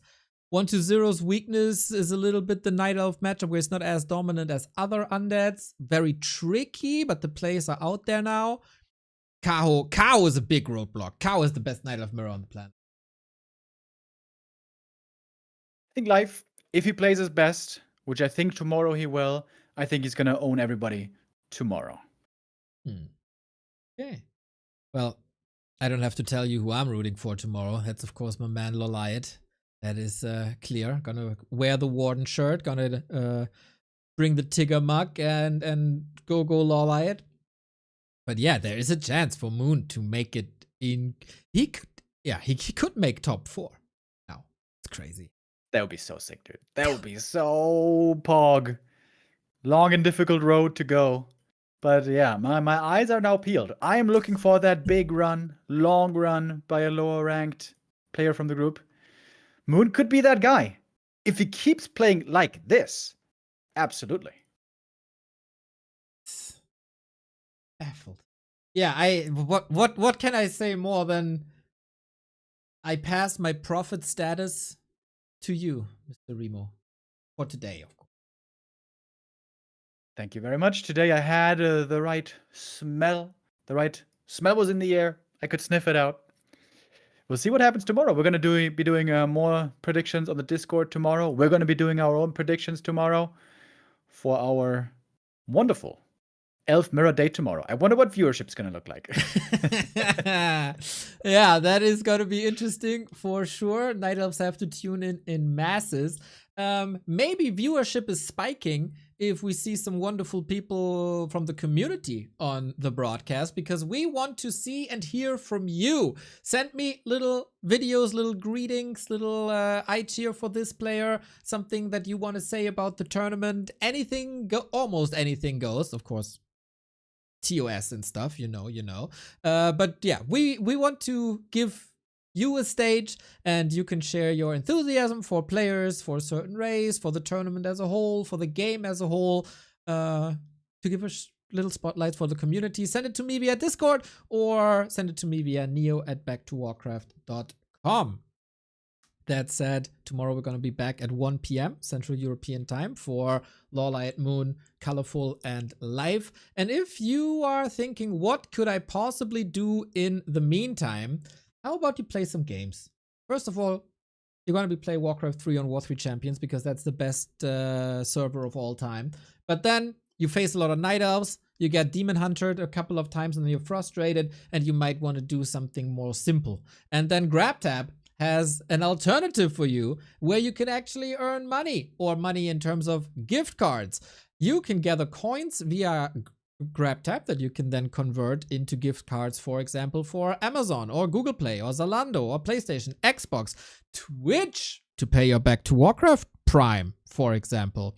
And it's really, really simple. You log in, of course, and there's some games for you that you can play that are regular mobile games like Puzzle and Chaos, Marvel Strike Force, Dark Epoch, DC Dark Legion, Watcher of Realms, and Warpath that we played on the stream already. And you see there's a lot of coins available, hundreds of thousands of coins, and you can get them by fulfilling some easy missions. For example, install the game, reach level 2, reach level 5. That is easy to do, and easy money in terms of gift cards into your pockets. And everybody who signs up via our link, !GrabTab, supports the channel. Every sign up is basically worth a Prime sub, so an easy way to support Back to Warcraft as well, and makes the sponsor happy, and sponsors that are happy make us happy. So it's a double whammy. Shout out to GrabTab for the support this week. Big thanks to you all who are supporting us, who are supporting our sponsors. Today also with the subs, you guys were amazing with a big hype train going on. The excitement was through the air, and the excitement will be even higher tomorrow with all those Night Elves. And at the end of that day, we're going to find out who the best Night Elf is alongside Kaho. This was only day 1 of our playoffs. We have the full week still left over up until Sunday, where we crown our new world champion. Guys, I hope you guys are excited just as me. This Super League has been super entertaining, and I'm starting to get super hungry. I'm going to turn on the barbecue now. Get a little bit of a Barbie going. Don't forget the cake, Mr. Remo. That is essential for a good barbecue. Everybody knows. Again, thank you, Young Fang, for a lot of subs. Thank you, Nonox. Thank you, Mr. Backhead. Thank you, Skimmy, Rider of Phoenix with the big dono, Nerds with the merch purchase. Le Crestfallen was there again. You guys are amazing. Satella, not to forget Satella. Little disclaimer for the YouTube. All games will be going up on YouTube. Out of Warcraft has a little system build for us. So 2 games will be going on the Back to Warcraft More channel. The main and most hyped game will go up on the Back to Warcraft channel, and we have 3 release hours basically per day. So 1 video is going up at 1 p.m. The second video is going up at 4 p.m. and the third video is going up at 7:30 p.m. on either of the channel. The hype game is going onto the main channel, the other games onto the More channel. So if you don't want to miss any games of the Super League Ascension, sub to both of the channels. We want the 100k on the main channel. The second channel still needs some love. So hopefully you click. Click. And now, Like, comment, and subscribe. Exactly, Remo. But don't have to do that voice. It's important. Like, comment, and subscribe. Mr. Remo will read and comment all the comments that you comment on our comment section. He loves that. I always read all the comments, obviously. Obviously, shall I pull out a tweet from like December or what that was? That was a joke, Neo. We were kidding. We were kidding. We read every comment. We love the comments. And we love Warcraft. So take care, everybody. See you tomorrow for more hype Super League. Bye-bye.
Where do you go to sleep at night? Say it ain't so.